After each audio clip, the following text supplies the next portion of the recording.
Welcome back to part 2. Last time, Bella's hot take took out the quarterback and blew up the whole school's gossip chain. But things are about to get even crazier.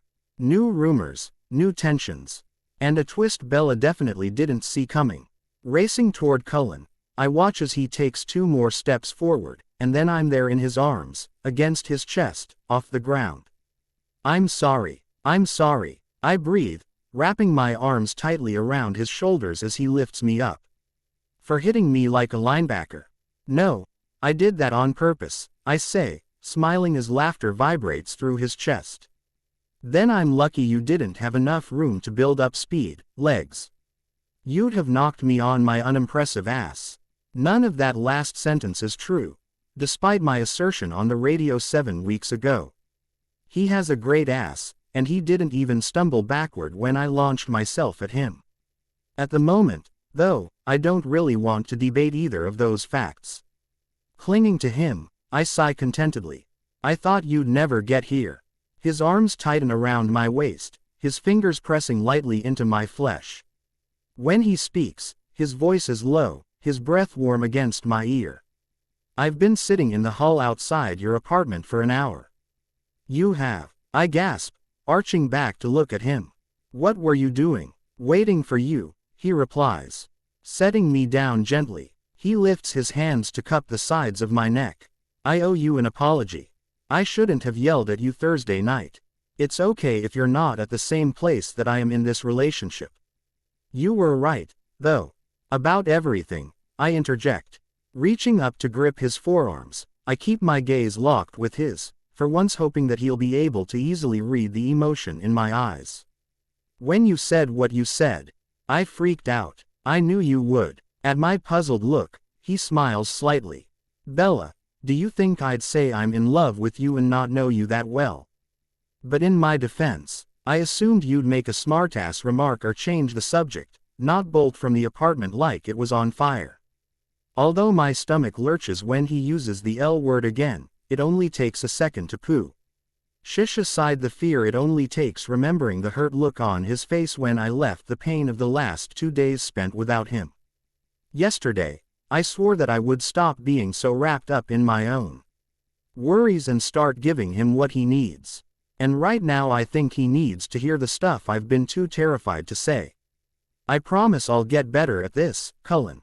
He lowers his mouth to mine, barely letting me finish my sentence. The rest of my speech is forgotten as I kiss him back eagerly, moving my lips with his against his. After a minute, I pull away to look at him, breathing shallowly. What's wrong? He asks, frowning. I'm not done talking. You can finish later. The ironic humor of this role reversal isn't lost on me, but those thoughts are pushed aside as he shifts one hand to the back of my head, holding me in place as he presses his lips to mine once more. Desire blooms in my blood when his tongue sweeps into my mouth, gliding smoothly along mine. Humming my satisfaction, I raise up on my tiptoes, pushing myself closer to him and curling my fingers around the nape of his neck. When another car approaches, we break apart to glance toward it, and then move out of the way. The older couple inside looks curiously at us as they drive past, parking in a space at the far end of the aisle. Once we're standing beside Edward's SUV, he hugs me tightly, bending down to bury his face in the crook of my neck. Come upstairs with me, he murmurs, his lips tickling my skin. You have to get up for work in 6 hours. I answer, rushing to explain when I feel his body stiffen. I mean, I took tomorrow off. I can sleep in. He lifts his head slowly, his vivid, green gaze holding mine. Here, if you'll have me, I reply quietly, still afraid to believe I'm forgiven. I don't think about the way I said it until he arches one eyebrow and grins crookedly. Slightly embarrassed, I roll my eyes. I didn't mean it that way. Don't back down now, Swan. I'll accept your condition, he teases. We're both smiling as we kiss again, and then he pulls me with him to the back of the car, opening the lift gate to get his bags. After slinging a backpack over his shoulder, he sets his wheeled suitcase on the ground and asks me to pull it while he carries a large, cardboard box. We ride the elevator upstairs with the couple whose arrival interrupted our brightly lit, underground garage makeout session, trapping us in a somewhat uncomfortable silence until they exit on the floor below Edward's. "What's in the box?" I ask once we're moving up again. "My childhood," he cracks, smirking at me. When the elevator doors open again, I step into the marble hallway outside the penthouse and lead the way through the open double doors. Granddad packed up the stuff I never took from my parents' house. I don't really know what it is, probably just junk. Inside, I flip the lights on and stop beside the entry table to set my keys down and pull my vibrating phone from my pocket. Several text messages and missed calls from Cullen have popped up on the screen now that I'm above ground. While I'm reading them, he walks by, turning toward the kitchen. "I wasn't ignoring you," I call, answering his final text out loud. I put the phone down and follow him to the other room. "I didn't have cell service in the garage. I figured, after sitting outside your door for an hour, I deduced you were either avoiding me or you were over here," he replies as I reach the kitchen. The box is on the table and Cullen is trying to use his car key to slice through the layers of tape sealing the top. Muttering under his breath, he drops the keys to the table in defeat when they won't cut through. I veer toward the counter, grabbing a knife from the block and a beer from the fridge. He smiles as I hand him the knife, and I return the gesture while I twist the top off the beer. Once the box is open, he drinks part of the beer before handing the bottle back to me. I watch with interest while he pulls items from the box, setting each one carefully on the table. Little League participation medals are first, then a sports scrapbook he says his grandmother made, followed by several trophies: 5th grade science fair runner-up, first place team in the Pee Wee Football League.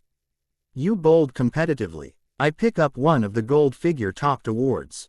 It was something to do during the off-season in high school, he shrugs, turning to look at me.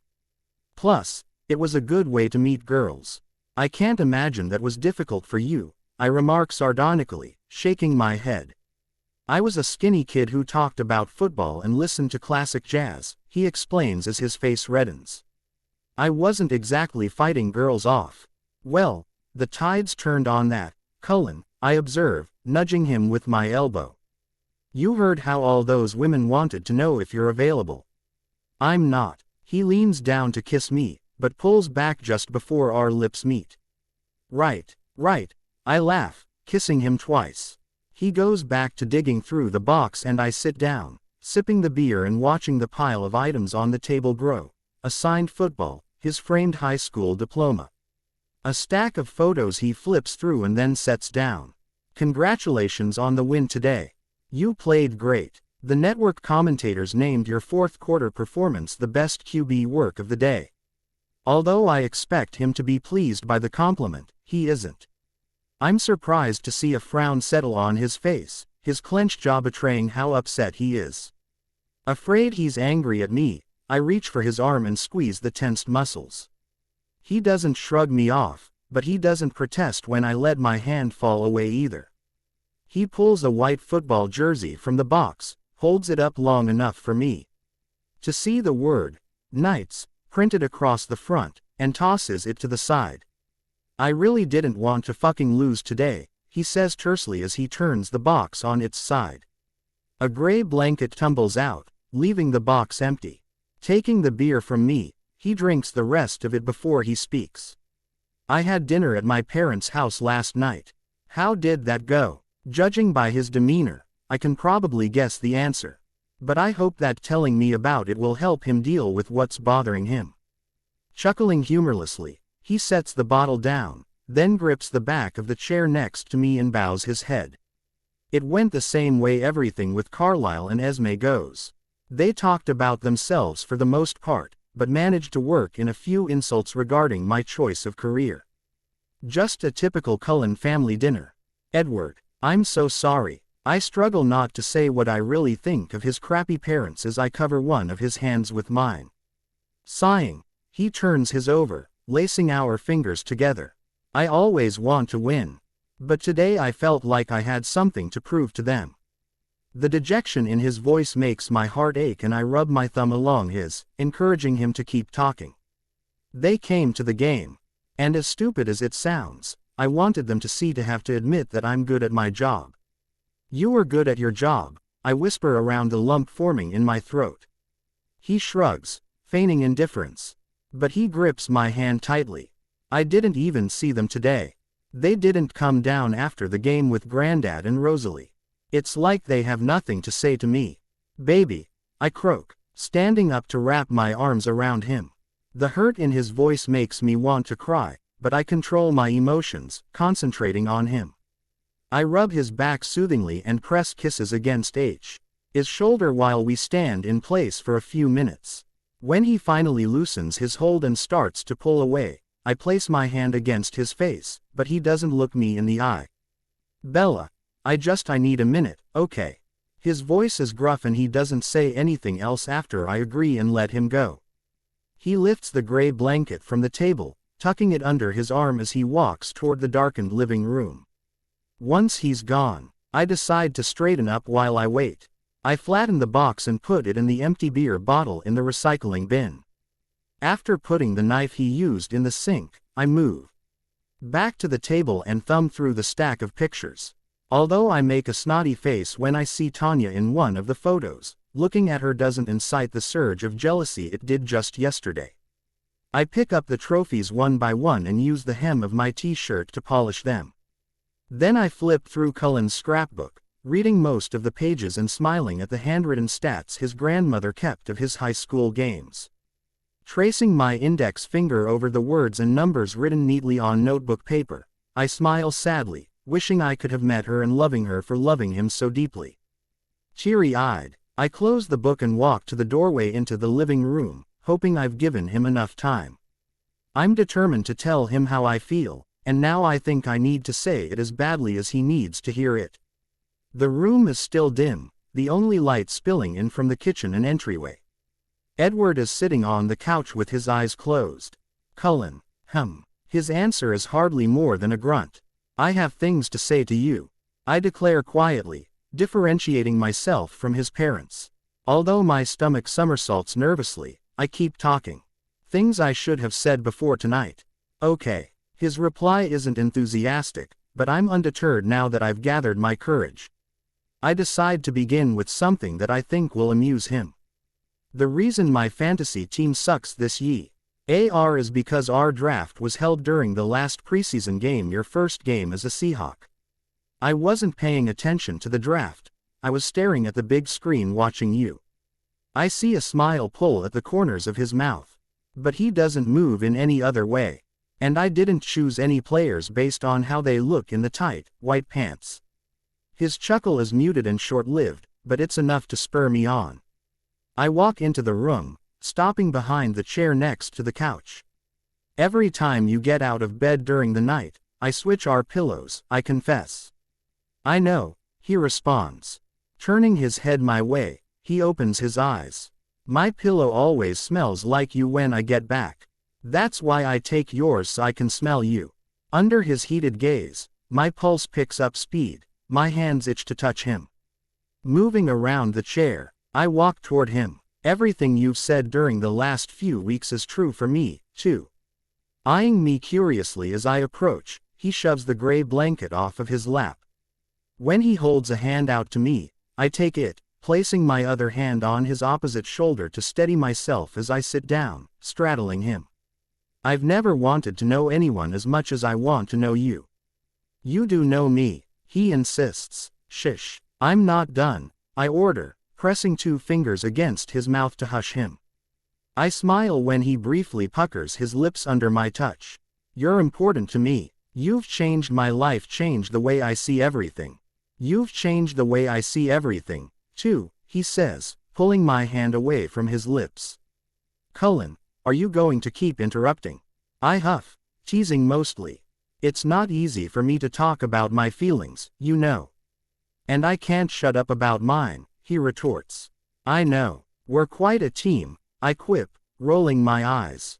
I still think we're a good team. He declares softly, squeezing my hands. I do, too. When he grins crookedly at me, I smile back immediately, my heart fluttering in my chest. Clutching his hands, I pull them with mine to rest against the top of the couch on either side of his head. I missed you. Leaning forward, I press my lips to the middle of his forehead, and then slide the tip of my nose along the bridge of his. He tilts his head back, aiming for my mouth, and I really want to kiss him, but I know where that will lead. I have things to say to him first. I'm crazy about you, I murmur against the corner of his mouth. I let my lips linger teasingly there just until he starts to turn toward them, and then dip my head to kiss along his jaw. Back atcha, legs, he mumbles, groaning as I fort my mouth to his neck and suck lightly. He shifts our joined hands higher, but he doesn't try to pull away, seemingly content to let me hold him immobile for now. You're the best thing that ever walked ass first into my life. Newton made me, he reveals with a chuckle. He said it would be funnier. Son of a buck. The idiot finally had a good idea, I mutter, smiling when he laughs again. Skimming my mouth upward, I bite his earlobe gently. To be clear, even among those who have walked face first into my life, you're still the best. So, it's an absolute value. Absolutely. Sitting up partway, I tighten my grip on his hands and look him in the eyes. He's still grinning slightly, a leftover from his laughter, and I'm so sure about what I'm going to say that I'm not feeling queasy at all anymore. It's hard for me to trust people. But I trust you, Edward I. Trust this. Resting my face against his, I use my lips to pluck lightly at his. I love you. He moves so quickly, pulling his hands away from mine and lifting me off him, that I don't have a chance to react. In an instant, I'm flat on my back with Cullen hovering above me, propping his weight on one arm. He raises his other hand to my neck, sliding his thumb across my cheek. Are you only saying it because I did? He asks. No, I whisper, shifting my legs farther apart so he can settle between them. Are you saying it just to make me feel better? I shake my head slightly. Are you going to freak out if I say it back? I don't know, I answer honestly. I can't promise that I won't, but I promise that I won't run. Slowly, he closes the distance between us, letting some of his weight rest on me. In the seconds before our lips meet, I can hardly breathe. My senses are heightened. I hear the clee of the leather underneath me as we adjust positions. His eyes are serious but shining, and they never move from mine. Needing to touch his warm skin, I wrap my arms around his waist and pull his dress shirt and NDER shirt from the waistband of his pants, and then slide my hands inside to explore his lower back. The scent that is him fills me, and when he finally kisses me, his mouth moving slowly. The taste of him is the same, but everything is different. Although it's illogical since he's lying on top of me, my chest feels lighter. Now that I've told him how I feel, I can also admit to myself that the warmth rushing through my veins isn't only lust. And as his lips change, becoming harder and more demanding, I feel connected to him on an emotional level that I haven't been before. My yes pop open when he pulls his mouth away, but slide closed again in pleasure when he traces his tongue all the way down my neck. Bella, what? I pant, tilting my head to give him more space. I love you, he murmurs. Working his way down a little further, he pulls aside the neck of my t-shirt to kiss along my collarbone. Are you freaking out? I can't really think right now, I breathe. Good. Then my plan's working, he brags. Pushing up to look at me. Trying to catch my breath, I blink slowly at him. From now on, when I tell you something that I think will make you panic, I'm gonna distract you first. I narrow my eyes at him, intending to look annoyed. But he's smirking and he's so cute and so happy that I can't pull it off. Letting my lips curl into a smile, I nod at him. Yeah, that's probably going to work. When he presses his lips to mine again, the kiss intensifies immediately. As our lips and tongues move together, I scratch my nails lightly across his back, pleased when he groans into my mouth. Angling his hips downward, he pushes against me, rocking gently. God, Cullen, I gasp, wrenching my mouth away. He moves down lifting my shirt out of the way to close his mouth over my breast.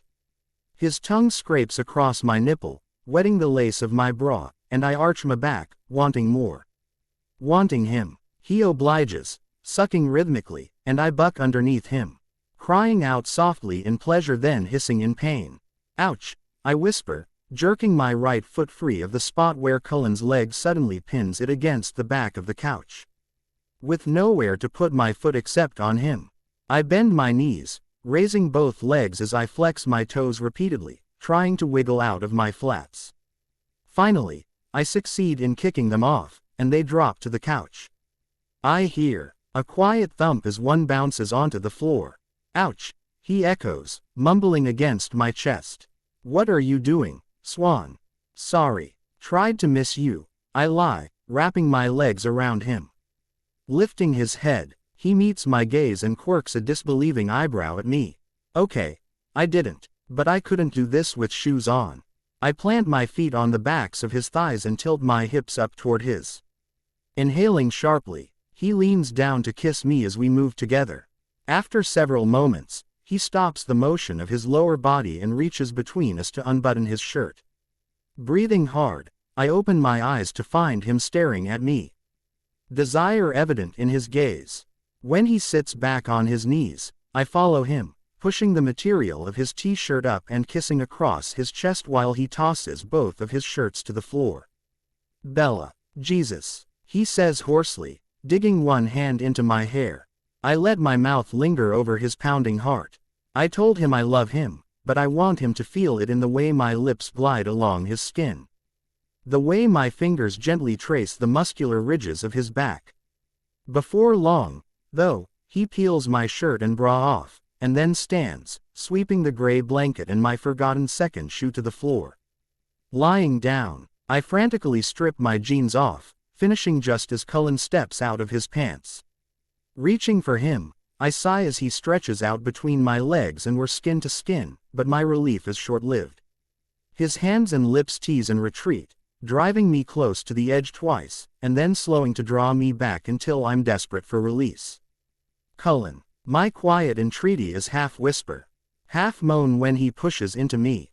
Against my lips, he mumbles my name.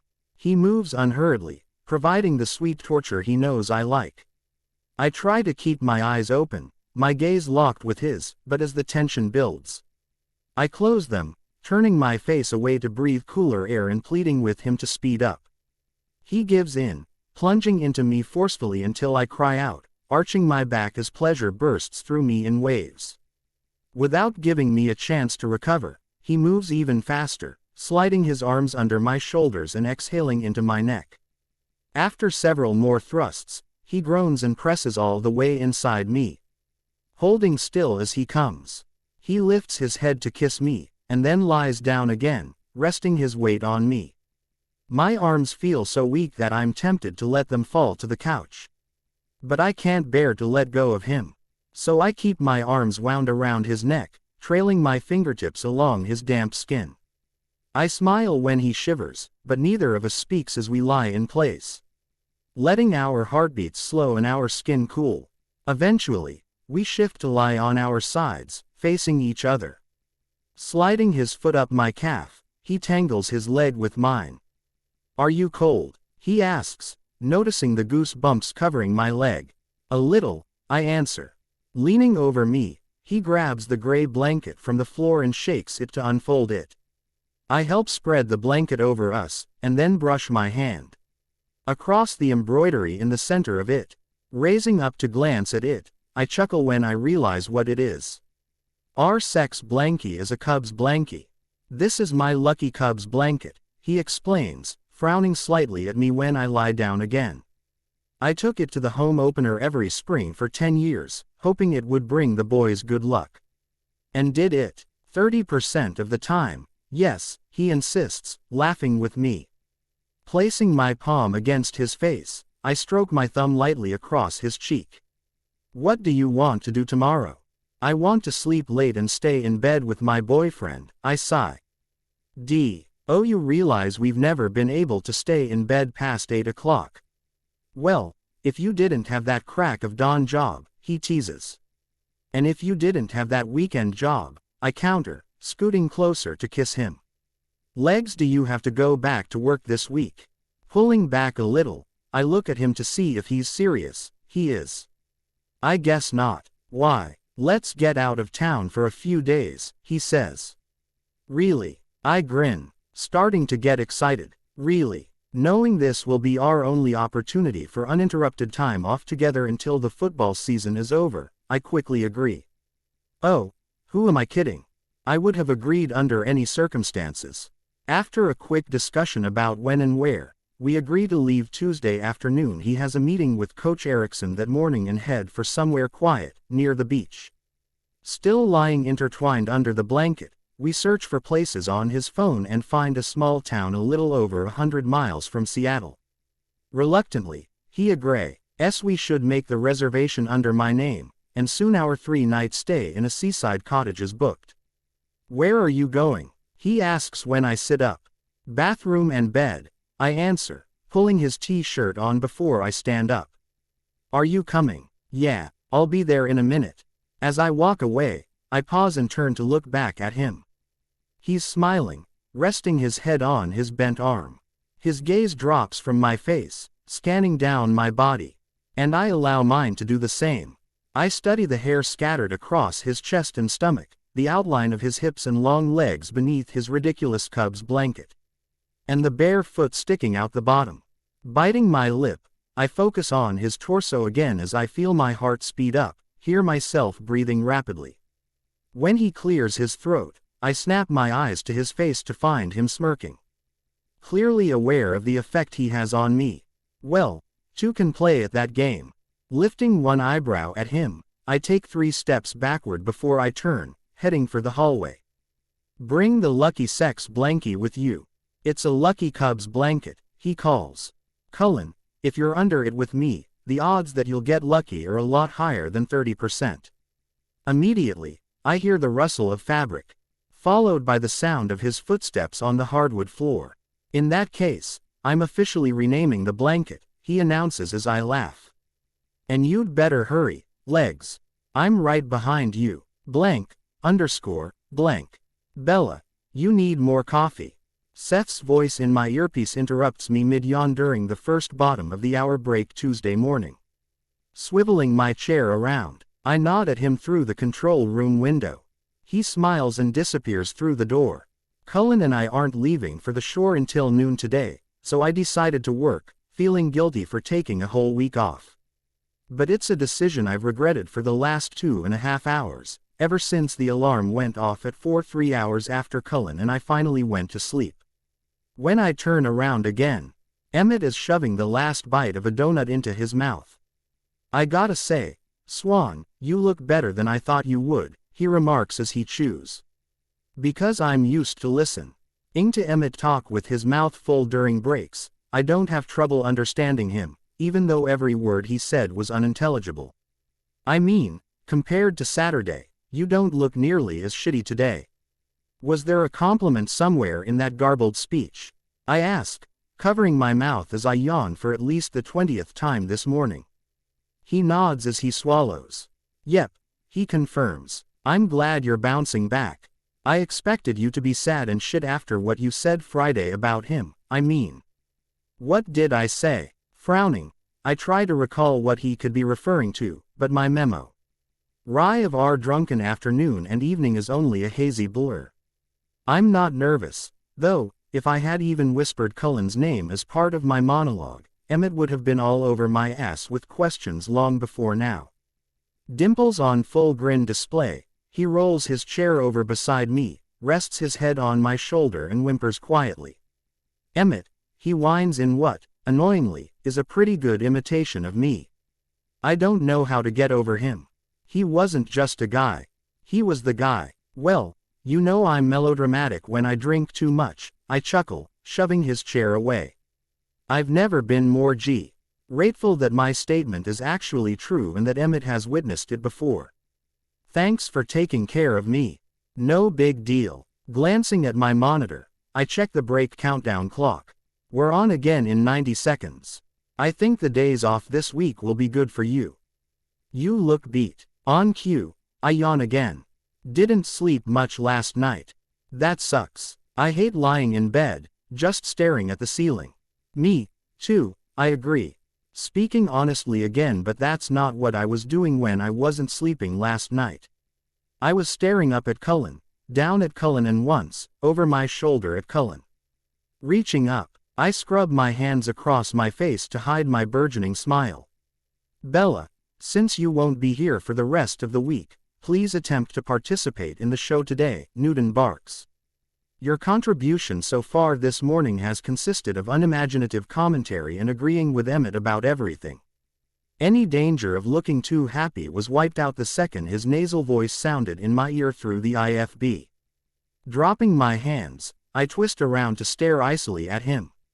Typically, he doesn't have the guts to meet my gaze, keeping his eyes on the soundboard, and then leaving.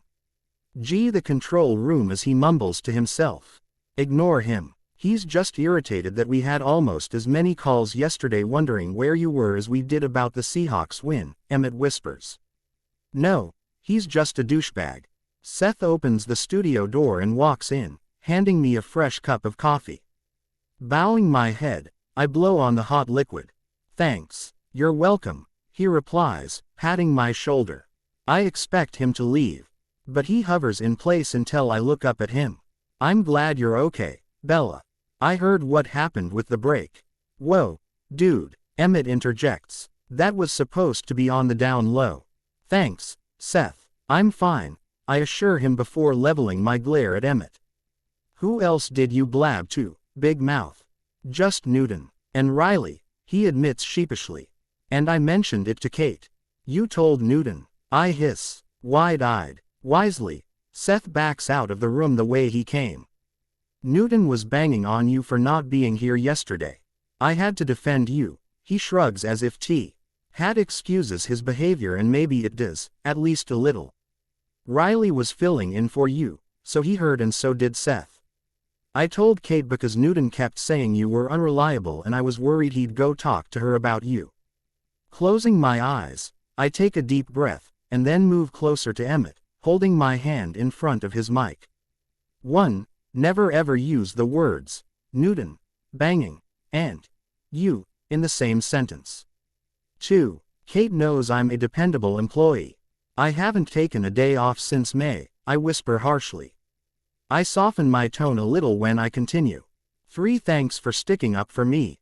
But keep your trap shut about my personal life from now on. Okay, he concedes, grinning at me again as I scoot back to my spot. We're on in 15 seconds. Still friends. Sipping my hot, bitter coffee. I bump my fist against the one Emmett holds toward me. Still friends, I answer, nodding at him. Good. You were leaving me during the worst week, though, he complains. With the Mariners out of the playoffs and the Seahawks off for the bye, I have no idea what I'm gonna talk about all week. You'll be fine. You've got college football and the World Series, I observe, listening to the music as we come back from break. And if you really get desperate, just make fun of Newton's wardrobe. Emmett's laughing too hard to read the lead in, so I do it, giving him an extra 10 seconds to get himself together. Once he chimes in to do the recap of last night's Monday Night Football game, I turn around to peek at Newton, internally rejoicing when I see the scowl on his face. I knew he'd hear what I said, and he can probably guess what Emmett and I were whispering about earlier, too. Good. I want him to realize that I know what he's up to. If he wants me off his morning show, he's going to have to do more than just tattle to Kate about me taking a few days off. Game on, jackwagon, blank, underscore, blank. Cullen, it's perfect, I proclaim as we enter the cottage several hours later. It's tiny, he says, looking around. He drops our bags at the bottom of the narrow stairs leading to the loft and grabs me, pulling me close. And perfect. I kiss him, but bat his roaming hands away. Oh, no, I laugh. I need a break and we need groceries. We unpack first, and then walk the 2 blocks to the market, following the directions the innkeeper gave us when we checked in. Should we split up? He asks as we walk through the automatic doors. I could take half the list. Okay. Smiling at him, I tear off part of the list we made during the drive from Seattle and hand it to him. Then push my cart toward the produce section. Try not to knock down any food displays today. Legs, he jokes, bumping my cart with his. I feel my face heat. I only did had because I was trying to get away from you. Baby, you know you can't get away. He winks before heading to the other side of the store, and I sigh, watching him knowing it's true. Shaking my head at myself, I make my way through the store, gathering the items on the list and a few extra things. As I turn into the chip aisle, I burst out laughing when I see Cullen at the other end of it, ching away from me just like the last time I saw him in a grocery store. There's nothing to run into at the end of this aisle, I say, approaching him. If you're trying to set me up, you lose. Swan, haven't you figured out that I always win? He turns around, holding a box of Frosted Flakes in one hand and a bouquet of flowers in the other. Immediately, my heart clenches almost painfully in my chest. My stomach flips. My knees start to buckle. Oh, crap, I mumble, looking first at him, and then at the flowers. Although they're beautiful, I don't stare at them long, preferring to raise wide gaze back to the bright green eyes that have been my undoing since the first time I looked into them. You cheater. I take the flowers with one hand, using the other to grasp the front of his shirt and pull him down to me. He hasn't said the words again since Sunday night. Neither have I, but for both of us, it's been evident in every gesture, every look. It's obvious now in the way he rests his forehead against mine, wrapping his arm around my shoulders and not caring that we're in the middle of a grocery aisle. How is this cheating? You're purposely doing things to derail my good intentions, I reply. We were going to walk on the beach, cook a nice dinner, and sit in front of the outdoor fireplace. We're not going to do those things. He asks. I shake my head minutely. What are we going to do instead? See how sturdy the bed is, I whisper. I brush my lips against his, and then move away. I hear him groan quietly and feel pretty smug as I grab his favorite chips from the shelf. Now who's cheating? He grumbles. But he sounds amused. Can we check out? We have enough food. I agree, and 15 minutes later, we open the door to the cottage. He stands beside the open refrigerator while I toss him perishable food to put away, and he shuts the door soundly when I tell him that's all the cold stuff. Leave it, he murmurs as I begin unloading the rest of the grocery bags. Standing behind me, he slides his arms around my waist and lowers his mouth to the side of my neck. This time I don't stop him when his hands move up, and then down. He walks backward out of the kitchen, pulling me toward the stairs. Swinging around, I reach for his jaw, raising up to kiss him and doubting that we'll make it all the way up to the bed in the loft. I'm right, we don't. But the table is sturdy as hell. Blank. Sitting on what is now officially the sex blankie, I watch the waves crest and flatten against the sand one after another. It's our loss. Tea night here and the first night the sun has been visible at sunset. Cullen sent me outside with the blanket several minutes ago, promising to get the wine and be right out. Sighing, I pull my knees to my chest and close my eyes.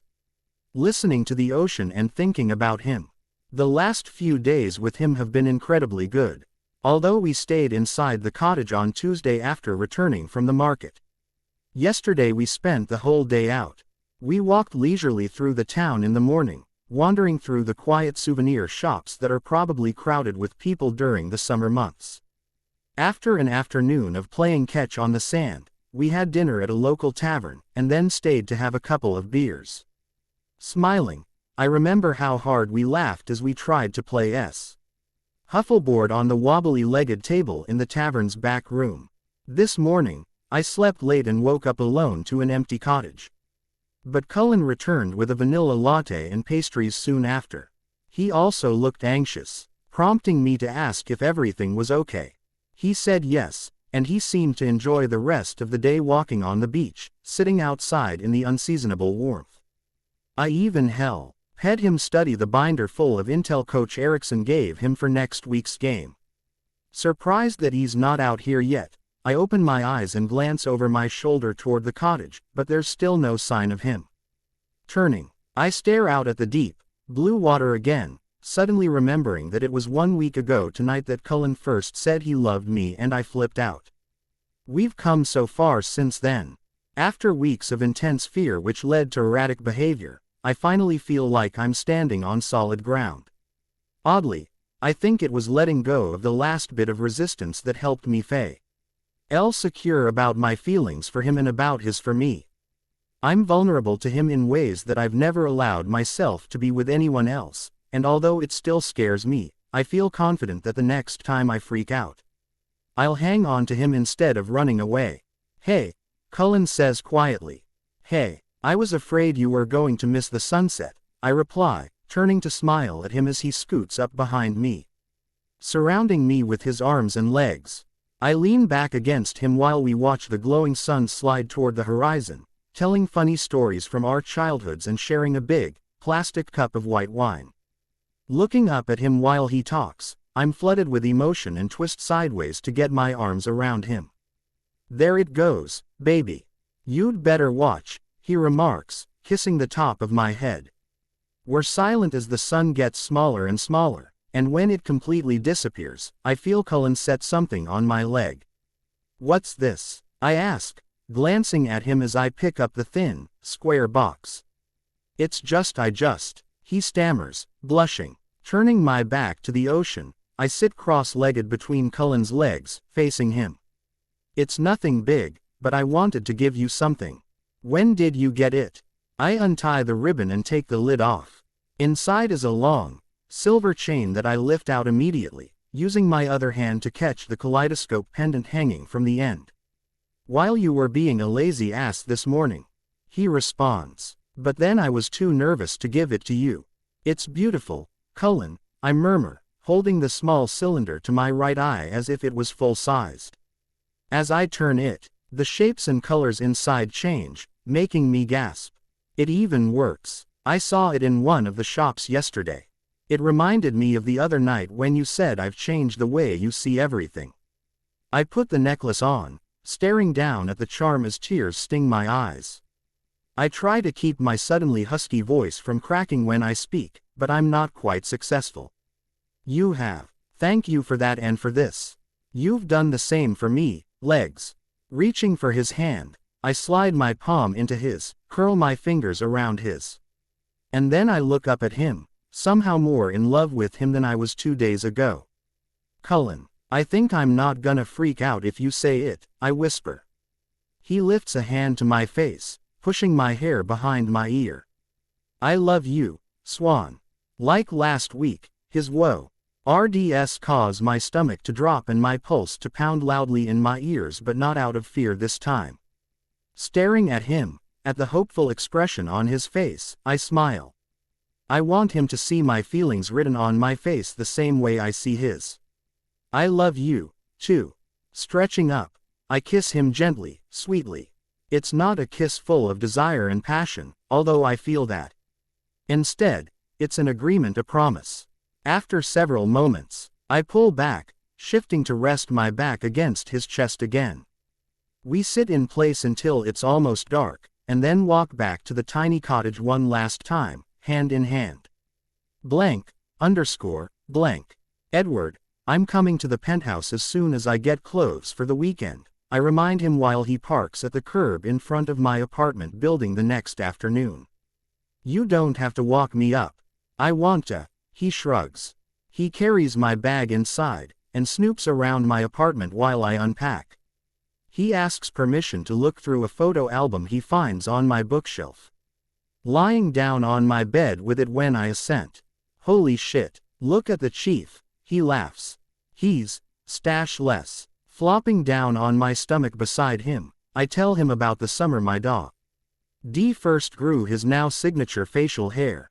Then I show him pictures of Sue, my gran, my mom and Phil. I watch him while he examines the pictures, often pointing out similarities between my parents and me. Cullen, I've been thinking. I say, rolling to my side. I know my reluctance to tell people about our relationship has bothered you. If you still want to stop hiding, it's fine with me. I don't know, he hedges, glancing at me. I'm pretty happy with the way things are. The season will intensify from here out, and I can't afford any distractions. I'm a distraction? I ask, taken aback. Chuckling, he rolls to his side to face me and reaches for my hand, squeezing it lightly. Definitely, Swan. But that's not what I meant, he explains. If we tell now, I don't think I'll hound it about the relationship, but I think you will. And that will distract me. I don't want you to be harassed, although you may get some of that no matter when we tell because of your job.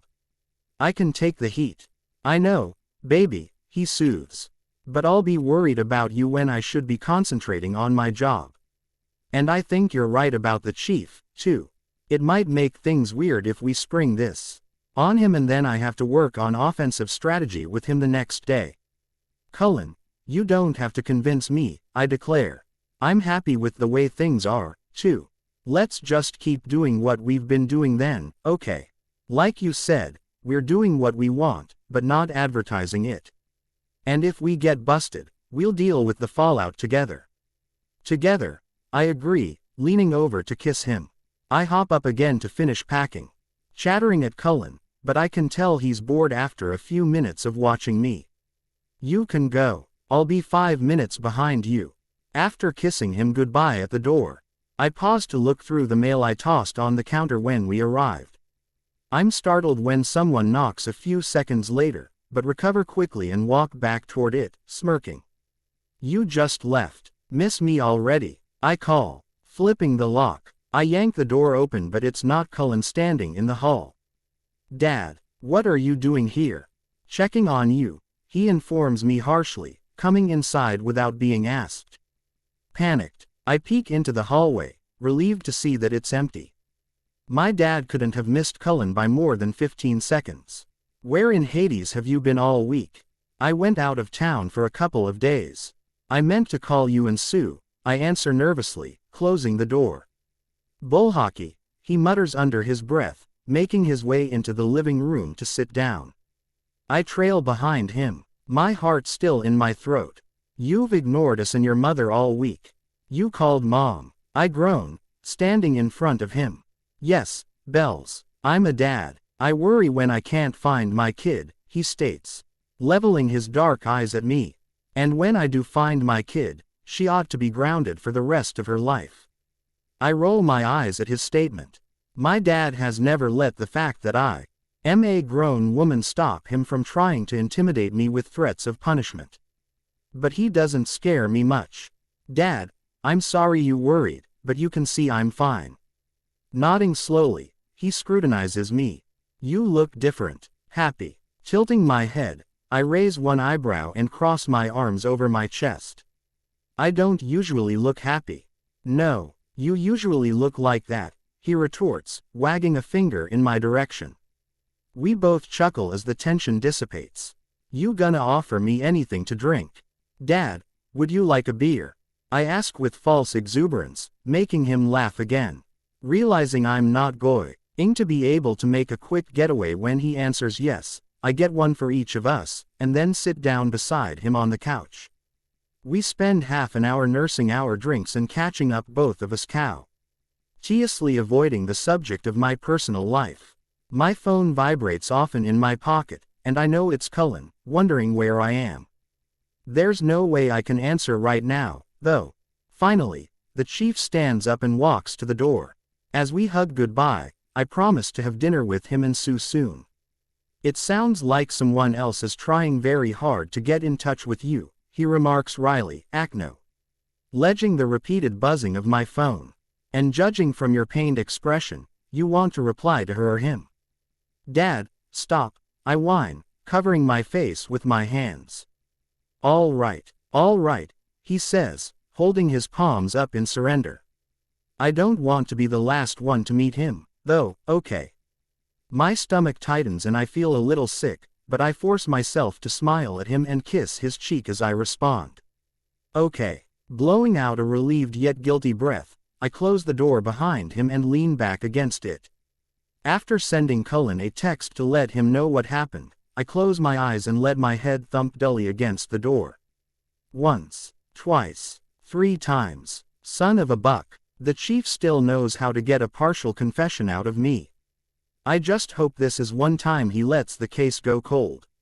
Legs. His voice is raspy, the guttural word muffled. Facing away from him in the shadowy room, I grimace. He's a light sleeper, but I tried not to move the bed too much as I carefully scooted out from under his arm and got up. Where are you going? Kitchen, I answer softly, feeling guilty for waking him before 8 on Sunday morning. Why are you whispering? I'm already awake. With a chuckle, I peek over my shoulder to look at him, which is a mistake. He's spread across most of the bed, lying on his stomach and looking at me with one piercing, green eye.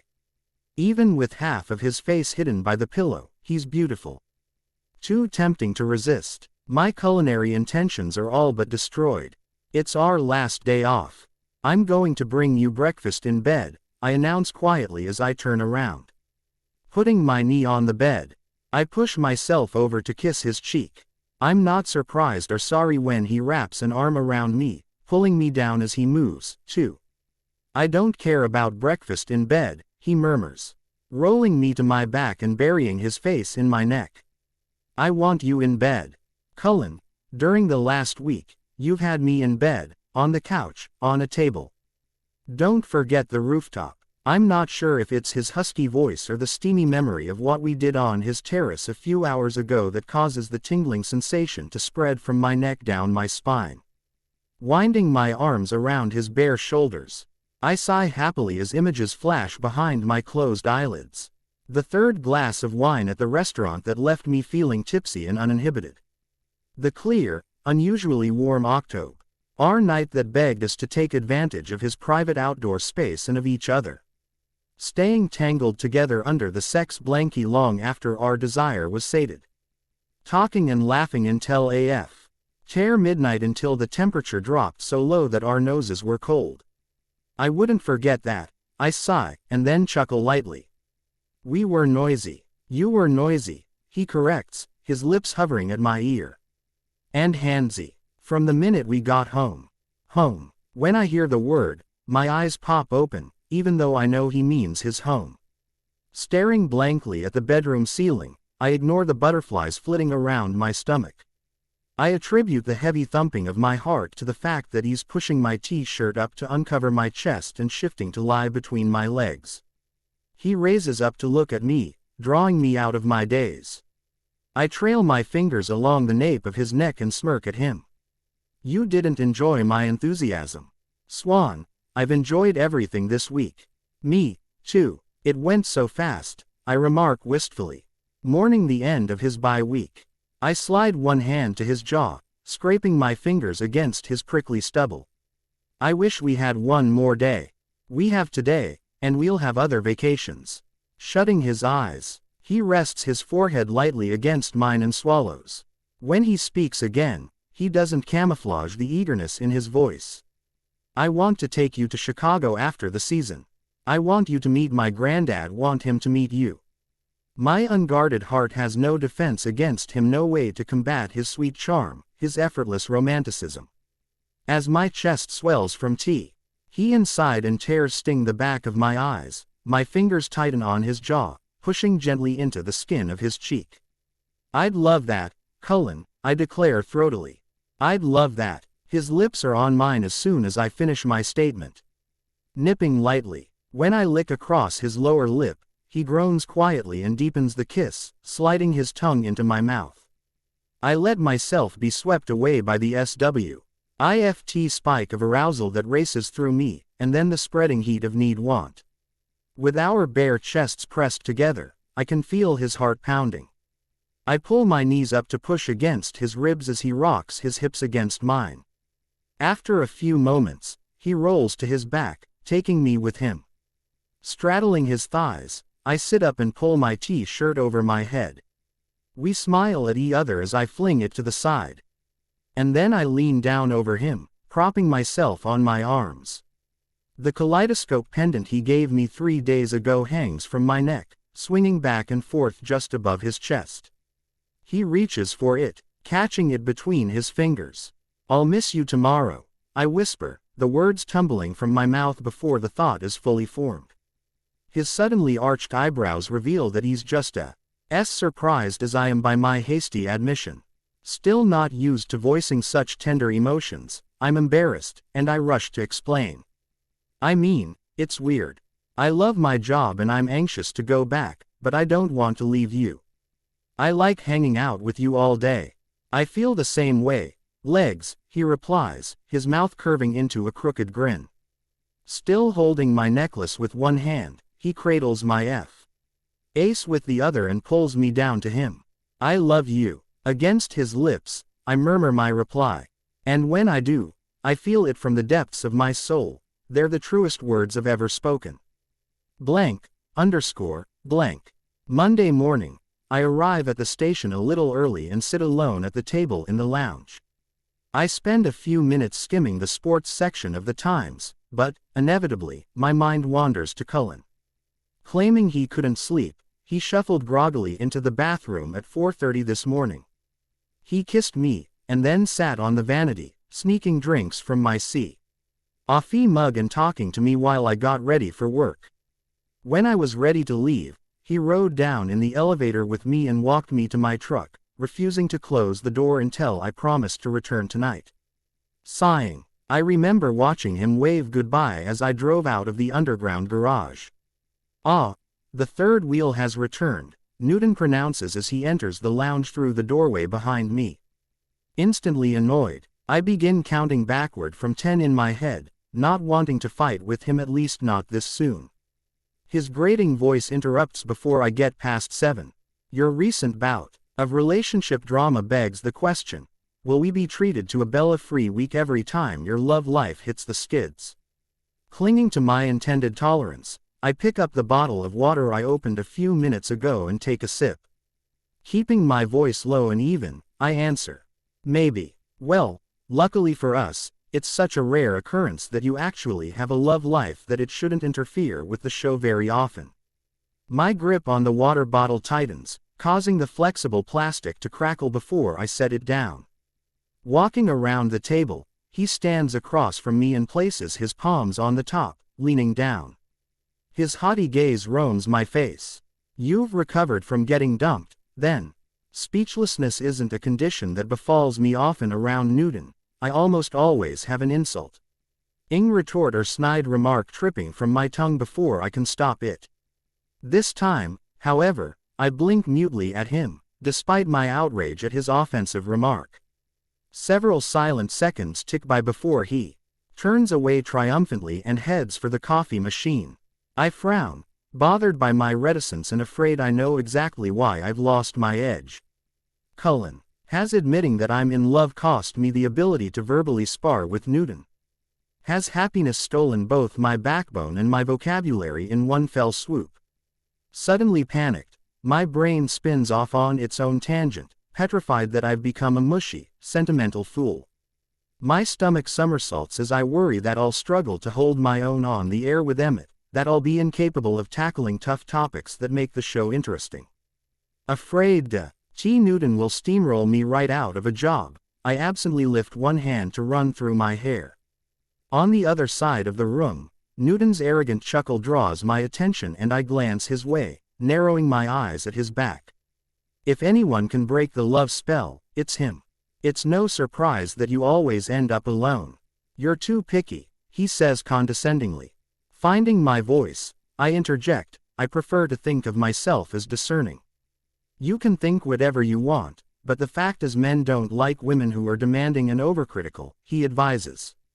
A couple of months ago, before I met Cullen, Newton's warning might have disturbed me. I might have been afraid he was correct. But not now. Now I know that one man likes me, loves me the way I am. I drop my hand to grasp the pendant of my necklace, sliding my fingers over the etched sterling. I'm the kind of man who accepts those flaws. Bet you wish you'd gone out with me when you had the chance.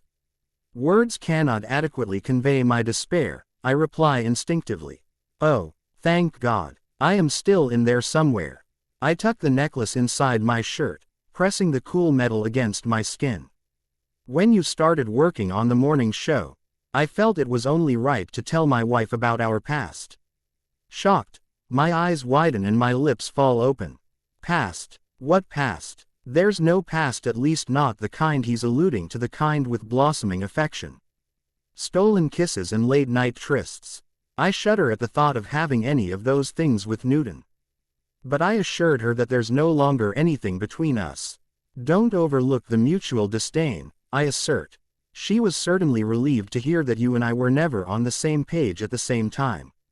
He turns around and leans against the counter behind him. I don't care now if he's trying to needle me or if he really believes the bullhockey he's spewing, but I'm determined to regain the upper hand as soon as I see the smug look on his face. Letting my head fall backward, I laugh exaggeratedly. When I look at him again, I wipe the corners of my eyes, pretending tears of hilarity are threatening and delighting in his sudden scowl. Newton, I was never in the same book as you. Before he can respond, Emmett's booming voice fills the room and I twist around in my seat to greet him. Flopping down in the chair next to mine, he spends a couple of minutes complaining about hosting the show without me last week. Whether he's doing it to flatter me or to irritate Newton doesn't matter. I'm amused and grateful either way. Newton reacts as I expect, spending most of the pre-production meeting barking terse orders about which topics he wants us to cover on the show. Once we're in the studio, I quickly realize that the rocky morning isn't over yet. My IFB quits working just before we go on the air, and I rush to get a replacement hooked up before we're live. Flustered, I struggle through the first few segments, unable to stop the wordy drivel spilling from my lips. During the next hour, I think I'm finally hitting my stride, but Newton butts in to disagree. He spends an entire break spouting criticism into my IFB, complaining that my football analysis is dull and unintelligent. In the next break, he calls my World Series commentary overly emotional. Wishing I had the malfunctioning IFB again, I nod along, absorbing his critique to keep the peace. We end the show by conducting a 4-minute phone interview with a nationally prominent sportswriter who's also the author of a newly released book. Newton's plan is for me to lead the discussion, talking him about current sports events for a couple of minutes, and then promoting his book for the remaining time. However, the guest immediately deviates from the protocol, steering each topic back to himself. Although Emmett tries to help, he's not any more successful than I am at coaxing the jackwagon into cooperation. The segment is a complete disaster, and as soon as Newton comes into the lounge for the post-show meeting, I realize I'll be taking the blame for this, too. What the hell was that, Bella? He rants, slapping a folder on top of the table. You let the guest completely derail the conversation. I tried to get him back on track, I insist. He wouldn't answer the questions I asked. It wasn't her fault, Newton. The guy clearly had his own agenda, Emmett interjects, but Newton holds his palm up, halting Emmett's chivalrous defense. In addition to the long-winded replies you let go unchecked, you also allowed almost 8 seconds of dead eye to tick by, he reprimands. Quote, did you forget everything you know about broadcasting while you were on vacation? Yes, I did. And yet, amazingly, I still know more about it than you, I snap. While Emmett snickers beside me, I sit back in my chair, crossing my arms over my chest. Newton mimics my gesture, waiting for a real explanation. With a huff, I try to justify what happened. I was watching the clock, but he was mid-sentence when he paused. I would have seemed rude and confrontational if I had interrupted to disagree with him. You're the host. You should have maintained control. You're the producer. You should vet the guests more thoroughly, I argue. Returning his icy stare, if I had known he wouldn't answer questions succinctly, I would have adjusted my strategy before we had him on air. Your job is to make the necessary adjustments as you go. Well, crap, he's kind of right about that. Shrugging, I tilt my head slightly, acknowledging that he has a point. Pulling a chair out from the other side of the table, he sits down and opens the folder. You'll have a chance to redeem yourself tomorrow. We just got confirmation that Marcus Matthews will join us for the last hour of the show. In studio. For real? Emmett asks, awestruck. He whistles lowly as he picks up the spec sheets Newton slides toward us, setting one in front of me. Dude, he owns the Seahawks. He owns everything north of Portland, I mutter. Chuckling at Emmett's redundant explanation, everyone in the Pacific Northwest knows who Marcus Matthews is. And since he rarely grants interviews, the likelihood that local and nation Al sports media outlets will pick up sound bites from KSST is high. This is an enormous booking for us, and I'm impressed but unwilling to say so. Bella, you take the lead with Matthews since he knows you. He doesn't know me, I clarify as my heart begins to pound. After the failure of this morning, I'm not convinced that I should be the one handling such an important assignment. Sitting forward, I pick up a pen laying on the table and stare down at the paper, not really absorbing any of the information. I've been in the same room with him a few times, but he's never spoken more than 10 words to me. Well, you know his background story. No, I don't. Then learn it by 8 o'clock tomorrow morning, he orders through clenched teeth. Too late, I realize that my rapid pen tapping and shrill voice have betrayed my uncertainty. Inwardly cringing, I look up in time to see Newton's lips turn upward into a self-satisfied sneer. Unless you're not up to the task. If that's the case, I'll let Kate know. She told Matthews you'd be on point. Damn, Newton scores again. He knows I won't want to admit defeat or disappoint Kate. With the reputation of the station as well as my own professional credibility at stake. The pressure of this responsibility weighs heavily on me. But I shake my head, forcing a wide smile onto my face. I'll be prepared, I pronounce confidently, wishing I felt as sure as I sound. Good. I need you two in the sound booth in 10 minutes. Newton leaves the room without another word, and I lean forward, letting my forehead thump on the table. Emmett. Bella. He whines, echoing my tone. Stop worrying. You know you're good at this shit. What happened with the asshole author this morning was an aberration. And, yes, I know what that word means. Turning my head toward him, I laugh. I wasn't going to ask if you were thinking it, he teases, standing up. Come on. The sooner we finish with Newton, the sooner you can lock yourself in your office to work. Yes, sir, I mock, taking his offered hand and letting him pull me to my feet. While we record teases and new commercials for the show, I watch the clock tick steadily toward noon, my stray SS growing into a heavy knot in my stomach. When Newton finally releases us, I practically sprint up the hallway toward my office, but stop short when I see Kate standing beside my door. She insists taking me to lunch to discuss the interview, and realizing that I'm expected to agree, I do. Although I smile throughout the meal, her excited chatter causes my already frayed nerves to further decay. Any other time, I would probably share her enthusiasm. But on the heels of the worst on-air day I've had in years, each reminder of how much is riding on my performance makes me more queasy. Sipping club soda, I push the food on my plate around in circles, hoping she doesn't notice that I only eat a few bites. By the time we leave the restaurant, the afternoon is almost gone and I haven't even begun to prepare for Mr. Matthews. Deciding that I need peace and quiet, I head for my apartment to study the way I did in college, dressed in comfy clothes with my hair pulled up in a ponytail. Soon, I'm settled at my kitchen table with a laptop and a mug of coffee, wearing Cullen's Northwestern sweatshirt. I pick up my phone, feeling guilty as I text him to say I'm not coming over tonight. Hope your day is better than mine. I'm at home, working on a huge project.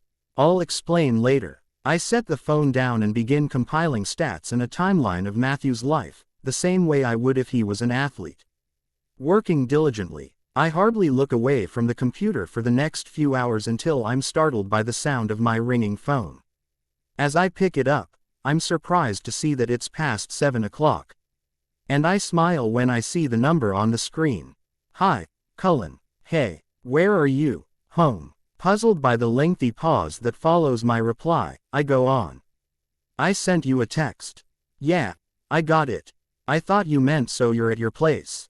Right. Sorry about tonight. I sigh, but I think I'll be working until I go to bed. Although he sounds disappointed, he says he understands. And we talk for a few more minutes before we hang up. I continue working until my self-imposed bedtime, pleased with what I've prepped, but still fearful that the interview won't go well. As I'm packing my messenger bag for the morning, my phone dings with Cullen's text chime. Still working. Just finished. Can I come in? I'm in the hall. My stomach drops while my heart skips in my chest. Rushing toward the door, I yank it open, smiling automatically when I see his reddening cheeks and crooked grin. With a whispered hello, I reach for him, sighing happily as he lifts me off my feet and steps inside. We hug tightly for a moment, and then he sets me down and turns to close the door. Sorry for showing up uninvited, he begins. I'm glad you did, I say, but I know the hesitancy in my voice is obvious.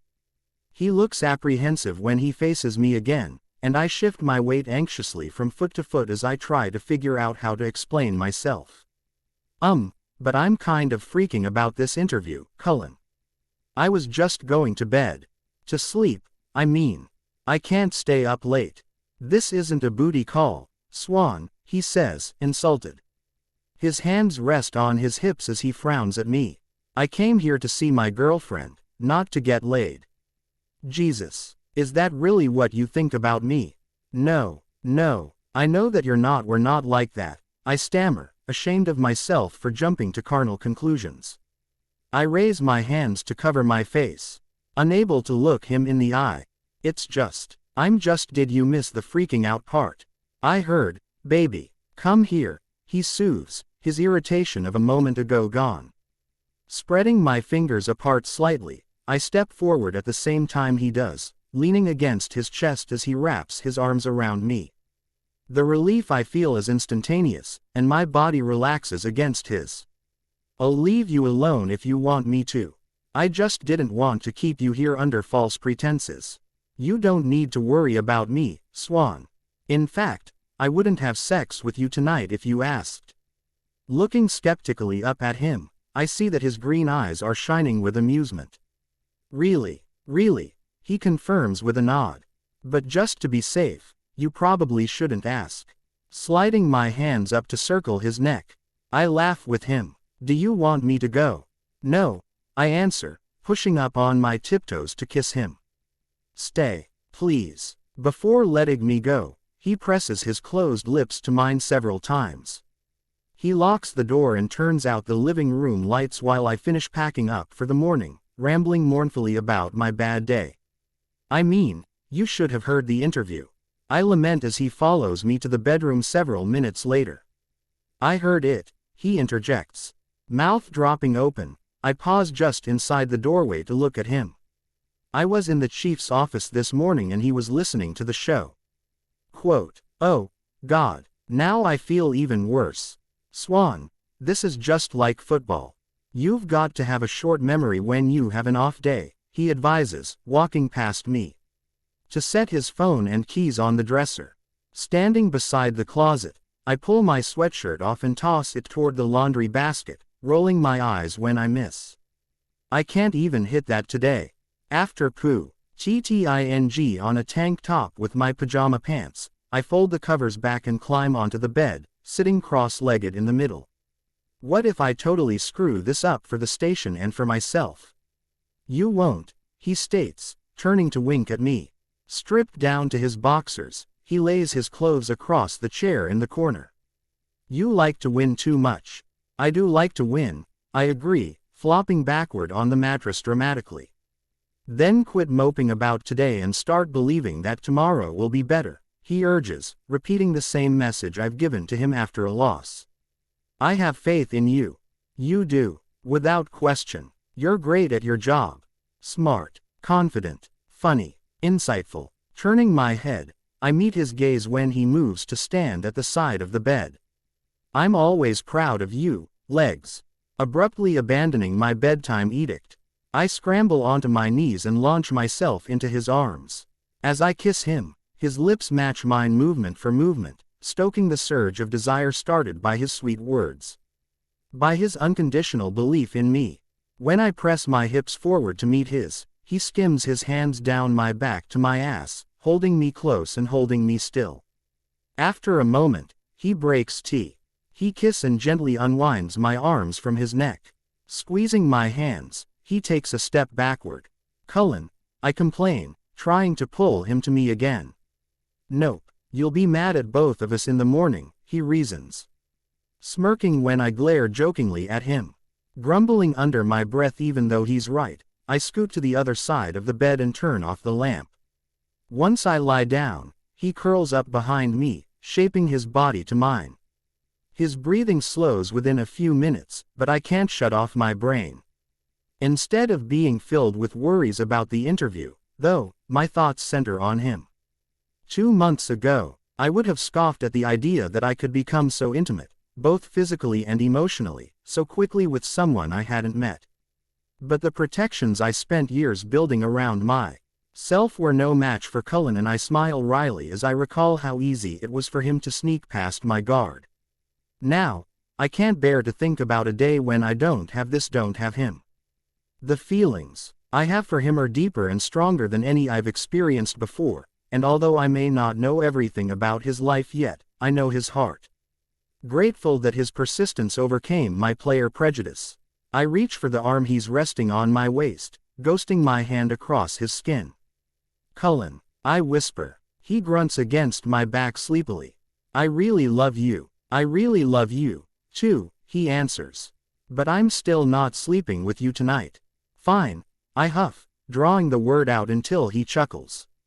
When my hand reaches his, he flexes his fingers so I can slide mine between them. I lie silent and still, feeling his breath tickle my neck each time he exhales. Closing my eyes, I match the rhythm of my breathing to his and sink into peaceful sleep. Blank.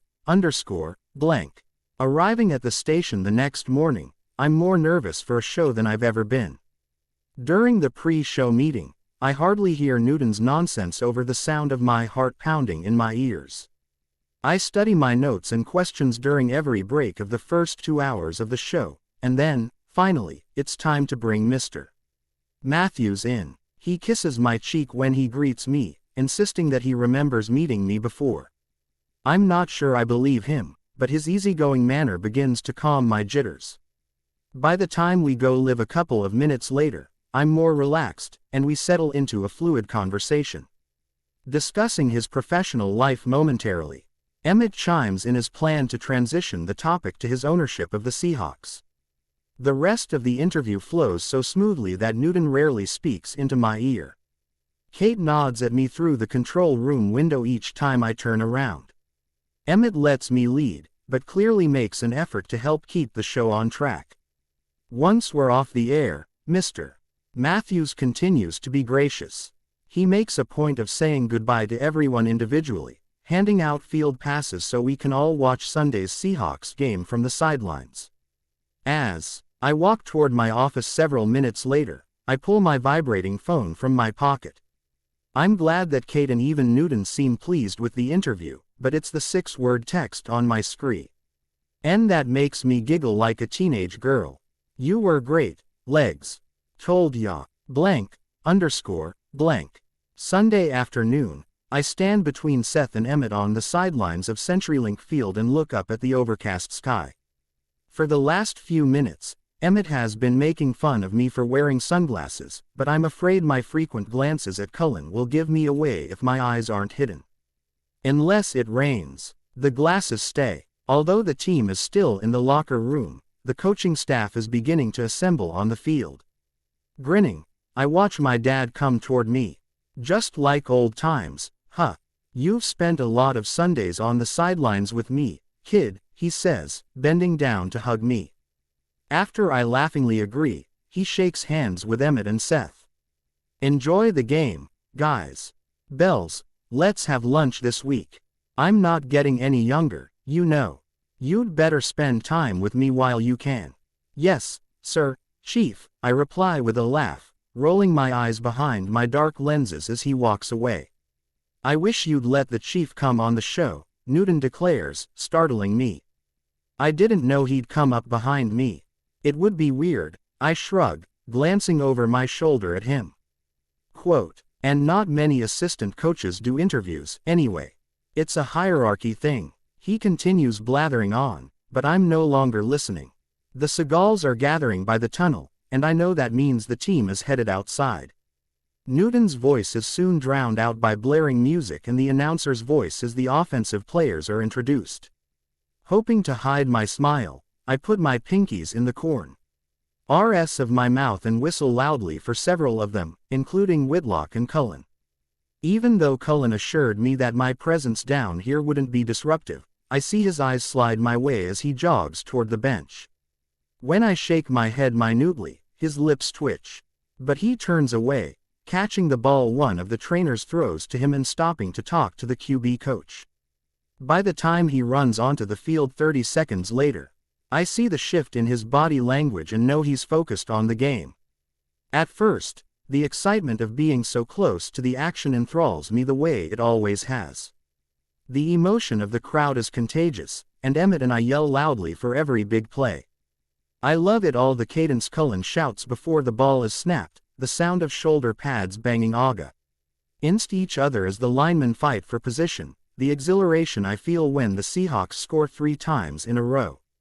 But by the fourth quarter, the O-line is clearly tired. Although the Seahawks Avenue played well and have a 10-point lead, Cullen is rushed on almost every play and hit several times. When 2 defensive backs sack him for an 8-yard loss on 3rd down, he's slow to get up, and then he limps to the sideline. Hardly able to stand still, I bite my lower lip as Seth and Emmett discuss him. They're checking his lower leg, not his knee. That's a good sign, Emmett observes, ining his neck to look toward the bench where Cullen is being treated. Someone's working on his arm, too. Right arm, I ask, shutting my eyes briefly to make a silent plea.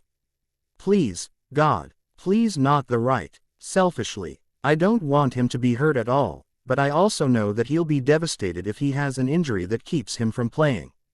Left, not his throwing arm. Jesus, that's a relief, Seth exhales. He turns to smile down at me and nudges my arm. Think the chief just had heart failure? Probably. Like father, like daughter. The stadium erupts in cheers around us as the Seahawks defense makes a big play and I face forward again, applauding with everyone else. Yeah, I answer absently, looking for Cullen as the game ends. In the sea of people milling around on the field, I can't spot him.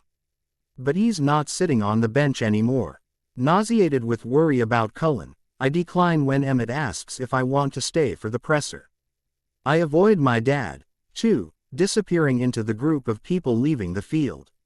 Intent on seeing Edward as quickly as possible, I drive straight to the underground garage of his condo building to wait, sitting in my truck for more than an hour before he arrives. As he walks toward me, his limp isn't as pronounced as earlier, but I can tell he's in pain. His shirt sleeves are rolled up, and part of his left forearm is covered with a gauze bandage. Stifling a sob, I hold one hand across my mouth.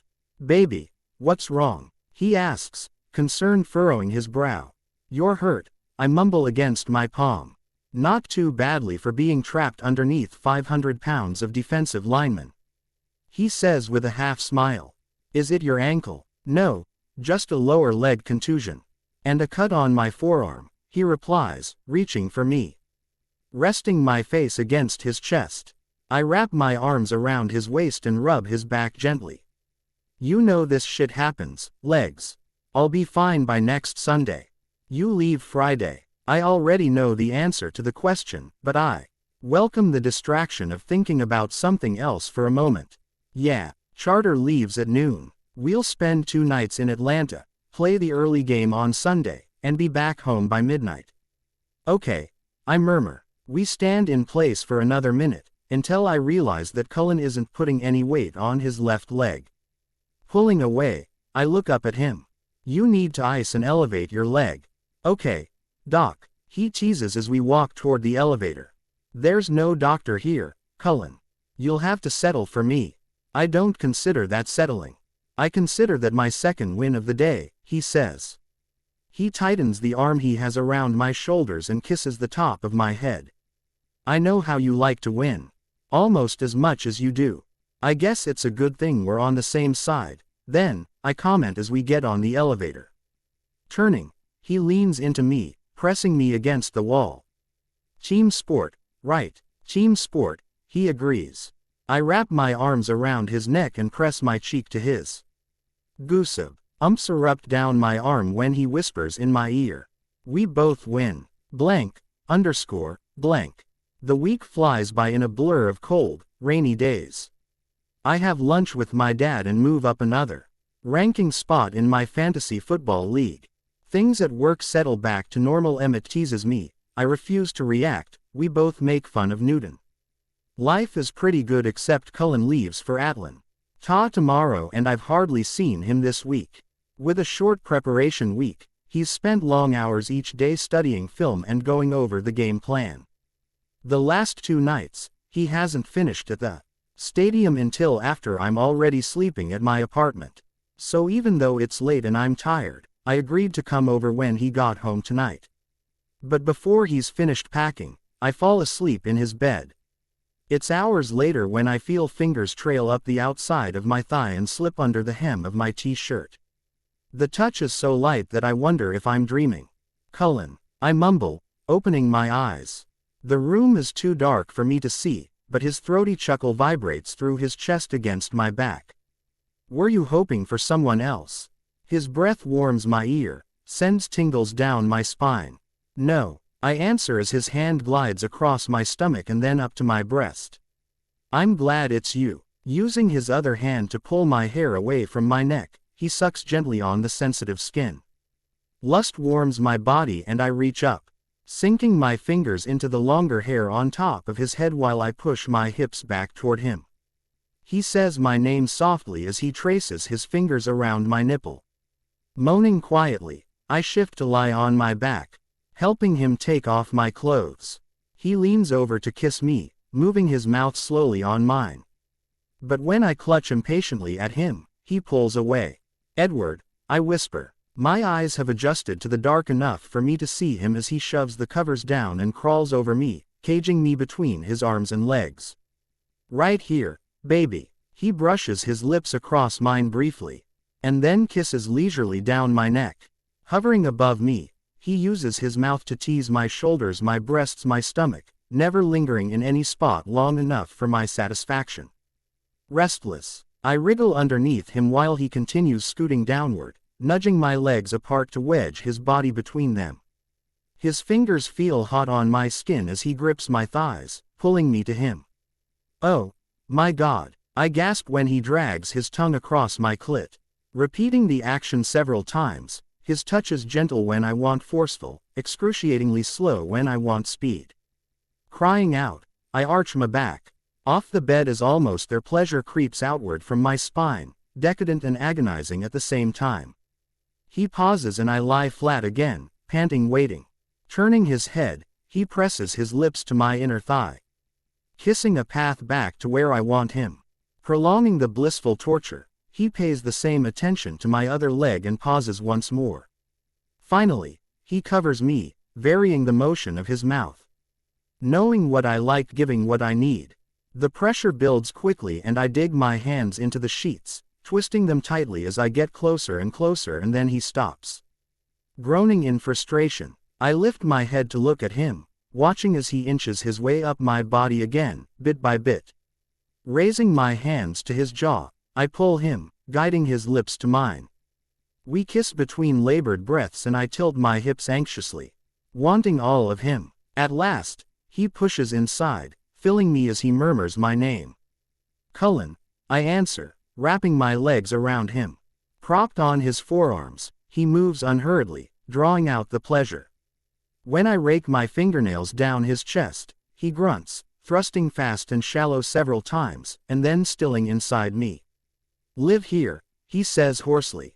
What? Staring up at him, I wish the room was light enough that I could see the look in his eyes. It's not, but I can tell that he's watching me, waiting for a reaction. He pulls almost all the way out of me, and then plunges inside again roughly. setting a faster pace. Live here with me. I can't think, I whisper, moving with him instinctively. Curling one hand around the nape of his neck, I feel the faint coating of sweat on his skin. I tug on him until he kisses me. I know. With only a few more thrusts, I tumble over the edge, hanging on to him as pleasure surges through me. His orgasm is just as powerful. And he collapses on me, staying buried deep while he recovers, blowing heavy breaths into my neck. When he pulls out a moment later, shifting to lie next to me, I keep my eyes closed, listening as my heartbeat slows. And then begins to race again. I'm not sure if the sudden, weighty fear settling in my chest is because I'm afraid he meant what he said or because I'm afraid he didn't. Chilly without his warmth, I sit up and grab the sheet, spreading it over both of us. I lie on my side and study him, staring until my eyes adjust to the dark room once more. He's lying on his stomach, not moving. And for a second, I think he's already gone back to sleep. I was serious, he says quietly without opening his eyes. Cullen, I begin, but he quickly interrupts. I know what you're going to say. It's too soon, Cullen. We've only been together 7 weeks. 7.5 weeks. 7.5 weeks, Cullen. We don't know each other well enough, Cullen. I laugh softly at his accurate mimicry. I know all that shit, Bella. But it doesn't change how I feel what I want. What do you want? I whisper. I want your stuff mixed up with mine. I want you to stop dragging your clothes here in an overnight bag, he insists, his impassioned words seeming loud in the quiet of pre-dawn. When you say you're going home, I want you to be talking about where I am. Uncertain how to respond, I reach for his face, resting my palm against his cheek. Opposing emotions pull at my chest while I make a mental list of cohabitation pros and cons. And I may not know name of your 3rd grade teacher or who your best friend was when you were 12, but I know you. I know what's important to you and who's influenced your life, he asserts, taking my hand. Setting our joined hands on the bed between us. He twists the silver ring on my right middle finger, preparing to prove his Bella expertise. Your mom gave you this ring when you were 19. She wears one, just like it, so you'll be connected no matter how far apart you are. You wouldn't trade your childhood with your dad, and you couldn't have picked anyone more perfect for him than Sue is.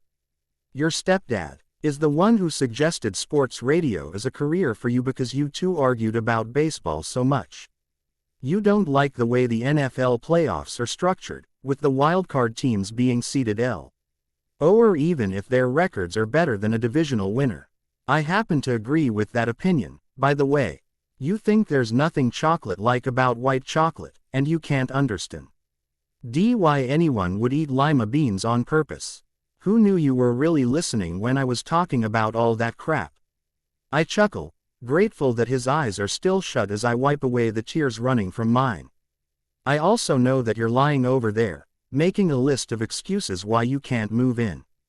Cullen, I want to live with you, I respond truthfully, wishing it was as simple as he's making it sound. But I knew there'd be but, he mutters.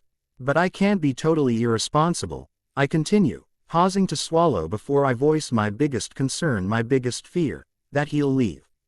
Your contract with the Seahawks is up in 3 months. What if you sign with another team and have to move away from Seattle? We'll deal with it. How will we deal with it? You'll be in another city while I'll be stuck here, looking for somewhere else to live. And good downtown apartments are difficult to find, I argue emphatically.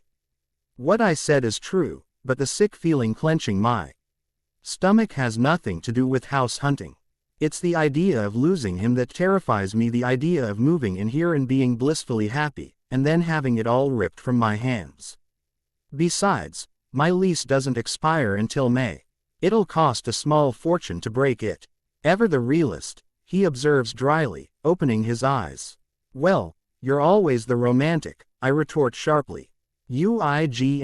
Or my legitimate concerns in favor of getting your way. No, but I trust that we can handle whatever obstacles we face if we work together, he asserts, shutting his eyes again. You could move in here, but keep your apartment for now.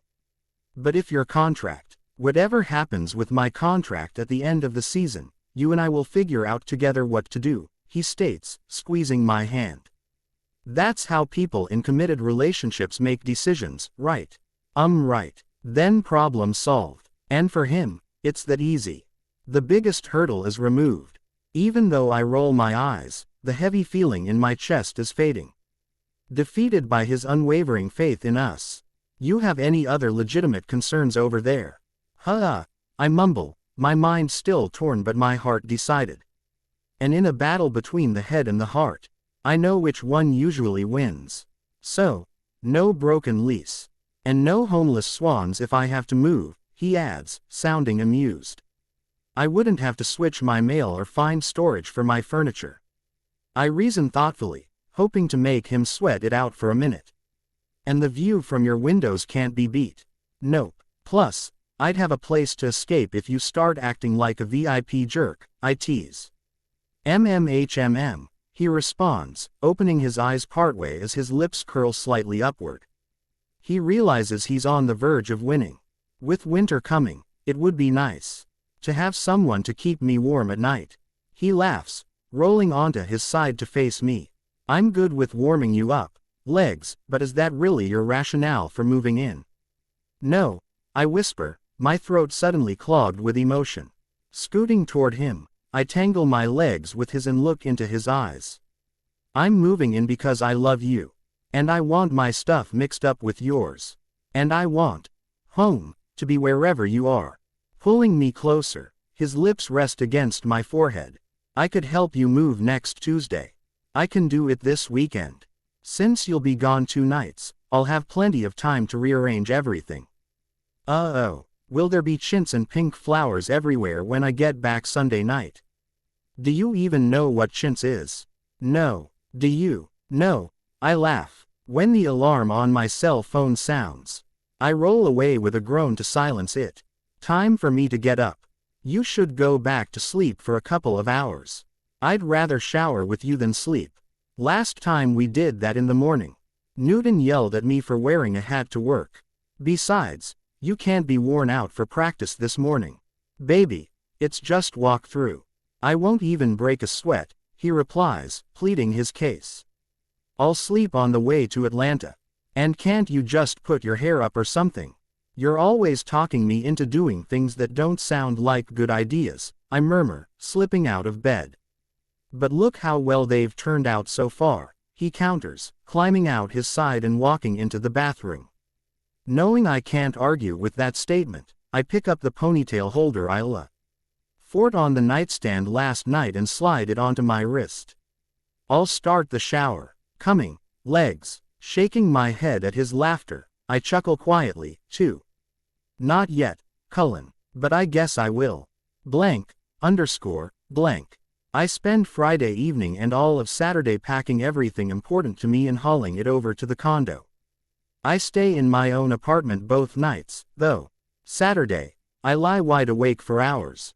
Knowing it's my last night here, wondering if I'll ever be back, dreading what would cause me to sleep alone in this bed again, and doubting that I'll ever recover if things don't work out with Cullen.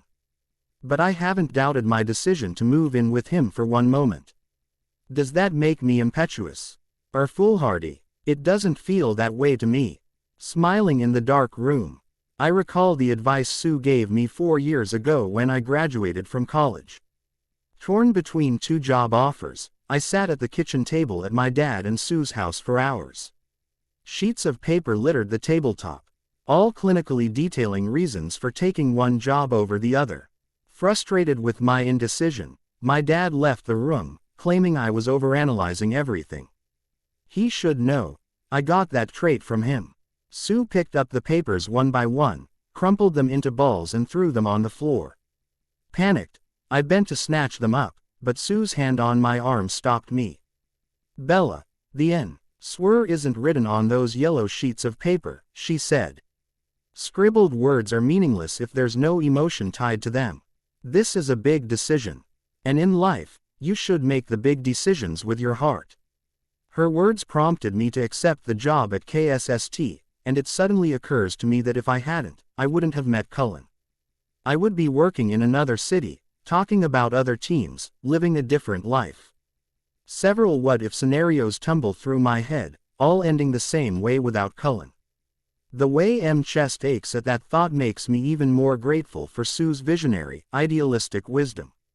Finally, I drift off, getting a few hours of sleep before I go to the condo Sunday morning to begin putting my things away. By the time the Seahawks game is over, I've ingled my books with his on the shelves in the living room. The copper tray and candles which used to sit on my coffee table now sit on Cullen's. Some of my framed photos are propped alongside his around the room. While watching local coverage of Cullen's press conference after the win, I carefully unwrap the few valuable things I inherited from Grandma Swan and place some of them on the bookcase. Pausing to study him on the flat screen, I listen to his calm, witty answers to the reporters' questions, always giving credit to his teammates and the coaching staff instead of bragging about his own accomplishments. He jokes with a couple of reporters, grinning crookedly like he does when he's really amused. I identify several sound bites we can use on the show tomorrow morning as well as some lips that will probably be shown on the news, but none of it seems orchestrated by Cullen. He's just naturally charismatic. Although it's impossible for me to look at him objectively now, I think that I would like him even if I didn't love him. When he calls a little while later, we talk briefly about the game. He knows he performed well today, but he once again downplays his role. After I rattle off a few stats, he finally agrees that he played okay, but then he changes the subject, telling me what time the charter flight will arrive in Seattle and that he's anxious to get home. I agree, whispering that I love him before we disconnect. Back to work, I mumble, looking at the boxes still stacked around the room. 5 hours later, my clothes are hung in the closet. My shoes take up half the space on the built-in storage rack. The cigar box where I keep jewelry and a few sentimental objects is on top of the dresser. My grandmother's faded mixing bowl sits on the kitchen counter, filled with fruit. Exhausted but happy, I shower and put on the only skimpy nightgown I own. Then I wrap myself in the sex blankie and sit on the couch to wait for him, sipping a glass of wine. When my eyes get heavy, I lean over and let them close, and then jerk awake when I hear the chime of the arriving elevator. Pushing my hair out of my face, I sit up straight and turn around just as he drops his suitcase and bag in the foyer.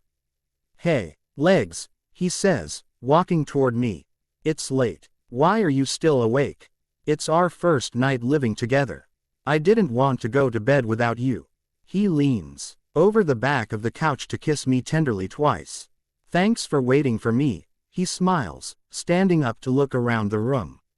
"You got everything moved?" "Almost. I need help with a couple of heavy things," I answer. He wanders toward the bookshelf while I get up and carry my wineglass to the kitchen. "I have a cedar chest and a chair that I want to bring over."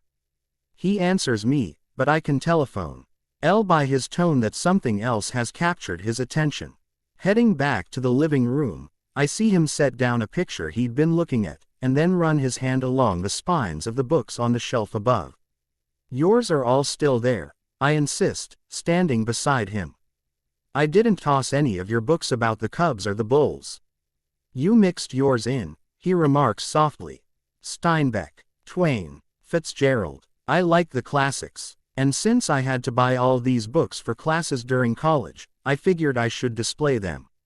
"The Brownings. You put Robert and Elizabeth Barrett right next to each other. Did you know they courted in secret?" "Really?" he asks, pulling me in front of him. "Yeah." Inexplicably, that bit of trivia popped into my head out of the blue while I was unpacking earlier.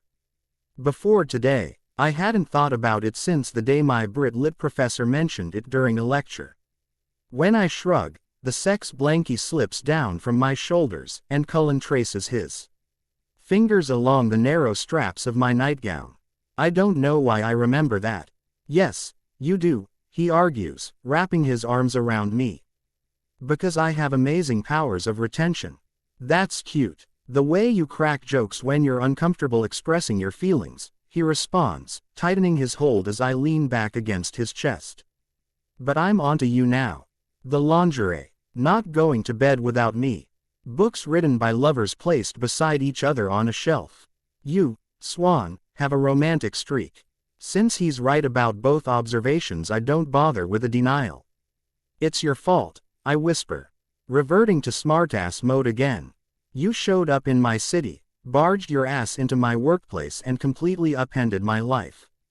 Although he chuckles against the side of my head, I promised him that I would get better at this and it's time to prove it. Taking a deep breath, I ignore the butterflies in my stomach and turn around to meet his gaze. And I couldn't be happier about that, Cullen. The way his eyes light up causes my heart to flutter almost painfully in my chest. Immediately, I know I want him to look at me like this every day. Shifting his hands lower, he lifts me up and I let go of the blanket to twine my arms around his neck. We're both smiling as our lips meet. I love you, Cullen. I love you, too, Swan. Welcome home. In general, I'm not much of a gambler. I do buy lottery tickets or wager money on sports. But if the odds makers had set the over-under on our first fight of cohabitation at 3 days, I would have bet the farm on the over. And I would have lost. Only 2 days in, Cullen stands in front of the bedroom closet at my old apartment, resting his hands on his hips and frowning at me. Hanging behind him are the objects at the center of our disagreement, my summer clothes. Cullen, you're overreacting, I say, resisting the urge to roll my eyes. Shifting my weight onto my left leg, I mirror his stance. Half of your stuff is still here. Quote, almost everything except my furniture is at your place, I argue sharply. Our place, he mutters through clenched teeth. Rolling my lips together in frustration, I bow my head for the briefest second to exhale. And then look up at him again. Our place. Although neither of us is smiling right now, the last 2 days have been idyllic. I'm not surprised by how easily Cullen has welcomed my complete invasion of his territory. But I am amazed by how different it feels to be a resident of the penthouse instead of a guest. I got a little thrill when I saw him using my favorite pan to sauté vegetables last night. And then he offered to hang some of my artwork on the living room wall. After he saw me struggling to fit everything in my side of the dresser, he shifted his clothes around so I could have an extra drawer. When I asked if we could rearrange the bedroom furniture to make room for my favorite, overstuffed chair, he readily agreed and wanted to help me move it this afternoon. Our blissful bubble popped, however, when we got to my apartment 10 minutes ago. First, he questioned me about the books I left on a shelf, books I wasn't planning to keep. He was temporarily pacified by that explanation. But when we walked into my old bedroom, the sight of hanging garments set him off again. Son of a buck, why didn't I shut the closet doors when I left here 2 days ago? You left most of your books in a closet full of clothes here, he complains, his scowl indicating that my effort to placate him has failed.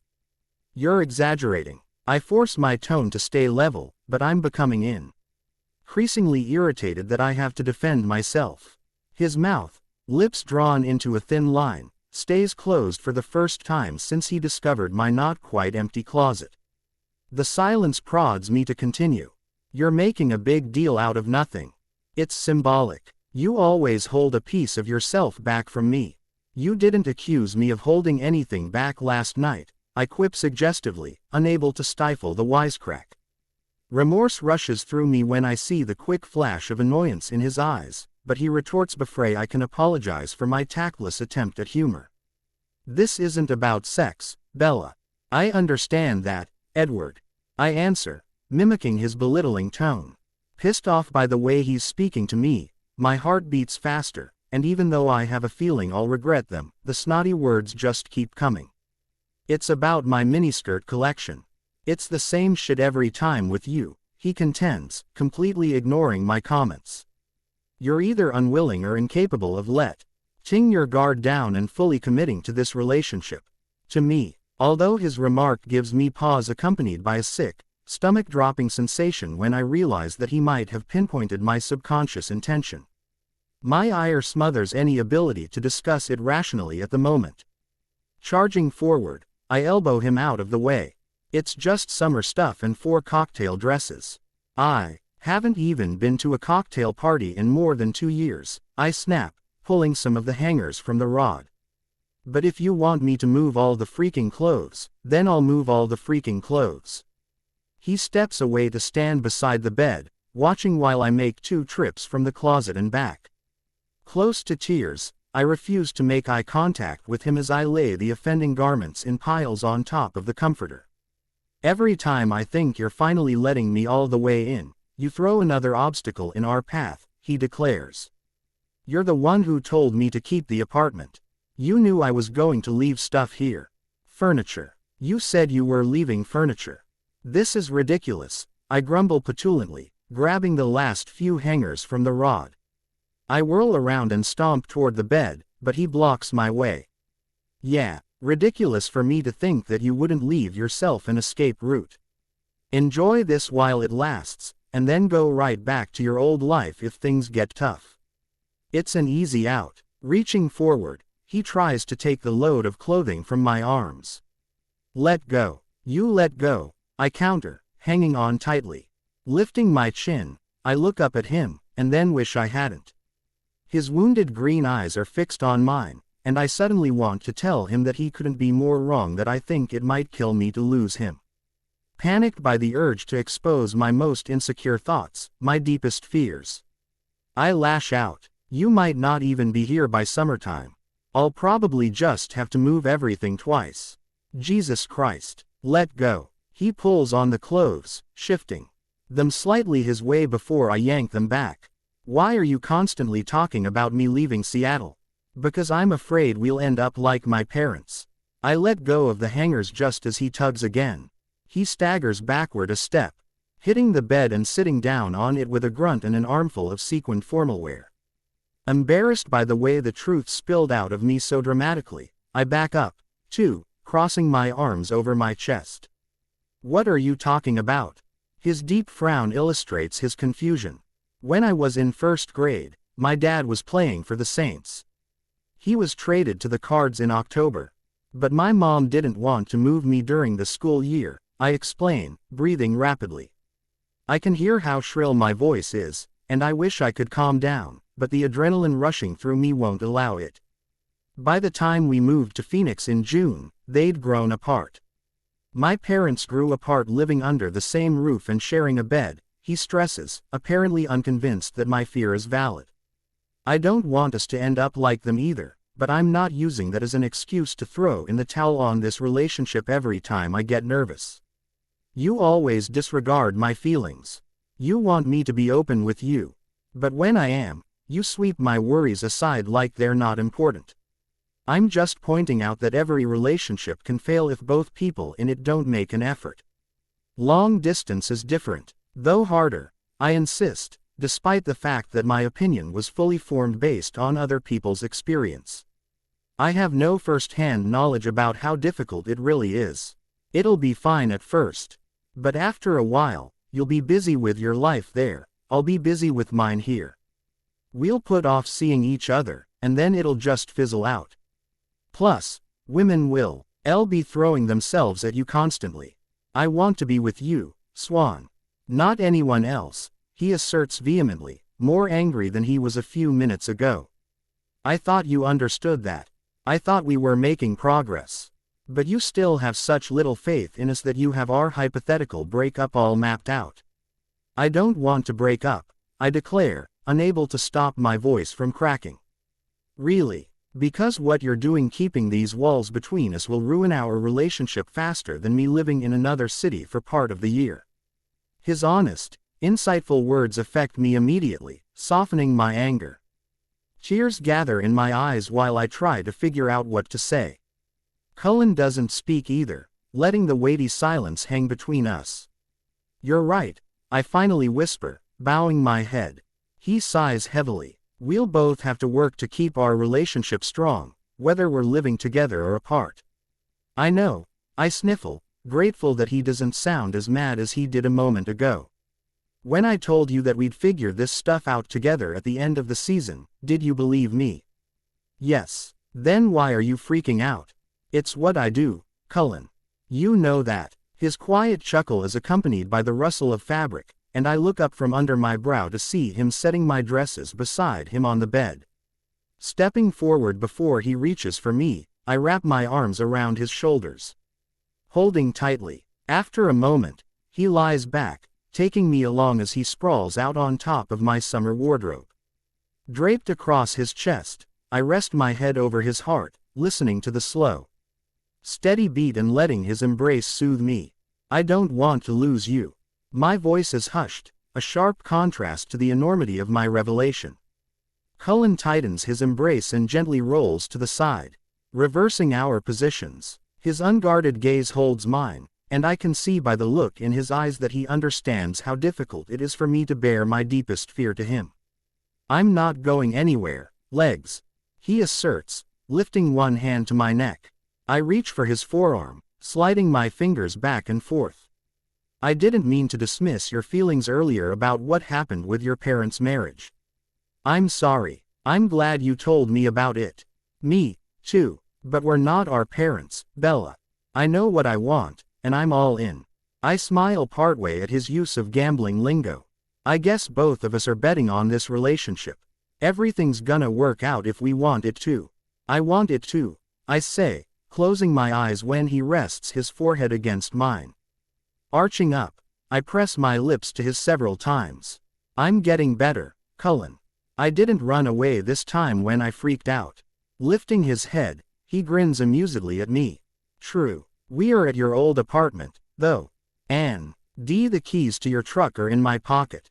Yeah, but still. We both laugh lightly as he agrees. But still. When he leans down to kiss me again, I press my hand against his chest, halting him. Alt. Huff, it goes against every cowardly impulse I have. I force myself to tell him the rest. Edward. Yeah, I didn't want to. Didn't want to what, baby? Run. I didn't want to run from you. It never even crossed my mind. I'm not sure what I thought his reaction to my statement would be, but I'm a little startled by his sweet smile, by the way his eyes instantly darken. His lips capture mine, moving demandingly, taking my breath away. Within moments, we're frantically pulling at each other's clothes. And when he plunges into me, I don't care that we're lying on top of a cocktail dress I've only worn once. I don't really like sequins anyway. Blank, blank. 8 days later, I sit in the back room of Cooper's bar looking down at my fantasy roster, but listening to some guys at the end of the long table talk about Cullen. After the Seahawks win over the Colts last Sunday, not surprised to hear them heaping praise on my favorite QB, and I can't quite suppress my prideful grin. When their talk turns to the worst-kept secret in town, the fact that the Seahawks and Cullen's agent have begun negotiating a contract extension, my stomach flutters nervously. Although Cullen is optimistic that he'll sign a deal within the next few weeks, the possibility that it could fall through has me on edge. Deciding to distract myself, I glance sideways at Emmett, sitting in the chair next to me. I watch closely as he takes a chip from the platter of nachos between us and piles jalapenos on top. So, are you taking the red-headed Seagal home with you for Thanksgiving next week? He replies, still concentrating on pepper placement. We're not. When the second pause lasts longer than I think it should, I offer a suggestion. Dating. With a quick grin, he turns toward me. I was gonna say fucking. He stuffs the loaded chip into his mouth and continues talking, requiring me to use the Emmett deciphering skill I've honed over the last 5 years to interpret his mangled words. But I thought it would be rude. More rude than that, I ask, pointing toward his smacking lips. Torn between disgust and amusement, I shake my head at him. Oh, shit, hot, he whines.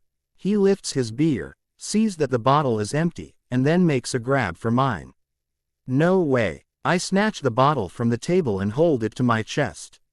I've only had 3 sips out of it. You're not filling it with your nacho backwash. I'll buy you another one, he pants, his face reddening. Hurry, you're an idiot, I grumble, handing him my drink and watching as he guzzles the liquid. Only you would put 9 jalapenos on a chip and eat it all in one bite. Bar trick, he says, lowering the bottle to take a quick breath. Gets me sympathy and a drink from a pretty girl every time. That comment will cost you an extra beer, I retort with a laugh, holding 3 fingers up at the waitress when she walks by. I check my watch and see that we still have 15 minutes before the fantasy meeting starts. What happened with the redhead?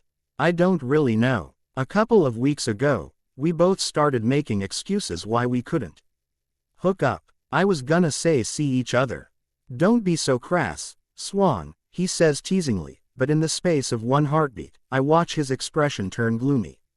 Unable to tell if he's joking or not, I narrow my eyes slightly. I really thought that I was falling in love with her at first. She was smart and smokin' hot.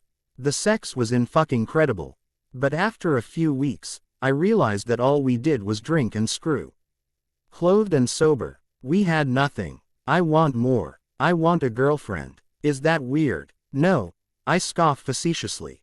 What's weird is that you seem to have grown a vagina since the show ended this morning. Why are we talking about feelings after only one drink? I don't know. He looks down at his beer, shoulders slumping. He rotates the bottle, wiping the condensation from the dark glass with swipes of his thumb. I'm not used to such an introspective Emmett, but I'm becoming convinced that there's no punchline coming at the end of his story. I guess because you're the only close friend I have who's a girl. Feeling guilty for responding flippantly when he was actually seeking advice, I grasp his forearm. Emmett, wait. Why am I asking you? You've been as unlucky in love as I have, he interrupts. Turning his head to look at me, he jabs my upper arm with his elbow. You want to come to Alaska with me for Thanksgiving? Have you ever been to my home state? No and no, I answer, twisting to say thank you to the waitress when she sets our drinks on the table. Swan, do you know the male-to-female ratio in Alaska? I hum, lifting one icy bottle to my lips. There are, 107 men for every woman. Your talent for distortion is reaching new heights, M. I don't think that's the real statistic. It felt real when I was trying to get dates with hot girls during high school. He remarks, pursing his lips so that his dimples appear deeper, cuter. He leans close, clamping one hand on my shoulder. You know what my sister says about the chances of finding a man in Alaska. The odds are good, but the goods are odd. Doesn't she still live in Alaska?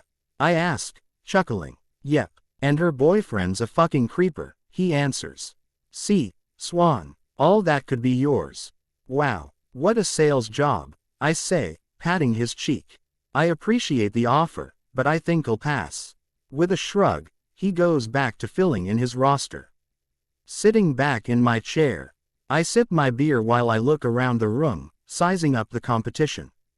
I didn't have a great fantasy week and fell one spot in the standings. But Peter the Prick's drop from the top has been legendary.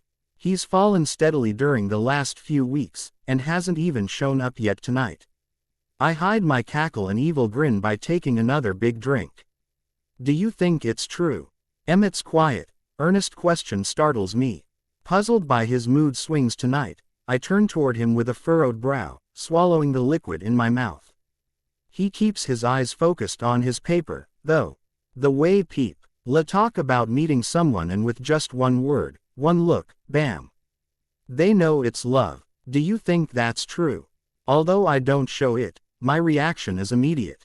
Staring at the side of M's face, I see Cullen in my mind. My body relives the heart-skipping, stomach-flopping sensation that swept through me on the morning we met at the studio. I remember thinking he was beautiful as soon as he removed his helmet. But the moment our gazes locked and he spoke directly to me, my spine tingled and my breath quickened.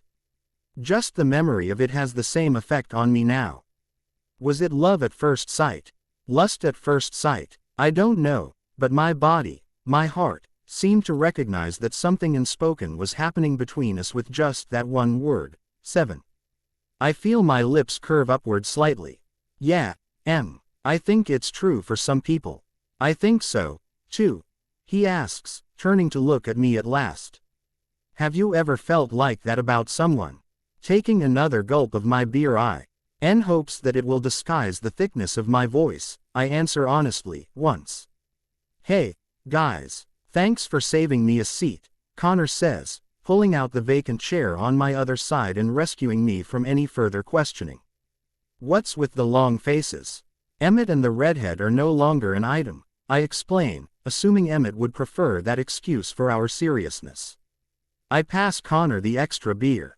Sorry, dude, you didn't love her, though, Connor reasons. He holds his beer toward us. You'll find the right girl. Here's to the next one being the one. In typical Emmett fashion, he adds to the toast, wishing that the one be gifted with a great rack. I roll my eyes while the guys laugh.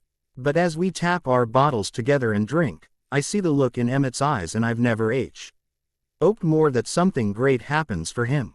Blank. In the hallway outside the penthouse, I stand wrapped in Cullen's arms, kissing him. When I feel his grip loosen, feel him reach one hand toward the call button for the elevator, I protest.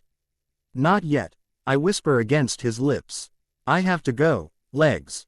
2 more minutes. His throaty chuckle vibrates through both of our chests. 2 more minutes, he affirms. Pushing up onto my tiptoes, I hang on to him a little more tightly as I move my mouth urgently with his. He digs one hand into my hair, holding my head still as he tilts his, sliding his tongue tantalizingly along mine. Too soon, though, he starts to pull away again, pecking my lips softly as he pushes the down button. With a sigh, I stand flat-footed again, looking up at him. I'll miss you, I say quietly.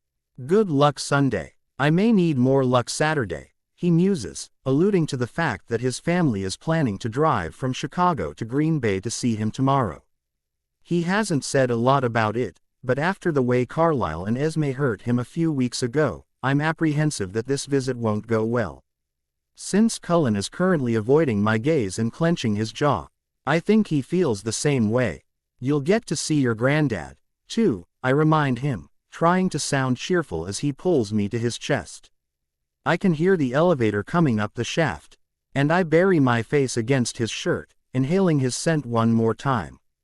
I love you. You, too, legs, he answers, kissing the top of my head. I'll call you when I get to the hotel tonight. After a final goodbye kiss, he picks up his bag and steps onto the elevator when it arrives. We smile at each other as the door slides closed, and then I turn away with a sigh, walking back inside the penthouse. As part of my commitment phobia rehab, I drive to my old apartment the next afternoon and pack up all the odds and ends I left there. Books, unneeded kitchen utensils and old tea. Owls go in a box to be dropped off at a donation center. I use extra sheets to cover up my couch and loveseat, and then look around one last time. I'll still come back, of course, to check on the apartment and pick up my mail. But this is it. Everything is gone except the furniture. The tiny twinge of sadness I feel doesn't faze me. I don't regret moving out and I don't want to go back to my old, Cullen-free life.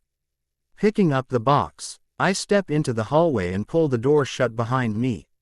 Sunday morning, I settle on the couch to watch the game. Although Cullen and I talked on the phone last night, he wasn't in a very good mood and he didn't mention his family. I tried to ask about them, but he quickly steered the conversation in another direction, and then told me he needed to get to sleep. He texted me this morning before he went to Lambeau Field, but all he said was that he loves me and he'll call after the game. I wait impatiently through the pregame analysis given by the booth announcers, wishing the camera would switch from their faces to the players warming up on the field. Finally, they cut to a shot of Cullen standing on the sideline. Oh, hell, I mumble, wrinkling my nose when I see the dark circles under his eyes, visible just above the rectangles of eye black smeared across his cheekbones. He shakes his head at something the quarterback coach says, the stony set of his jaw never changing. I don't like the way he looks and neither does my suddenly churning stomach. As the game begins, I take notes and keep offensive stats on my laptop. Cullen's completion percentage is down slightly, but it's the yards after catch total that dips the most. None of the receivers can get free of the defenders enough to gain more than 2 or 3 yards after a reception. Even with halftime adjustments, the Seahawks offense never really gets going. With a sinking heart, I watch Cullen trudge to the sideline after throwing a pick six in the third quarter, allowing the Packers to go ahead by 2 touchdowns. He's had enough media training to know that he shouldn't show a lot of anger when the cameras are on him unless he wants to be the lead story on SportsCenter, BU. The fact that he shows no emotion at all concerns me. He sits on the bench looking through the pictures taken during the last drive with a blank expression on his face. During the fourth quarter, the offense performs a little better. Cullen completes one deep pass to Whitlock, and Fuller rushes 18 yards for a touchdown, but it's too little, too late. The game ends with the Seahawks losing by 10. I watch Cullen's televised press conference, hating the flat look in his eyes. He suffers with every loss, but this one seems to be especially painful for him. Standing at the podium, he answers every question the reporters ask. But he lacks the easy wit he normally exhibits when speaking to them. His words are still thoughtful. I see his left eye narrow the way it does when he's contemplating what to say. He compliments the Packers' defense. And even though he wasn't the only one on the team who didn't play well, he takes all the blame for the loss. I text him when he's done, asking him to call me. He answers almost immediately. "Don't feel like talking now, Legs. I'll see you at home." I reply that I understand, and I do, but my chest aches for the rest of the day. I stay busy by watching other NFL games and making a list of topics for the show tomorrow morning. In my head, I imagine which side Emmett will want to take on most of the topics and try to formulate responses supporting the opposite view. It's almost 11 o'clock when I finally hear the soft bell of the elevator. Scrambling up from the couch, I leave the sex blankie and the book I was reading where I sat and rush toward the hallway. Arriving just as Cullen walks off the elevator. Without saying a word, I go straight toward him and hug him tightly, winding one arm around his neck and the other around his waist. He stands still for a few seconds before he lets his duffel bag drop to the floor and returns the embrace. Bit by bit, I feel his body relax while I rub his back gently, slide my fingers along the nape of his neck. "You don't have anything to say, Legs?" he finally asks. No smartass comment. "No. Get it together, Cullen." "No," I murmur against his shoulder. "Sometimes when you have a crappy day, you just need to know that someone loves you." And I do. He swallows before he speaks. "Thank you, Swan," he says hoarsely. "Thank you for always knowing what I need. I love you, too." We remain in place for a few more minutes before we let go. Pulling back enough to look into his eyes, I shift one hand to his face. "What else do you need?" "A shower. Come with me." Understanding what he's asking, I take his hand and lead him back to our bathroom. I open the shower door and turn on all the shower heads and the steam. While the water warms up, we undress each other, exchanging lingering kisses. Once we're in the steamy stall, I trace the lines of his shoulders and chest with my fingertips, leaning forward to kiss his wet skin. "I'm keeping you up too late," he mumbles, sinking his hands into my hair. "I'll take a nap tomorrow," I answer, tilting my head back to look at him. He bends down to kiss me, but it's obvious that his mind is somewhere else. When I pull away to look questioningly at him, he lets out a heavy sigh. "Sorry, Legs, I can't get all this shit out of my head."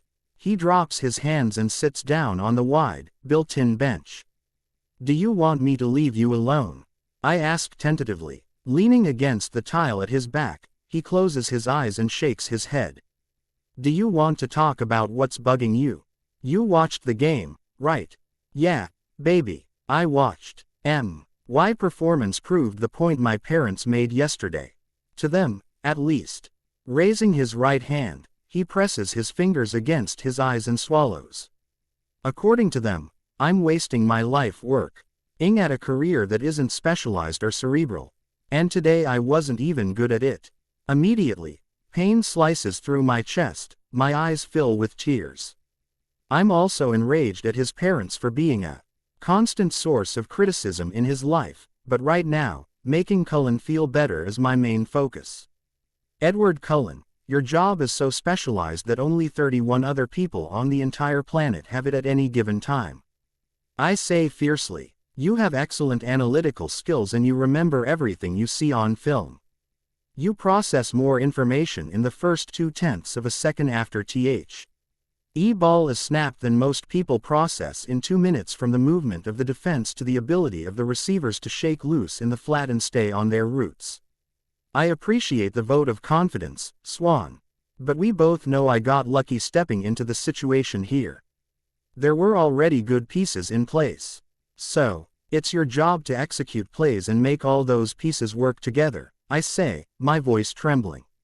And you do it, every week, win or lose. I think you're incredible. It's just never going to be enough for them. I have to accept that. When I sniffle, he moves his hand, opening his eyes to look up at me through the steam. Don't cry, Swan. It's not worth it. You're worth it, I declare. He reaches for me and I step between his legs, clutching his shoulders. Resting his head against my stomach. He wraps his arms around my waist. What about your granddad? What does he think? He said, screw what they want and make yourself happy, he recalls, causing me to smile. I think I love his granddad. And then he told me that his parents didn't want him to be a musician. But if he hadn't been playing in that little jazz club in Chicago, he wouldn't have met Gran. And I started thinking that if I wasn't playing football, I never would have moved here and had my ass insulted on the radio. Tilting his head back slightly, he grins crookedly at me. I apologized, I defend, smiling back and hoping that his heavy mood is starting to fade. I stroke my fingers across his cheek. But I'm not really sorry that I said it. I'm not either, he says quietly, pressing his lips against my skin. As he kisses his way across my stomach, his hands skim up my back, and then down to grasp the backs of my thighs. We met the next day because of it. I start to answer him. But then exhale in a gust instead when he circles my belly button with his tongue. The flash of desire is immediate and has me gripping his shoulders, trying to remain standing on my shaky legs. Wrapping one arm around my waist to support me, he moves his mouth slowly up the center of my body. My lips fall open. My nails dig into his skin as he teases the area between my breasts. Cullen. Oh, God, I whisper, shivering slightly as a tingle spreads up my spine and down my arms. He closes his hand over one breast and his mouth over the other, and then looks up at me while he sucks strongly. I'm supposed to be making you feel better. Humming against my skin, he swirls his tongue around my nipple and nudges my foot with his until I step apart. When his fingers slip from my breast and trail down my abdomen, I moan, waiting impatiently for his touch. Just before he slides his fingers between my legs, he pulls his mouth away from my breast. Watching you like this does make me feel better, he says. He keeps his gaze locked with mine as his fingers skim over my clit and push inside me. It feels so good, his hand pressed against me, that I can't stop my hips from rocking forward. Slow strokes gradually speed up. The pleasure building until my eyes close, my head falls back. Crying out when the orgasm bursts through me, I let him hold me up, I savor the sensation of his stubble covered chin rubbing back and forth across my stomach. As my body returns to normal, I look down at him, smile when he smiles at me, and move willingly when he pulls me to straddle him. Kissing him, I glide my tongue along his bottom lip, and then pull it between mine to suck gently. His hands cup the sides of my neck, fingers sliding under my wet hair as he responds to my attention. Intending to draw out his pleasure, I smooth my fingertips across his face, down his neck. I trace the muscles of his shoulders and arms. Finally, I place my palms against his chest and let them fall slowly. He groans into my open mouth as I finally wrap my hand around him. I love you so much, I murmur against his lips. His only reply is to kiss me more passionately. He doesn't let me continue caressing him very long, pulling my hand away and shifting us so I can sink down onto him. Tongues tangling, We breathe into each other's mouths, but I know he needs more. I need more. Gripping his shoulders, I lift myself slowly, delighting in the low sound Cullen makes. His hands land on my waist, fingers digging in, to guide me in the rhythm he wants, and soon I feel myself racing toward another orgasm. Sliding his hands to my ass, he moves me faster, driving into me at the same time. Wrenching my mouth away from his, I hold him close as I come again, feeling him follow right after. Panting, we stay still, wrapped around each other and surrounded by steam. He leans against the tile wall and I lean against him, burying my face in his neck. His fingers skim up and down my spine a few times, tickling me. Before I feel his hands drop away to rest on the seat beside my legs. Smiling softly, I hope that he's as satisfied as I am. "Hey, legs," he mutters several minutes later, his voice deep and raspy. He waits until I answer before continuing. "We've been in this shower for half an hour and we're dirtier than when we got in." Laughing, I sit up to look at him. He's smiling, eyes barely open. "Come on, baby, I'll wash you off." He grips my legs, not letting me stand quite yet. "Kiss me first," he pleads. I press my lips to his gently. "Thanks for staying up with me." After answering, I get up and pull him to his feet. Rambling about my weekend while we finish showering. Wrapped in a towel, he steps out of the stall first, and then offers me his hand as I follow. "What are we doing for Thanksgiving?" he asks, surprising me. I don't you have regular practice Thursday?" "Yeah, but I have Tuesday off." "We could cook then." All my life, holidays that take place during football season have just been regular workdays for my dad. It's a side effect of the business. We've always celebrated in February when he has some time off. Before now, it didn't occur to me that things would be any different with Cullen. But I'm instantly grinning, excited by his suggestion. Really, he nods. I know my schedule screws it up some, but I don't want to just ignore our first big holiday together. Even if we can't have Thanksgiving on Thanksgiving. It's not about which day we cook the bird, Cullen. It's about taking time to be grateful for what we have, I contend. "You're right. Maybe it should be our tradition Thanksgiving on Tuesday every year." I recognize the telltale redness creeping into his cheeks and know that he's anxious about what he's saying. "What do you think?" "I think having a tradition with you sounds absolutely perfect." Holding my towel closed with one hand, I raise the other to his neck and boost myself up to kiss him. We talk a little about what food we want to make, but neither of us can stop yawning while I dry my hair. When we get into bed several minutes later, he curls up behind me, holding me close. "Cullen, can I tell you something?" I whisper. "MMHMM. I never had a best friend when I was growing up. I mean, I had good friends, but I didn't have anyone that I told everything to," I confide. Reaching for the hand he has draped across my waist, I pull it to my lips. Kissing his fingers. "Until you're my best friend. You're my best friend, too, Swan," he responds, his soft words slightly slurred with sleepiness. "I love you so much." Hearing him echo my feelings, I sigh happily and let my eyes slide closed. Too tired to answer, I squeeze his hand, trusting that he'll understand what I mean, and he squeezes back. "Blank, _ blank. This is the best stuffing," Sue says, setting an index card in front of me. Pointing my phone at it, I take a picture of each side of the card while she continues flipping through her recipe book. "Will I be able to make all this stuff?" I mumble, flicking my finger across the screen and perusing the recipes for all the Thanksgiving dinner staples. Turkey, stuffing, mashed potatoes, sweet potatoes, pumpkin pie. Use the refrigerated pie crust, she advises. You'll be fine for all the others. Thank you for everything, I smile.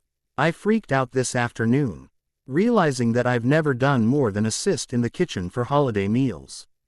My mom isn't a great cook, but Sue is. When I called her for help, she volunteered to share all her recipes and he hasn't asked a single question about why I want them. Judging by her knowing smiles, though, she's guessed I'm cooking for a man. You're welcome, sweetie. We both turn toward the back door when it opens and my dad walks in. Hi, Bells. I was surprised to see your truck in the driveway. Everything okay? Hey, Dad, I reply, standing up to hug and kiss him. Things are fine. What brings you by? He releases me partway, but keeps one arm around my shoulders. I just came to see you. Isn't that your holiday cookbook, honey? He asks her, pointing toward the table. Before she has a chance to answer, he turns to look at me.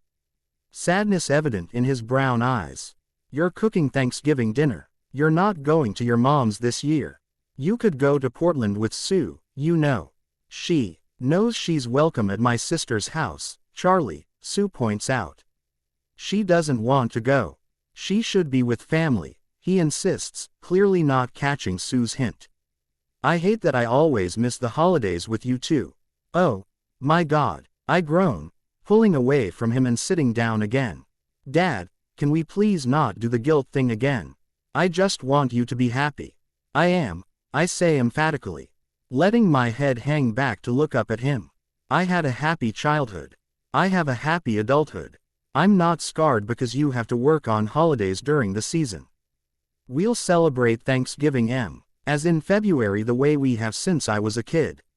He chuckles at my use of the moniker we came up with years ago for our makeup holiday. Resting his hands on my shoulders, he squeezes lightly before moving toward Sue. He bends down to kiss her, and then sits down, shrugging out of his jacket. I stay a little longer, but now that I know Cullen is probably at the penthouse, I'm itching to get there, too. After hugging and kissing them both, I head for home. Blank. Come here, Cullen mutters, lifting his head to look at me. I can't, I whine, adjusting the decorative pillow under my head. I'm miserable. Chuckling, he grabs my foot. Me, too. We made a damn good Tuesday Thanksgiving, legs, he pronounces. In spite of my state of discomfort, I smile when I think about the day. Cullen did all the grocery shopping while I was at work, and we spent the rest of the day side by side in the kitchen. We've cooked a lot of meals and spent a lot of Tuesdays together. But today ranks among the best of both. We laughed at each other's funny stories about Thanksgivings past and reminisced about our grandmothers. We Googled cooking terminology we didn't know, Head out one dish that went horribly wrong and high-fived every time something turned out well. When we finally sat down at the table, we toasted to our first holiday and named the things we're thankful for. By dessert, I'd had 2 glasses of Pinot and too much food, so I only had a couple of bites of pie. Cullen, however, topped his piece with whipped cream and ate the whole thing before we moved to the living room and collapsed on opposite ends of the couch. I agree, I answer with a satisfied sigh. And we're good, too, right? I mean, every day, even though I think this can't get better, it just does. Yeah, Bella, we're good, too. His voice is raspy as his fingers tighten around my foot. Make room. I'm coming up there. Rolling to my side, I giggle as he moves to lie next to me, groaning from the effort. We face each other, intertwining our arms and legs. Content to enjoy the closeness of the moment, we kiss unhurriedly, pausing often to smile at each other. My chest swells, overcome with love for him. Gratitude for this day. We forgot to do the wishbone, he remembers, pulling back. I'm too comfortable to get up, Cullen. But it's a tradition. It's good luck. Avenue no defense against the wrinkled brow, the plaintive look in his eyes. All right, but I'm still not getting up. We'll have to improvise. Close your eyes and hold out your pinky, I order, smiling when he immediately complies. He's so boyishly cute this way. I hook my pinky around his and lean forward to kiss him. Make a wish and pull. Physically, I know I'm no match for Cullen, but I also can. He won't use all his strength to beat me right off the bat. I put up a fight long enough that I hope he won't know I'm totally letting him win, and then give up the struggle. Clasping my hand to his chest, he opens his eyes and grins crookedly at me. Did you lose on purpose so I could get my wish? Shrugging one shoulder, I answer cryptically. Maybe. What did you wish for? If I tell you, it won't come true, he refuses. Wrapping his arm around my waist, he slips his hand up the back of my shirt, gliding his fingers along my skin. What about yours? I couldn't think of anything to wish for, I admit. I have everything I want right here. I'm so happy. I am, too. But you still made a wish. So maybe my wish involves you and me in our happiness, he leads, raising one eyebrow at me. Cullen, I'm suffering from tryptophan overload, I complain, burrowing into his chest. I'm only going to be awake about 45 more seconds. I can't follow some wayward brain teaser tonight. Okay, baby, go to sleep. I'll fill you in later. Before I slip into the kind of nap that's only possible when you have a full stomach and a full heart, I clutch his shirt in my fist, loving the way he's wrapped both arms around me. Happy first Thanksgiving, I mumble. His lips rest against my forehead, ruffling my hair as he answers. Happy first Thanksgiving, Swan. Blank, _ blank. On Sunday, Cullen and his teammates play an almost flawless game in Houston, scoring 31 points while holding the Texans to just a field goal. Cullen takes a knee on the loss. Play of the game and keeps his expression neutral as he shakes hands with several players on the other team, but he doesn't fool me. I see the excitement in his eyes. The win is the most lopsided so far this year, and is Cullen's best statistical game to date. I watch with joy as he answers questions during the post-game presser with his usual unassuming humor. When he gets home late that night, his smile is wide and his eyes are shining. After a short practice on Monday, he spends several hours doing radio and television interviews for both local and national media outlets. But by early evening, he's situated on the leather couch in the living room, watching game film of the Vikings to prepare for next weekend. His playbook is open on the coffee table in front of him, and he's taking notes on the legal pad balanced in his lap. He seems engrossed in his task, so when I pick my laptop up from the kitchen counter and head toward the bedroom, I try to be quiet. He doesn't turn to look at me, but as I walk past, he reaches one arm over his head, bent at the elbow, palm up. Come here, legs. Veering his way, I skim my fingers across his palm playfully. Bending over the back of the couch, I set my laptop down beside him and kiss the top of his head. When I wrap my arms around his shoulders, he threads his fingers with mine. What's up? Watch this. Grabbing the remote, he rewinds the video and shows me several plays. Tell me what you see. They give the illusion of pressure by lining up in blitz formation, but they don't blitz when the ball is snapped, I say, surprise. Said that I can concentrate on the television with his thumb rhythmically stroking the underside of my wrist. They drop back and play man-on-man at the line most of the time. What else? I think you can go after the weak side safety. I continue. It looks like he usually bites on the out route and tries to go stride for stride with the wide receiver. If the receiver stutters and switches back toward the post, the safety will run right by. Nobody else in the secondary is fast enough to catch the wide receiver, leaving the potential for a big gain. I love listening to you break down the defense, he says, squeezing my fingers as he presses his lips to them. You love getting me to do your work for you, I tease, even though I can read on his notepad that he's already identified the same patterns I did, plus more. I kiss him again before I pull away. I'm going to go finish a couple of things for the morning. Are you coming to bed soon? Yeah, in a bit, he answers, but I can tell. I've already lost his attention as he goes back to watching the video. An hour later, I'm typing notes for the show when I hear Cullen come into the room. Sitting propped against the headboard, I see him standing at the end of the bed. But he doesn't say anything until I look up at him, raising my eyebrows. Hey, I continue typing, trying not to lose my train of thought. Hey, he crawls up the bed to lie face down, wrapping his arms around my waist. I glance at the screen again, my fingers clicking quickly across the keys.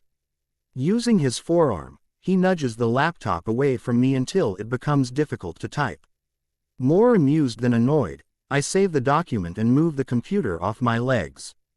Immediately, Cullen shifts to put his head in my lap, closing his eyes as I drag my fingers through the top of his hair again and again. I rest my other hand in the middle of his chest, and he reaches for it, playing idly with my fingers. I love you, Swan, he says quietly. I love you, too. Are you done studying? For tonight. I'll get more video tomorrow. Good. I don't want you flattened by any of those defensive backs next Sunday. Burgess really trucks around the outside if he gets a jump on the O-line. I don't want to talk about football, Bella, he murmurs. Okay. I smile, playing along. What do you want to talk about? Tomorrow. Do you get the whole day off? Yeah, no practice, no meetings, he confirms. Do you have plans after your show? Nope, I answer, still sliding my fingers through his hair. Why? I've been thinking that I want us to do something. What do you want us to do? I ask, mentally running through the list of Seattle activities he's mentioned before. The ferry, the aquarium, the vintage music store on Pike Street. But staring down at him, I see his face begin to redden and immediately sense that none of those things are what he has in mind. Realizing that he's nervous to tell me, I feel a sense of dread begin to spread outward from my chest. And I have to remind myself that he just said he loves me, whatever he wants can't be that bad. When I feel his heart beating rapidly under my palm, however, my stomach flips and I have a hard time breathing. His Adam's apple bobs as he swallows, and then his eyes pop open. The bright green gaze that meets mine is anxious expectant. Get married. With the sound of my rapid heartbeats echoing in my ears, I sit stunned. Staring down at Cullen as my mouth hangs slightly open. Sprawled sideways on the bed with his head in my lap, he stares back. His vivid gaze is paralyzing. I can't look away, although I think I want to. Suddenly heavy, my arms go slack, causing the hand I have in his hair to drop and lay motionless on my leg. Wah! Exhaling in a gust, the word is hardly audible, even to me. Let's get married. When I hear his simple statement, my other hand tightens, balling into a fist on his chest and clutching the material of his shirt between my fingers. Cullen's large hand covers it, his thumb sliding rhythmically across my knuckles. Blinking slowly, I try to process what he's now said twice. My mind races, but comes up blank. Legs. I know there's an extensive vocabulary in there somewhere. He murmurs. His voice is tinged with amusement, but his face remains sincere. Do I really have to repeat myself? Again. Through the fog clouding my brain, euphoria bubbles to the surface. But the flash of exhilaration is short-lived, quickly tempered by the cold weight of panic that follows. You what? You heard me. Married. Tomorrow. At last. Two coherent, multisyllabic words burst their way out of my thick-tongued mouth. Fleetingly, a vision of my Journalism 101 professor pops into my mind. She drilled the basics of investigative reporting into the heads of her eager students, and I used to methodically dissect situations, identifying the 5 W's: who, what, when, where, why. This seems like a strange time for that old habit to reappear. But the internal dialogue of question and answer begins instinctively. For a moment, applying step-by-step logic calms my frenzied thoughts until the 4th W stumps me, bringing the process to a dead stop. Where? I ask. The courthouse. No. King County has a 3-day waiting period. But there's a 10:30 flight to Vegas tomorrow morning. Holy crap. Holy crap. My stomach somersaults wildly with the realization that this isn't a spur-of-the-moment whim. He's done research. He's been on Expedia, or Kayak, or Travelocity. He's serious about this. Geez, Cullen, what's the rush? I mutter, uncomfortable under his intense stare. As alarm takes hold in my chest, my innate defense mechanism flares and I let the wisecracks fly. Why so anxious for the ball and chain? Are you about to be deported? Did you commit a crime and don't want me to testify against you? Oh, my God, are you pregnant? His eyebrows shoot up, wrinkling his forehead. At the same time, the left side of his mouth twitches as he struggles not to smile. Oh, damn, he's really cute. But I'm a little annoyed by his look of pleased bemusement, annoyed that, as usual, my reaction is probably transparent to him. What's so funny? I demand, hackles raised. You're adorable when you have a normal freak out. Nothing about this conversation is normal, I grumble. Ain't you supposed to distract me before you spring the big stuff on me? This is too important, Bella. You have to be sure about what you want. I don't know what I want for dinner tomorrow and you expect me to know if I want to go, if I want to get. My stomach is still rolling and now my breaths are coming fast and shallow. A light sweat has broken out across my upper lip, the bridge of my nose. I'm either going to throw up or pass out or both.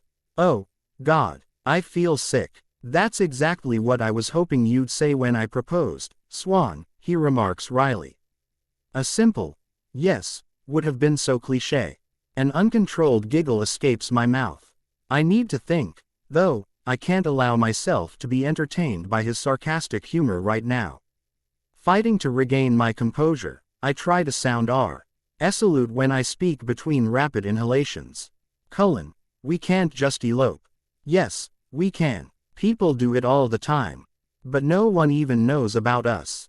So at the end of the season, instead of telling people we're dating, we'll tell them we're married. His tone is relaxed, matter of fact, as if we're discussing a topic as ordinary as the weather. And we can have a party. A reception, I correct automatically. We would have a. When I see the glimmer of triumph in his eyes, my voice trails off, realizing he's getting the impression that I'm warming up to this crazy idea. But I'm not. Absolutely not. Definitely not. Not that warm, anyway. Really mostly not. Reception, he agrees, finishing my abandoned sentence.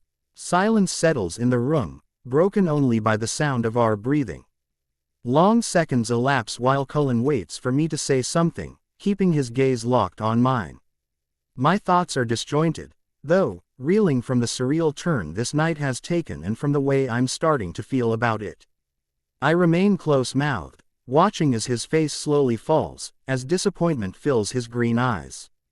When he looks away, breaking our connection, pain slices through my chest. Hating his expressionless face and averted gaze, my heart hammers, protesting my continued reticence. I know I've hurt him, and I try desperately to think of a soothing remark, a witty anything that will fill this dead air. Suddenly, I remember that I didn't ask him about the fifth W. Curiosity wins, even though part of my brain urges me to quit while I'm ahead, while I'm still capable of controlling my emotions. Why tomorrow? He doesn't answer at first, continuing to stare across the room. Finally, he shrugs one shoulder. One reason is because it might be my last day off before the end of the regular season. Although we haven't talked about it, I already assumed that. With 5 games remaining on the schedule, the Seahawks are fighting for postseason position. After a home game this week, 3 of the last 4 games will be played out of town, which means short preparation weeks, Tuesday meetings and very little time off, even for Christmas. But that's really reason number 2. What's reason number 1? I whisper, both terrified and anxious to hear it. His bright eyes snap back to meet mine again. I don't want to spend one more day not married to you.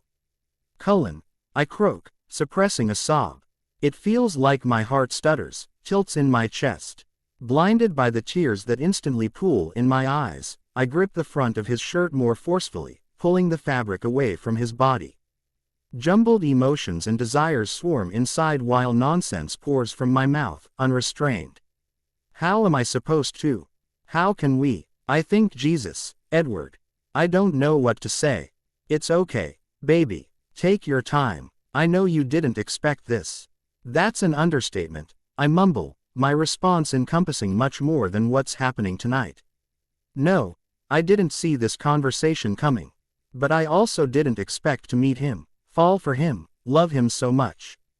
I didn't know if I would ever find someone who would want me despite my quirks and insecurities, someone who would totally get me. But Cullen does. Again and again, he pushes me to the edge of what I think I can do, and then convinces me to go a step farther, take a leap of faith. Each time, He's there beside me. Each time, it turns out better than I imagined. Oh, no, oh, shit, shit, shit, shit. Sit back and close your eyes, he suggests, and, grateful for a momentary escape, I do. My shoulders sink in to the pillow at my back while my head thuds softly against the wood. Just relax for a minute. When I shut my eyes, my breathing slows and the panic that flustered my mind recedes, little by little. Gradually, he pries my left hand out of its tense, curled position, and lifts it, capturing it between both of his. The gentle touch of his palms soothes me even more, and the tension begins to float out of my neck and shoulders. The voice inside my head recites a list of reasons it's opposed to this idea, but my heart isn't listening, focused instead on the way his hands surround mine. He doesn't hold too tightly, which might make me feel trapped. He doesn't hold too loosely, so I'm not afraid my hand will fall. His steady grasp is symbolic of how he makes me feel every day, supported, treasured. I hope I do the same for him. Well, at least when I'm not freaking out. With that final epiphany, the voice in my head surrenders and goes quiet. Gulping down the lump in my throat, I speak quietly. You really want to do this?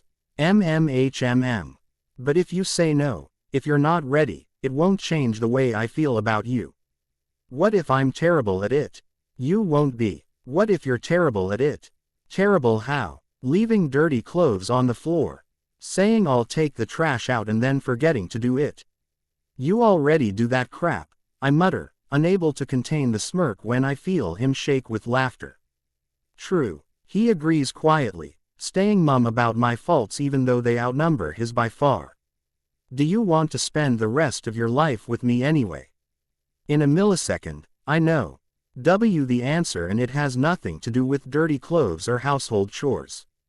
Behind my eyelids, new tears gather, dampening my lashes as I answer honestly. Yes, I know this seems rash, like it doesn't make sense, but it makes sense, I interrupt, shocked at my candor, shocked that I actually believe his plan is more than logical, it's perfect. Since there's a lengthy pause before he goes on, I guess he's surprised, too. Then let's do it. His voice is still hushed, but I can hear the excitement creeping in. Let's fly to Vegas after your show. We'll come home tomorrow night as husband and wife. Wife and husband, I argue teasingly, sniffing. Wife and husband, he echoes, imitating my tone. The words hang in the air unanswered, and I'm sure the significance of this comfortable lull isn't lost on him. No more smartass comments. No more protests. No more freaking out. He sits up, removing the weight and warmth of his head from my legs. Shifting our hands, he keeps hold of Min. With one of his as he moves around on the bed. When our knees bump, I open my eyes, looking briefly at our joined hands before raising my eyes to his face. I promise I won't be terrible at it. Nodding, affected by his husky, emotion-filled voice, I reply softly. I know. After a few seconds go by, he prods. Are you going to give me an answer, Swan?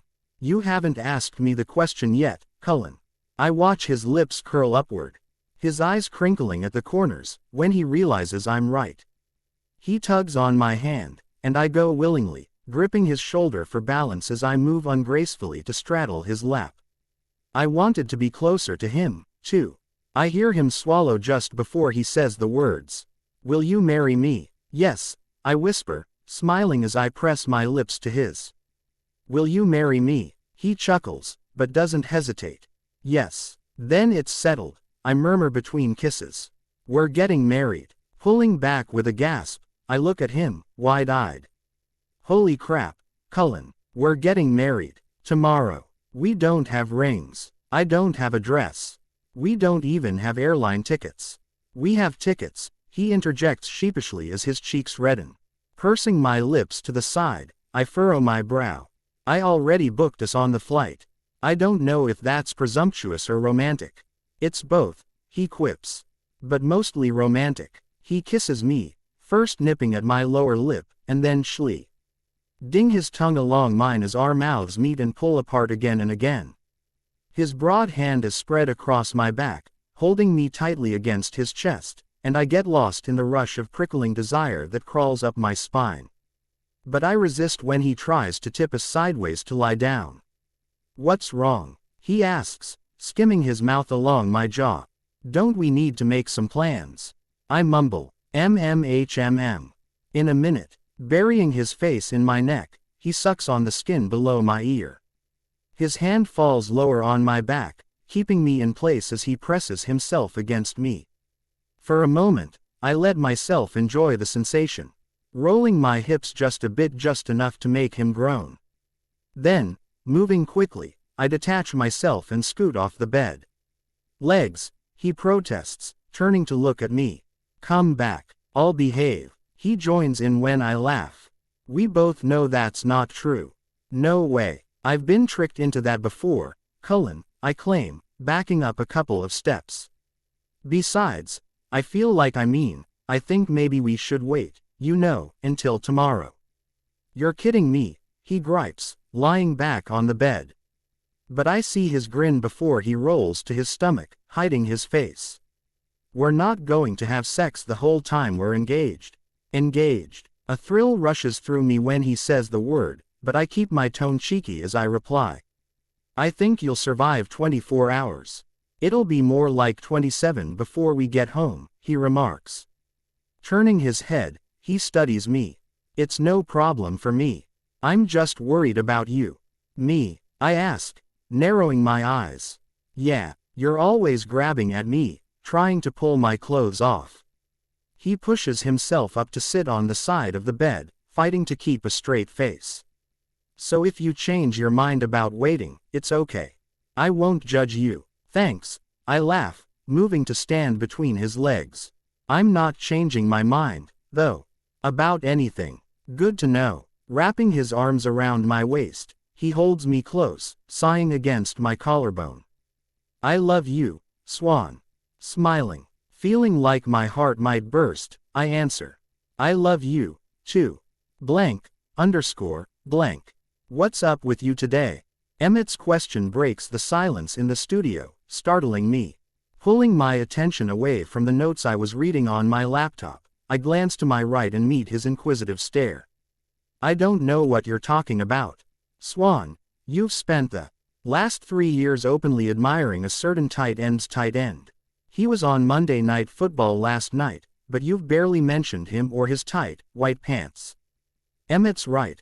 I usually can't contain my Jimmy Graham gushing, although my appreciation this season has been solely centered on his talent and effort, and not his ass. But my preoccupation with watching the clock this morning has hindered my interest for every topic we've discussed, including Jimmy. I'm not fessing up to that, though. "The Saints don't wear white pants," I retort instead, smirking. "Home or away?" "Forget the pants," he says through gritted teeth.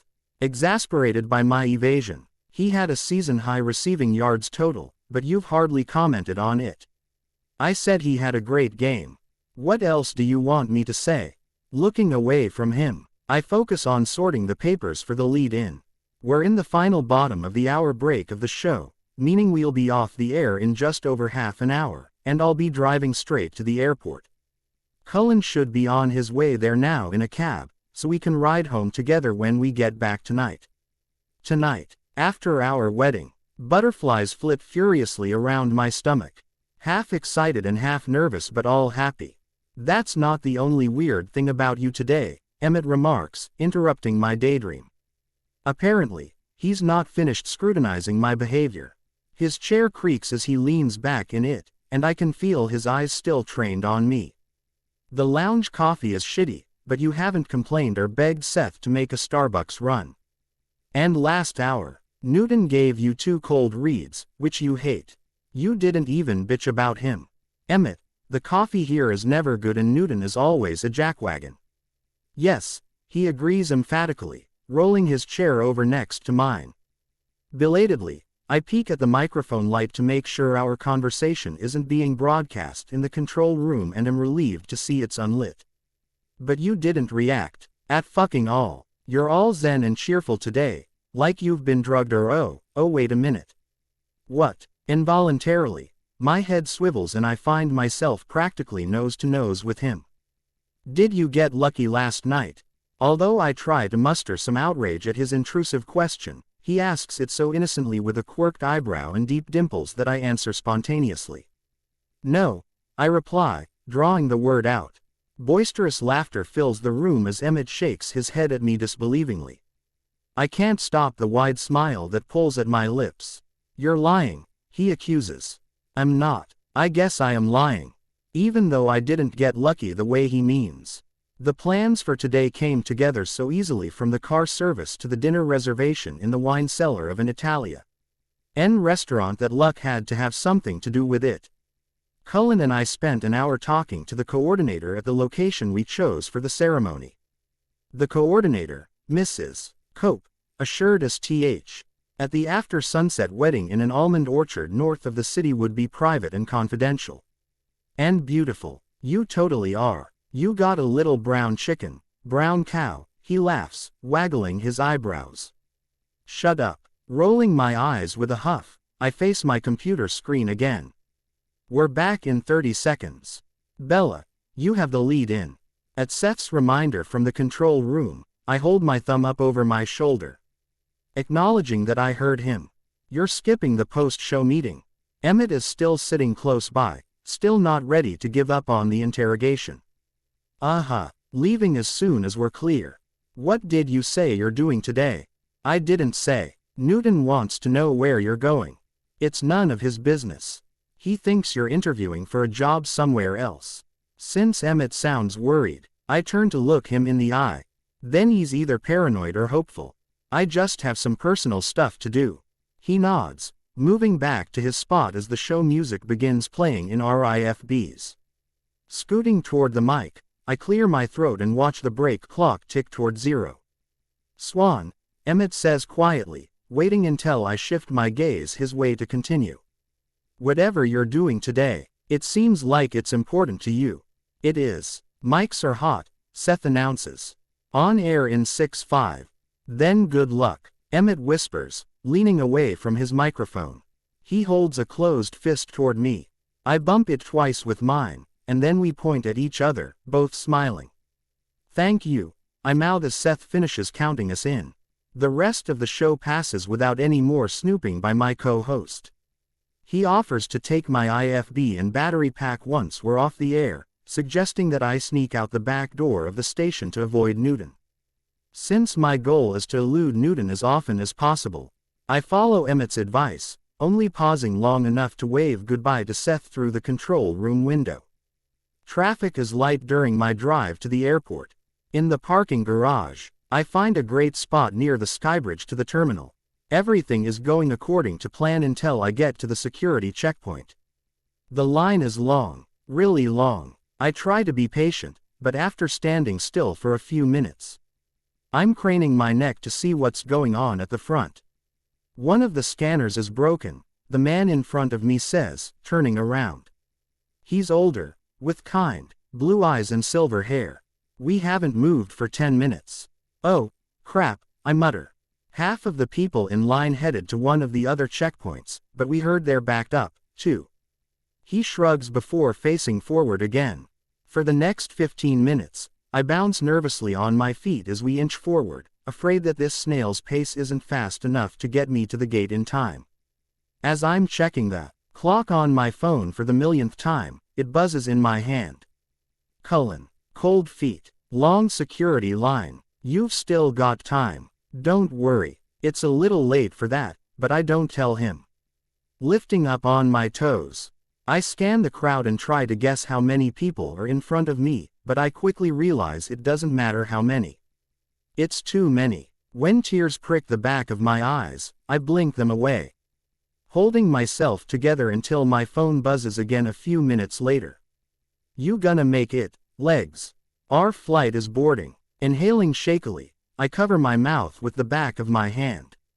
Yesterday I didn't even know I wanted this. But now the thought of missing this flight, missing this day crushes me. I type a response, praying it's true. I'll be there. The man in front of me peers over his shoulder, looking uneasy when he sees that I'm upset. He elbows the woman next to him and whispers to her. She turns to face me, concern wrinkling her already wrinkled brow. Honey, why are you crying? I'm supposed to get married today, I mumble, wiping at the wetness under my eyes. But I'm going to miss my flight. Goodness gracious, there won't be a wedding if the bride's not there, she declares. Let's make sure that doesn't happen, shall we? Winding her arm through mine, she pulls me forward, and then taps the shoulder of the woman ahead of her. My rescuer explains my story so oddly that several others turn around to hear it, and before I really know what's happening, I'm being passed up the line by smiling strangers. Some pat me on the back as I thank them or wish me luck as they nudge me forward. It's not long until I'm almost at the front of the line, but then a stern look from a middle-aged businessman stops me in my tracks. You can't just jump the line, the suit and tie grouch snaps. She didn't. Someone defends from behind me. We let her go ahead of us. Well, I'm not letting her cut in front of me, he responds defiantly. She'll miss her flight, another voice chimes in. And her wedding. Please, sir, I beg, undeterred by his scowl. My boyfriend/fiancé won't have another day off for at least a month. What kind of job does he have? His condescending tone sets my teeth on edge. But I know I have to play nice to get past him. One he loves. But he doesn't get much time off in December. Come on, man, have a heart, the guy behind me says. I spare a second to smile at him and he smiles back. Quit wasting time and let her by. Looking quizzically at the grouch again, I wait until he grudgingly steps aside, grumbling under his breath. The last few people in line wave me through, and I hear some of them applaud after I pass the inspection of the first TSA agent.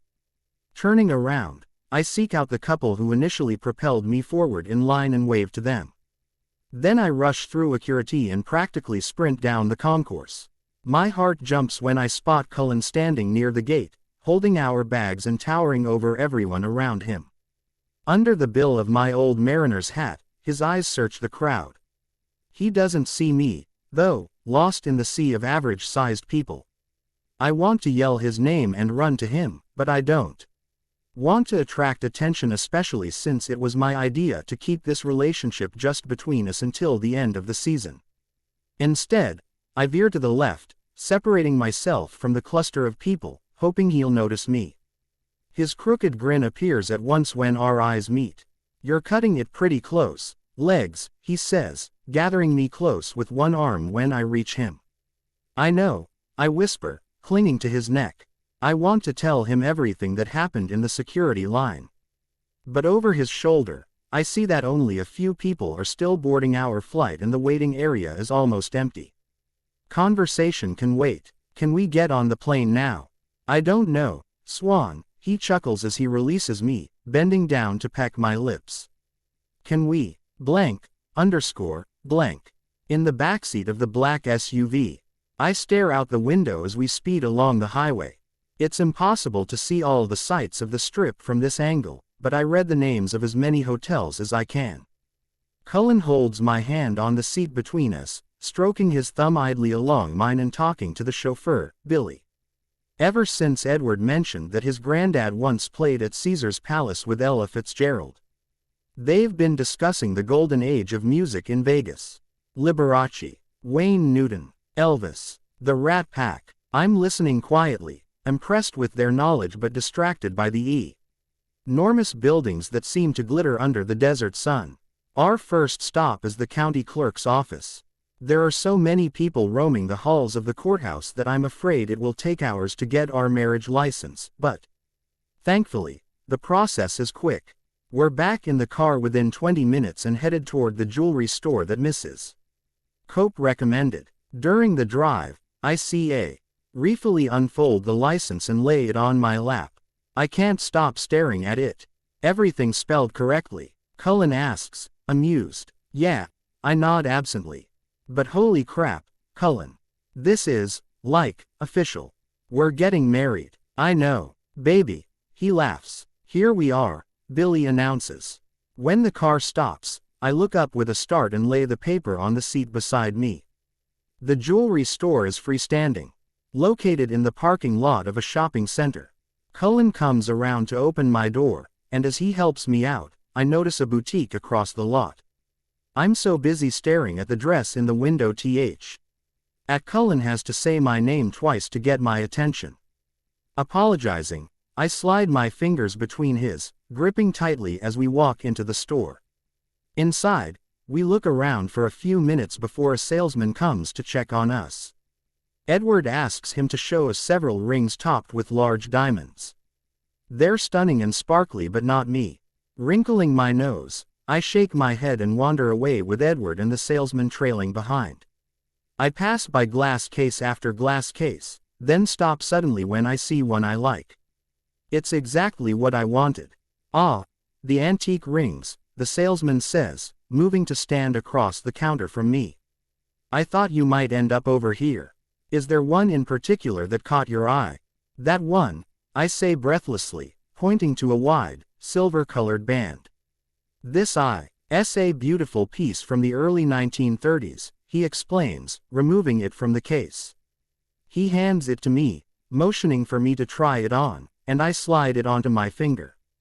It's perfect. The 18-karat W height gold band is engraved with orange blossoms.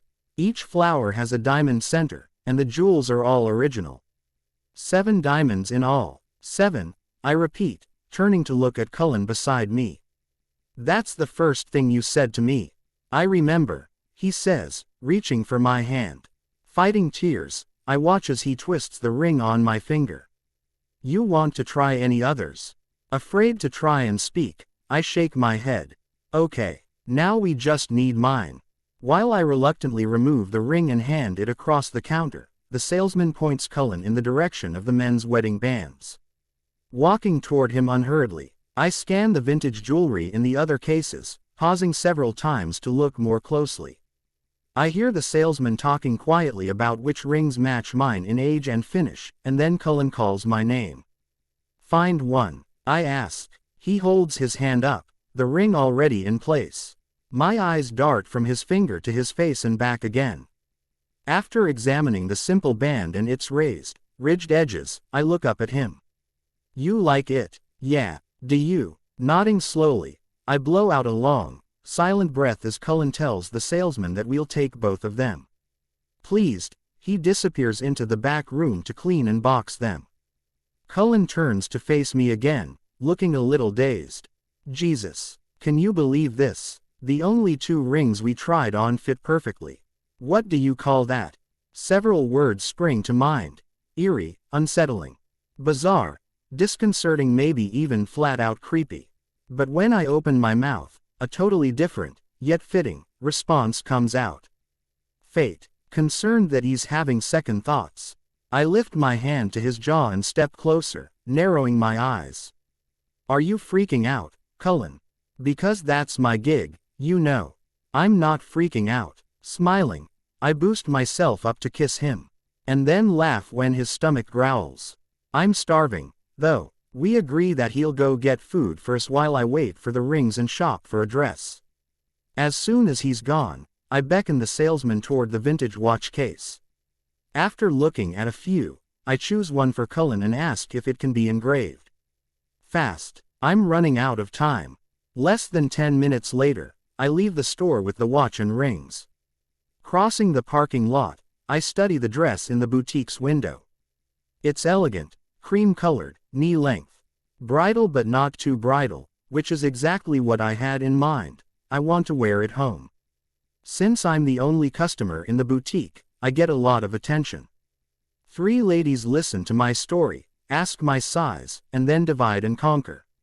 In the fitting room, they bring me undergarments, a garter, lingerie for later, and even a black cardigan that I can wear as camouflage on the plane. And, finally, the dress. Please fit, I mutter, eyes squeezed shut, as they help me try it on. I hear their quiet approvals before I look in the mirror, and I know, it does. Blank, blank. Almost there, Billy declares, turning onto a winding road. Although Cullen and I have been talking quietly, Billy's announcement halts our conversation. As Cullen leans forward to ask him how much further, nervous excitement stirs my stomach. Glancing out my window, I pull 2 pieces of gum from my purse, unwrapping one to chew. We pass the lush greens of a golf course, and within a minute I see the entrance sign for our destination, Valley Grove. Gulping down my gum, I immediately put the second piece in my mouth. Up ahead, I recognize the sandy-colored building topped with a red tile roof that Cullen and I saw online last night. As we get closer and closer, I chomp my gum harder and harder. By the time Billy drives under the covered part of the circle drive, my heart is pounding and I'm fidgeting in my seat.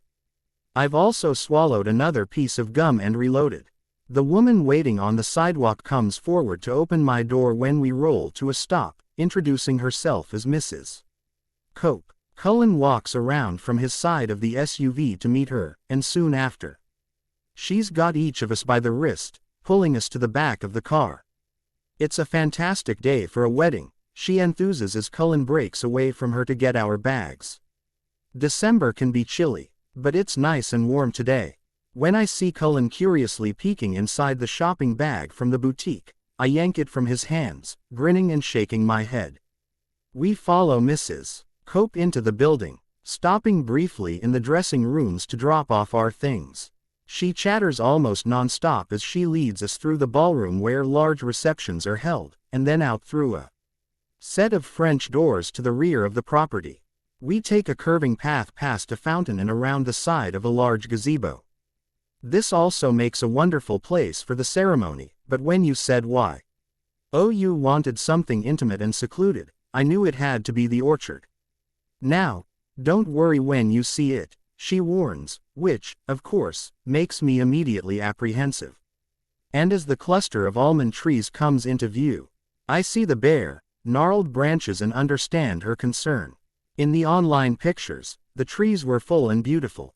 It didn't occur to me that the leaves would all have fallen off by this time of year. It doesn't look like much now, but it's breathtaking after dark. Trust me, even though I'm a little disappointed, I nod and smile politely. Cullen and I cooperate as she points here and there, showing us where he'll stand, where I'll walk. She describes the music and the photographer and the minister. When she asks if we want to rehearse, I look at Cullen and shrug. Want to wing it, Swan? He asks, winking at me. It's worked for us so far, I laugh. Stepping closer to his side, I wrap my arms around his waist. After making sure we don't have any other questions, Mrs. Cope hustles away, claiming she still has a lot to do. Once she's out of earshot, he steps in front of me, meeting my gaze. You all right? Yeah, why? You've swallowed 5 pieces of gum, legs. Only 4, I chide jokingly, holding the 5th piece between my teeth to show him. Chuckling, he leans down to kiss me, but I pull away after a few seconds. Hang on, I have something for you. I have something for you, too, he replies, reaching into his pocket. Holding a black velvet pouch, he takes my hand and turns it palm up. He tips the pouch, sliding a silver bracelet into my hand. It matches my ring, I exclaim when I see that it's imprinted with the same delicate flowers as my wedding band. Deep blue sapphires separate the 2 blossoms on each link. How did you find it? The salesman at the jewelry store pointed it out to me, so I went back while you were shopping. Swallowing my gum, I hook it around my wrist, and then look up. It's beautiful, Cullen. Thank you. I love it. I love you. Lifting up on my tiptoes, I wrap my arms around his shoulders, holding tightly. Flat-footed again, I take the square watch box from my purse and give it to him. Happy wedding day. Grinning crookedly, he opens it. Swan, you shouldn't have done this. I know you already have a watch. That's not what I mean, he interjects. This is expensive. Well, I can't return it. It's already engraved. Removing it from the box, he turns it over and reads the inscription. From the first minute, I fell. The date and our initials are also etched on the silver backing, but he doesn't say the rest out loud. He keeps his head bowed for so long that I'm afraid he doesn't like it. At length, he clears his throat and unclasps his other watch, putting it in his pocket. With the watch I gave him in its place, He looks at me with slightly reddened, but mischievous, eyes. If you were falling, then how come you kept turning me down when I asked you to dinner? Because falling for you scared the crap out of me. I didn't think I should put that on your wedding gift, though, I quip. We're both smiling as he bends down, and just before we kiss, I murmur the truth against his lips. But I fell, Cullen. And it's the best thing I've ever done. Blank, underscore, blank. Come in, I say, answering the quiet knock. Mrs. Cope peeks around the door, smiling genuinely at me. How are you doing, dear?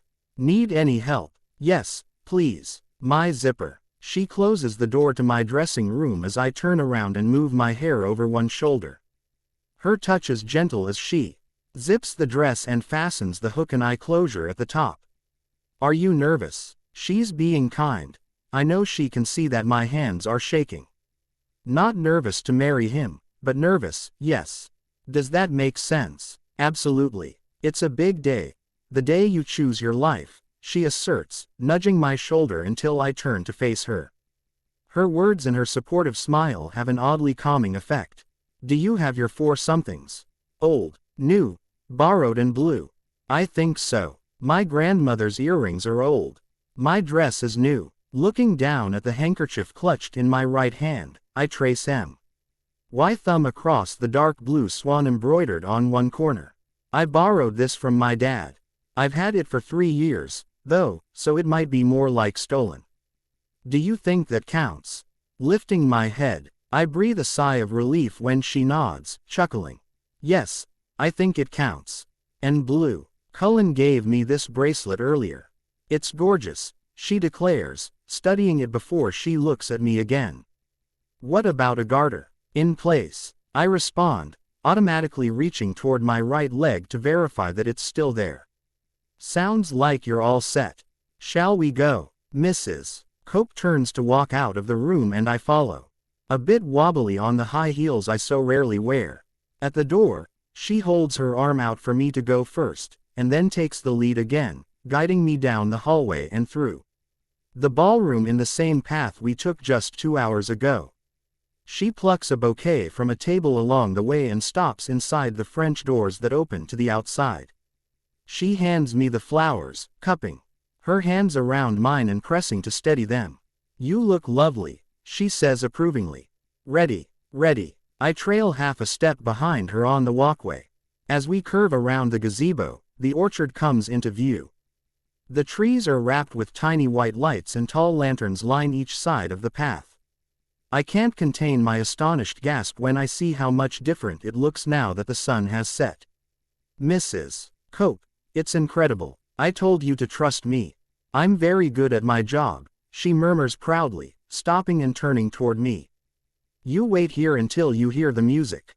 Okay, breathe, smile, she commands, laughing as she hugs me lightly. When she's gone and I'm standing alone, I wrap my dad's handkerchief around the flower stems, swallowing the lump in my throat. I expected this moment to be bittersweet, and it is. I wouldn't change a thing about today. I love that it's just Cullen and me here, making these promises to each other. I'm happy that the moment will be ours, Awa. Why from the publicity machine that he's sometimes pressured to satisfy for his job. But I also feel a little sad and a little guilty that I'm getting married without my family. Closing my eyes, I think of the Mom and Phil, Dad and Sue. My parents are always behind me, encouraging me. I think they will be this time, too. Cullen's parents may be a different story. Selfishly, though, I'm glad Hay won't be able to spoil this night for him. Before I can dwell too long on melancholy thoughts, I hear the guitarist begin playing a classical song that I recognize but don't know the name of. That's my cue. With a final deep breath, I open my eyes and walk, only taking a few steps before I get around the gazebo. As soon as I see Cullen, standing beneath brightly lit branches that arch just above his head, the sadness and worry melt away. I only think of him, us. His crooked smile greets me as I reach him, rest my hand in the crook of his offered elbow. When the minister begins, I listen attentively, absorbing every word about love and commitment and honesty. Once we've each confirmed that marriage is our intent, Reverend Tom focuses on me. Bella, Edward asked me to read something for you, he says. Unfolding a sheet of paper. Cullen's slanted handwriting is visible on the page, and, surprised, I peek at him before looking at the minister again. He chose a passage from a letter that Robert Browning wrote to his wife. Elizabeth. Words can never tell you, however, form them, transform them anyway, how perfectly dear you are to me, perfectly dear to my heart and soul. I look back, and in every one point, every word and gesture, every letter, every silence, you have been entirely perfect to me. I would not change one word, one look. You have given me the highest, completest roof of love that ever one human being gave another. I am all gratitude, and all pride under the proper feeling which ascribes pride to the right source, all pride that my life has been so crowned by you. By the end of the excerpt, my eyes are brimming with tears and I hear Mrs. Cope sniffling quietly on my left. When I look up at Cullen, his eyes are watery, too, but he smiles. You've been reading poetry, I whisper. I've been Googling poetry, he answers lowly, making everyone laugh. Cheeks reddening, he bends toward me, kissing the spot in front of my ear, and then speaking softly so that no one else hears. But it's how I feel. In front of us, Reverend Tom is still snickering as he folds the paper. Edward, you might want to hold on to this, he suggests, interrupting our tete-a-tete to hand it to Cullen. It may be useful the next time you're in trouble. Putting the note in his suit pocket, Cullen looks at me with a raised eyebrow. He's probably right, I agree, playing along with his unspoken, teasing question. Laughing again, I squeeze his arm and lean my head against his shoulder for a brief moment. Nodding at us, Reverend Tom instructs, please face each other and join hands. I give my flowers to Mrs.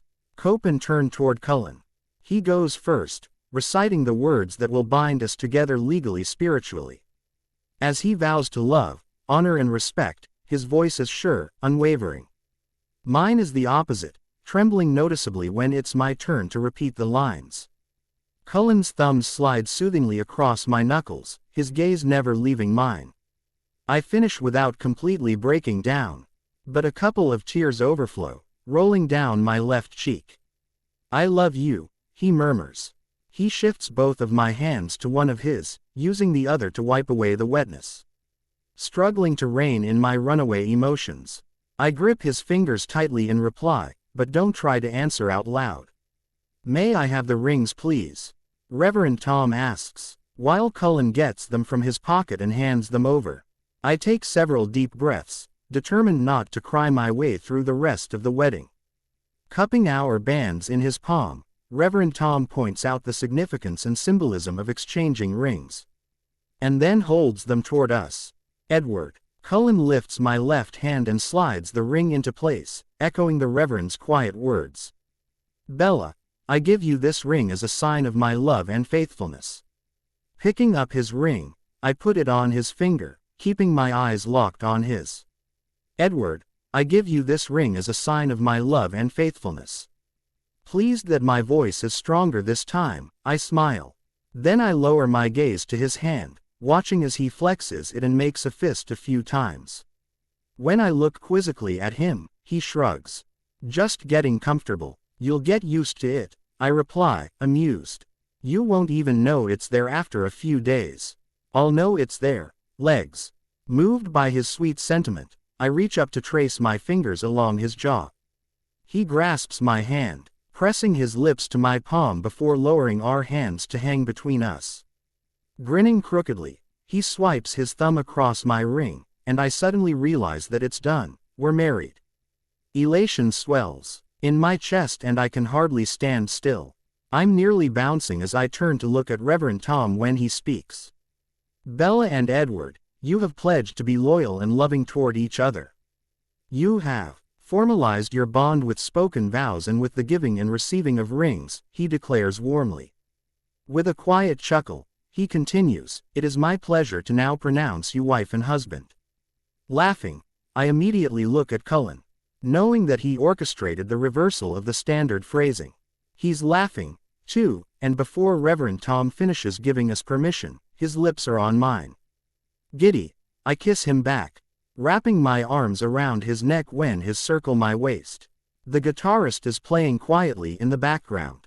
The photographer is moving around us, her flash lighting up often. Mrs. Cope is talking, but I ignore all of it, concentrating only on my husband. After a moment, I break away long enough to whisper that I love him, and he lifts me up, hugging me tightly as he responds in kind. I can't believe you got him to say that, I say, chuckling again. Anything for the bride, it's your day. Rearing back to look at him, I frown. It's our day. The groom should get what he wants, too. I did, Bella. He sets me down gently, and then rests his forehead against mine, closing his eyes. I got everything that I wanted. Blank, underscore, blank. Sitting in the middle of the backseat, I rest my head against Cullen's upper arm. When I glance at the highway sign we pass, I'm relieved to see that the airport exit is just a mile ahead. We've been married for almost 2 hours now, and we have to catch a plane by the time we hit the 3-hour mark. Relaxed from the wine I drank during dinner, I wind my arm through Cullen's and close my eyes, content to let my mind replay the last few hours. Again, every detail of the ceremony is burned into my memory, from the look in Cullen's eyes to the sound of his voice. In ways I wouldn't have thought of, He made sure our wedding included moments both romantic and humorous that were meaningful to us. The wine cellar where we ate dinner had a private entrance and was isolated from the dining room of the restaurant. Wooden shelves lined 3 walls, holding dark bottles of the finest vintage. After Cullen chose one for us, we toasted each other and drank with our arms linked, following tradition. We also fed each other chocolate cake for dessert. My pulse quickens as I remember the way Cullen closed his lips around my fingers to lick off the sticky icing. Flirting with me, tempting me, arousing me, just as I leaned in to kiss him. Someone opened the cellar door, interrupting us, and I huffed in aggravation. But my frustration turned to delight when I saw the portly, little accordion player come into the room. Calling, Bona Sera. Thinking of him now, I laugh quietly. Guido. Cullen guesses, chuckling, too. His name was Giustino, I say, sitting up to look at him. He was cute, and so eager to play for us. Of course he was. You're beautiful and I look like a good tipper. Cullen, I chastise playfully. He was sweet, unapologetic. He shrugs, grinning. He was an old flirt who wooed you with his Italian accent. Then you told him your name and he played the spaghetti song from the dog movie for you. Recalling how excited he was to play a song with my name in it, I can't help but have affection for him. Although we didn't tell him that we had just gotten married, he insisted that Cullen and I dance, claiming the song was for lovers. Once I heard the tune, keeping a straight face wasn't easy. But Cullen turned me away from Giustino each time I was overwhelmed by a fit of giggles. He played the spaghetti song from the dog movie for us, I argue. And now it's our wedding dance song. Which kind of makes it our song? You don't like it? He asks, hearing the whine I couldn't quite keep out of my tone. It's a song about noodle slurping, cartoon canines. No, it's not. Legs, he contends, brushing the back of his hand along my cheek. It's a song about finding someone you want to share everything with. Shaking my head at him, I feel a smile tug at the corners of my mouth and purse my lips to contain it. I swear you do this disarming, romantic crap on purpose, I mutter. Now I'm gonna like the damn dog song. Lifting his arm, he wraps it around me and pulls me to his chest. I like the damn dog song, too. He kisses the top of my head as Billy stops at the airport curb to let us out. Ready to go home, baby.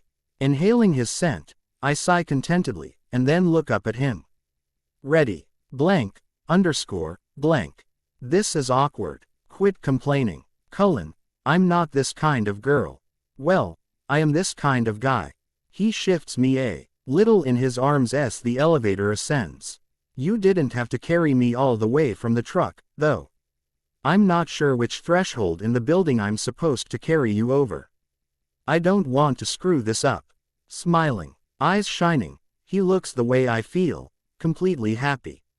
Leaning in, I kiss him until the elevator stops on our floor. He carries me into the penthouse foyer and sets me down, kissing my lips and then my forehead. I'll get our bags. Be right back. Once he's gone, I take off my cardigan and leave it on the entryway table. I walk to the kitchen and get a bottle of water, sipping it as I head down the hall toward our bedroom. Stopping short in the doorway, my mouth falls open. The dim, recessed lights are on, making the room glow softly. Large vases of white flowers sit on the nightstands in each end of the dresser. Wondering how he had time to do all this, I move toward the dresser, bending down to breathe in the sweet floral scent. After setting my water down, I step out of my heels and push them to the side, and then pull out the pins holding part of my hair up. When I hear Cullen coming down the hall, I'm suddenly shy, peering sideways at him as he carries our bags into the bathroom. He returns a moment later to lean against the doorjamb, watching while I remove my jewelry piece by piece until only my wedding ring remains. Dropping my eyes, I study this ring I love, given to me by this man I love. As I'm looking down, I sense, more than see, him move behind me. Wrapping one arm around my waist, he lifts his other hand, pushing my hair out of the way and leaning down to kiss my neck. His mouth skims up toward my ear, barely touching my skin, sending a shiver down my spine. I tilt my head to the side a bit to give him more space and raise my eyes to the dresser mirror to watch him. "Thank you for the flowers." "You're welcome," he murmurs, his lips tickling my ear. With a soft sigh, I let my eyes slide closed. I wanted to do some of that disarming, romantic crap for my wife. Although I'm amused by the way he throws my words back at me, I fixate on the last part of his statement. "That's the first time you've called me your wife," I whisper, smiling. "Is it? Uh-huh. I called you my bride earlier, though. MMHMM. His mouth drifts down my neck, pausing several times to suck lightly, bite gently. "I like that, too," I pant, oring the arousal that blooms in my belly and seeps outward to flood my body. His hands wander from waist to hips to back, and my eyes pop open when I feel him reach for the zipper of my dress. "Wait, Cullen, I have new lingerie. I can't wait to see it." He presses a lingering kiss to my shoulder, and then raises his head to meet my gaze in the mirror. "Tomorrow night." As he unzips me slowly, deliberately, I turn my head to kiss him. Our lips move together while he peels the dress from my upper body and pushes it past my hips to drop to the floor. His fingers ghost over my bare skin, sliding along the curve of my waist, drawing around my navel, tracing my ribcage from front to back. When he unhooks my strapless bra, I grab it and toss it carelessly aside, waiting anxiously as Cullen's broad hands glide across my stomach. Finally, he cups my breasts, squeezes tenderly, brushes his fingers over my sensitive nipples again and again. Lazy kisses increasingly become more heated, and I reach up to grip the back of his neck. Keeping him in place, he drops one hand, slipping his fingers under the lace of my underwear to make quick circles around my clit. "Cullen," I gasp, wrenching my mouth away from his. I clutch the collar of his shirt to stay steady on my trembling legs, letting my head fall back against his chest, sinking into the building pleasure. Too soon, his fingers slow, and I roll my lips together, moaning quietly in blissful dissatisfaction. Aching for him, I twist around, pulling his mouth to mine while I unbutton his shirt. I help him push it off his shoulders impatiently, and he yanks off the t-shirt underneath, too. Stepping over the dress puddled at my feet, I take his hand and walk backward, pulling him with me. At the side of the bed, I let go of him to fold down the covers and hear the clink of his belt buckle as he finishes undressing behind me. When I climb onto the mattress, he reaches for my right leg, halting me. "A garter?" he asks, hooking his fingers under the satin-covered elastic. I peer over my shoulder at him before I answer. "It's a tradition." Flashing a crooked grin at me, he lets go so that the garter snaps softly back into place. Laughing, I lie down and he crawls over me, nudging my legs apart to lie between them. I like it, he says. Lying chest to chest, our smiles fade as we look at each other. He dips his head to kiss me, really kiss me, seducing me with lips that move swiftly and then slowly until I'm desperate for release. Scooting down, he covers my breast with his mouth, swirling his tongue, sucking unhurriedly while I squirm under him. It's only when I rock my hips against his that he continues moving down. Wrapping his hand around my right leg, he bends my knee and bites the garter. Breathing hard, I lift my head and see him looking up at me playfully, one eyebrow cocked. Really, it's a tradition, he replies through gritted teeth. With a slightly embarrassed giggle, I lie flat and close my eyes as he begins dragging the garter down. The sensation of the silky fabric and Cullen's mouth skimming along my leg heightens my craving for him, erases my unease. Lost in desire once more, I don't watch as he slides off my underwear and begins diligently working his way back up my body.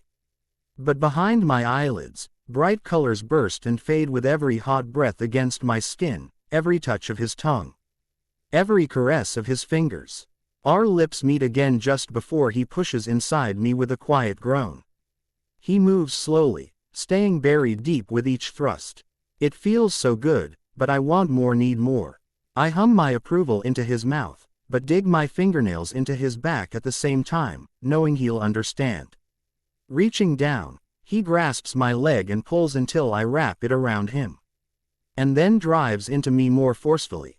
When he twists his mouth away after a moment, I open my eyes to find him staring at me. You're so beautiful. His voice is raspy, his dark eyes, filled with love and lust, search my suddenly teary ones. I love you, I murmur around the lump in my throat. I love you, too. Holding still, he kisses me again, plucking softly at my lips, nipping along my jaw. When I can't take the sweet torment any longer, I whisper his name, sighing as he settles his mouth on mine. Grabbing my hands one at a time, he pushes them above my head and pulls almost all the way out of me. I cling to him, lifting my hips as he slides back inside. Steadily, he moves faster, faster, burying his face in my neck. Oh, God, oh, my God, I moan, arching my back as shockwaves of pleasure flow through me. After several more thrusts, he comes inside me, sending another jolt of ecstasy rippling through my body. Recovering, we lie silently as our breathing slows and our skin cools. A few minutes later, we pull the covers up and shift to lie on our sides, facing each other. Trading soft kisses, we intertwine hands, arms, legs. You need to sleep, legs, he remarks, brushing my hair away from my forehead. You have to get up for work in 3 hours. I know, I grumble. But I don't want this day to be over.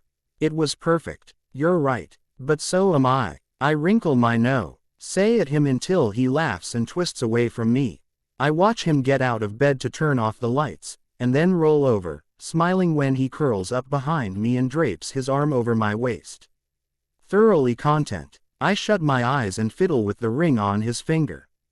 Cullen, I know it's only the first day, but so far, I love being married to you.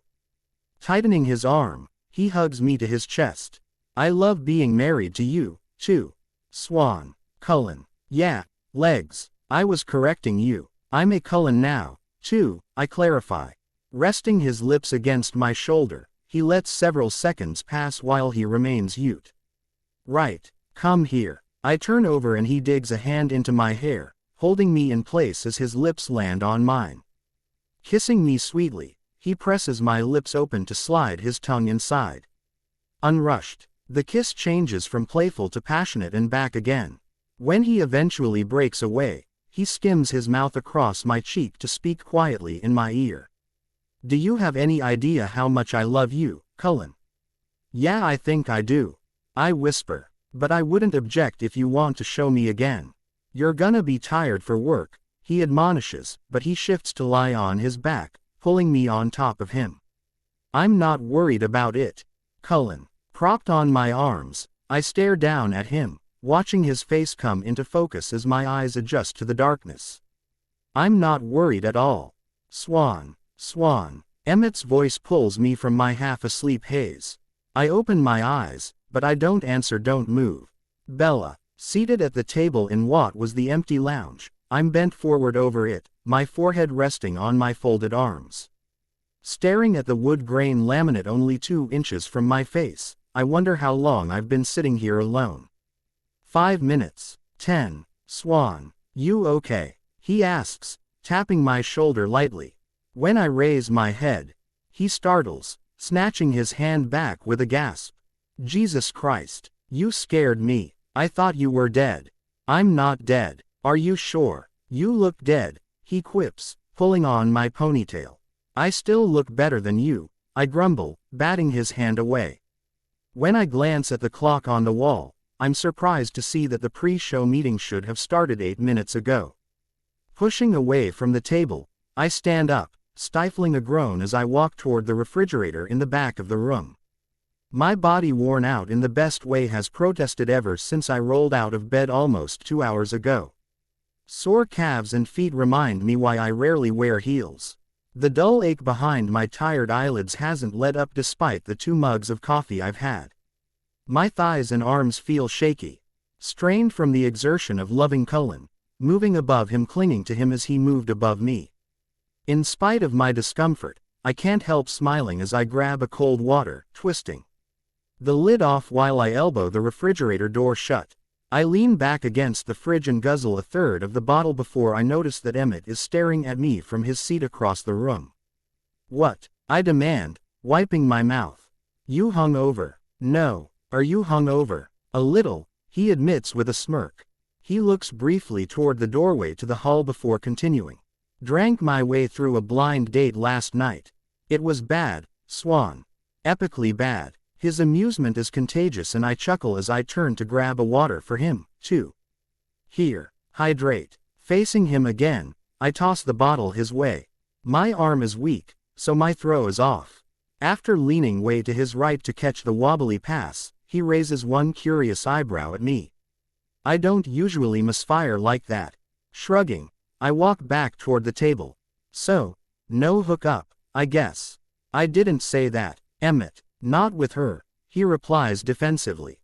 I took her home early, but my swag took a bruising. I had to do something. You mean someone, I joke, making him laugh. As I sit down, I check the time again. We go on air in 20. Where the hell is Newton? No need to worry, Sleeping Beauty. I'm here, Newton announces as he comes into the room.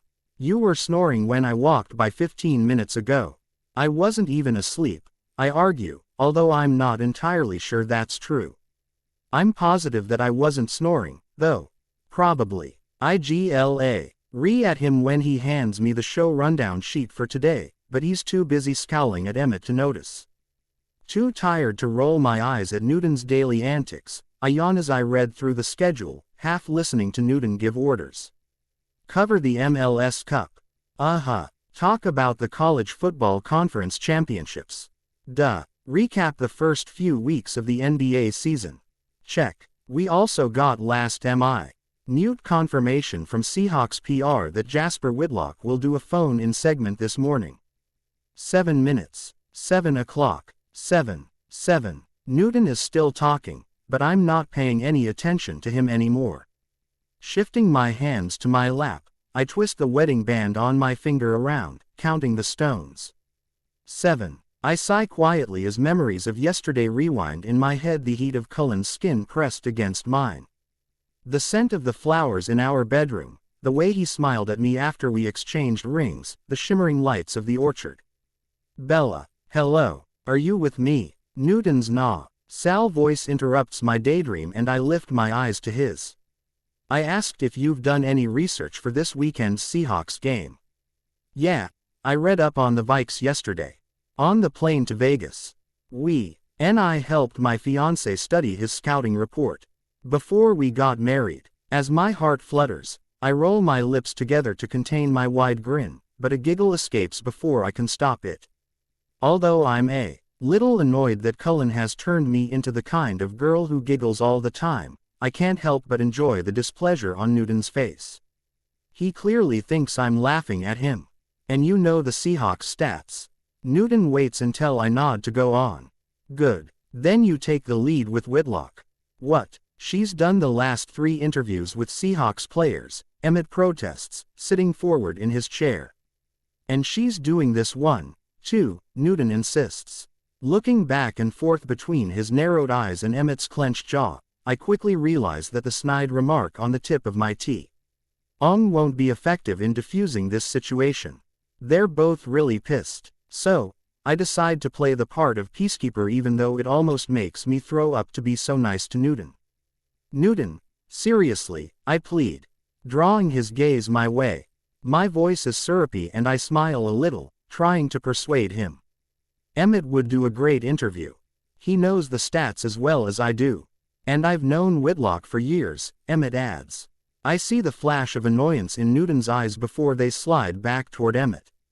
He hates to be reminded that most of the players in this town know Emmett and me by name, but hardly any of them remember his. So has Bella. She's constantly bragging about her dad introducing them way back when Whitlock was a rookie, Newton retorts, gathering his papers. As he stands up, he eyes me disapprovingly and I slump back in the chair, bracing for another attack. Try to stay awake during the show, Bella. And do something about the dark circles under your eyes.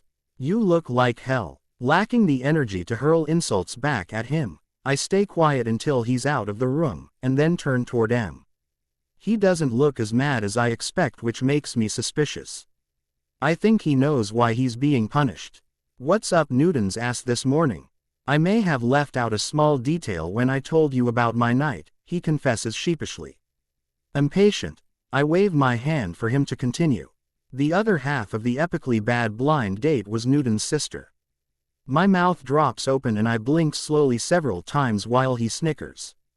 What the hell were you thinking? I finally scold, punching his arm. I got tricked into it. Newton had tickets to a show at the Crocodile and said I could have them if I'd take her. I thought it would be harmless since she's only in town for a couple of days, he defends. Pouting, he rubs the spot where I hit him. Shit, that hurt. It was barely a tap. Not the kind of tapping I like, he jokes, flinching away when I aim for him again. Jesus, are you 14? On a scale of 1 to 10, baby. You just can't handle it. I don't want to handle it, I crack. Dimples on display, he stands, offering a hand to pull me up, too. Why'd you taunt him? He might have let you do the interview if you'd been civil. Nah, he wasn't gonna change his mind. I'm sore. Don't apologize. I should have known better. Newton should have known better. He shrugs, clamping one big hand on my shoulder as we walk into the hallway. Hell, even his sister should have known better.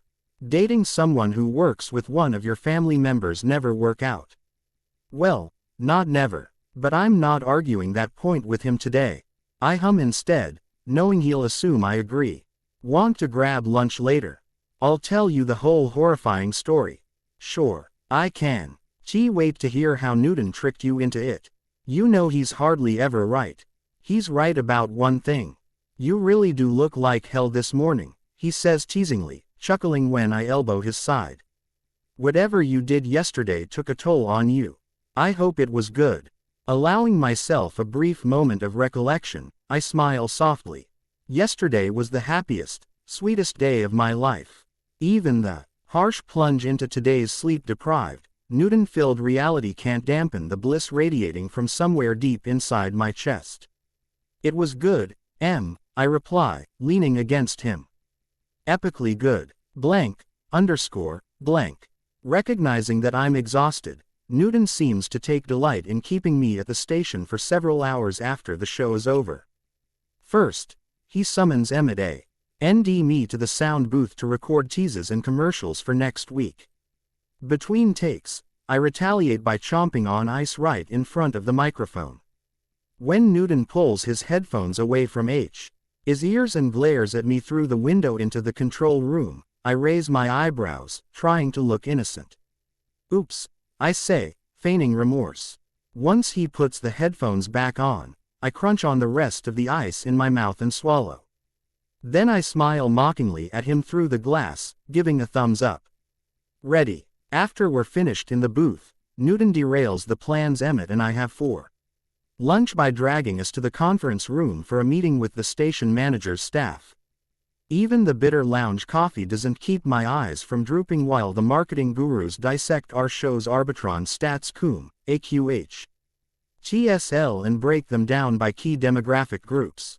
We're creeping up on the coveted 5-point share and are drawing considerably higher ratings than KSEA in the young, male demo, which drives advertising dollars. Almost an hour later, they get to the bottom line.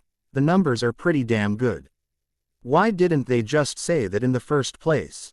As soon as we're released, I bail on lunch and head for my truck, making my getaway before Newton can stop me again. When I get home, I shuffle down the hall toward the bedroom, shedding my purse, coat, and shoes on the way. I collapse face down on top of the comforter and fall into a deep sleep immediately. Awakened hours later by something vibrating on my ass, I pull my phone from the back pocket of my jeans. Rolling over with a quiet grunt, I glance at the screen and sigh. Even though I didn't really expect to see Cullen's name, I'm still a little disappointed that the texter is Emmett. Still hungry. Feed me, Swan. Cooper's at 6. This morning, I told M that I wasn't going to our fantasy meeting tonight, but then he pointed out that I've moved all the way up to second place in the league while Peter the Prick is third from the bottom. I couldn't pass up the opportunity to gloat. Besides, Wednesdays are Cullen's longest days. He won't be home until at least 9 o'clock.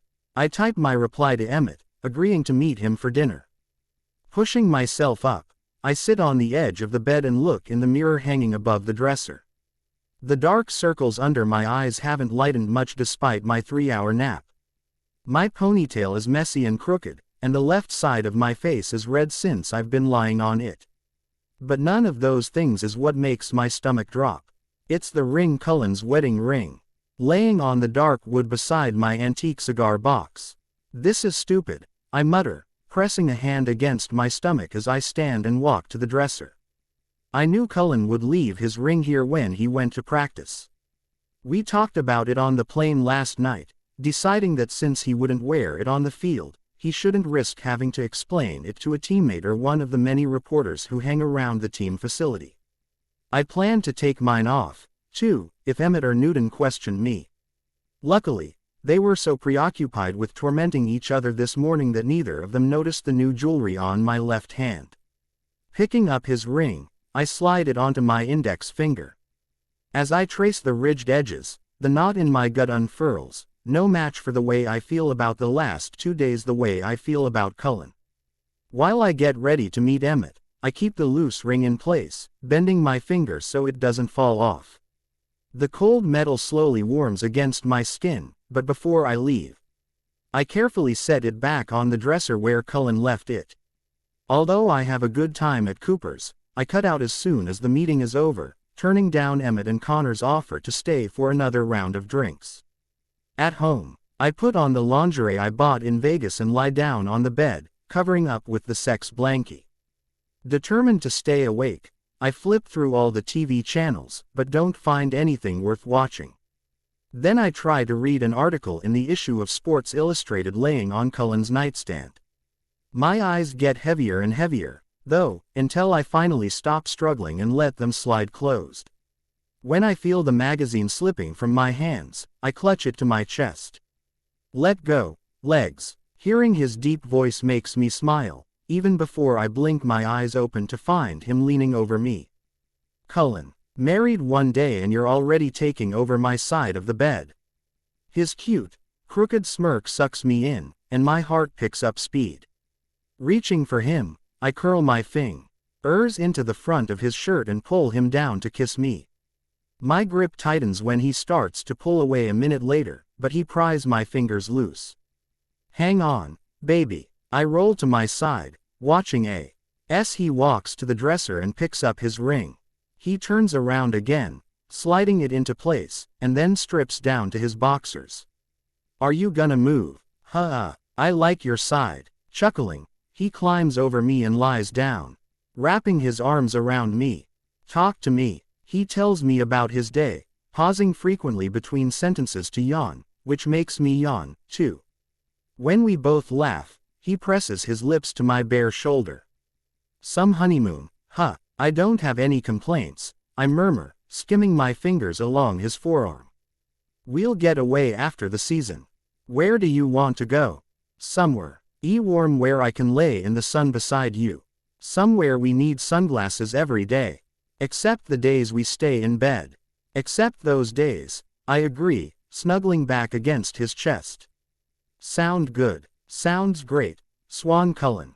He pushes my hair out of the way to rest his face against the back of my neck, then traces his hand down my side and along the lace edge of my nightgown. This is the new one. MMHMM. I want to see it. He says, yawning again. I'm just gonna rest for a minute first. Okay. I answer softly, but he doesn't hear me. He's exhaling warm air against my skin already asleep. Still smiling. I hang on to him and shut my eyes, too. Blank, _ blank. 9 days later, my alarm sounds before dawn, as usual. I silence it quickly, hoping it doesn't wake Cullen. His schedule this week has been brutal: long practices each day and film study at the team facility each night. During the last 3 days, we haven't both been home and awake at the same time at all. Lying still for a moment, I listen to him breathe deeply and savor the warmth of his chest against my back, the weight of his arm resting on my hip. Although I knew he would be busy during these final weeks of the season, I didn't anticipate feeling so miserable about it. I miss him. Communicating through short text or phone conversations has become the norm for us this week, and he's leaving later this morning for the game in Tampa Bay. If the charter returns on time Sunday night, we'll get a few hours together before I have to go to bed. Then he'll be back at the stadium early Monday morning to start the process all over again. After a couple of minutes pass, I reluctantly slide out from under his arm and scoot off the bed. Legs. Turning around to pull the covers over him, I smile at his sleepy mumbling. Go back to sleep, I whisper.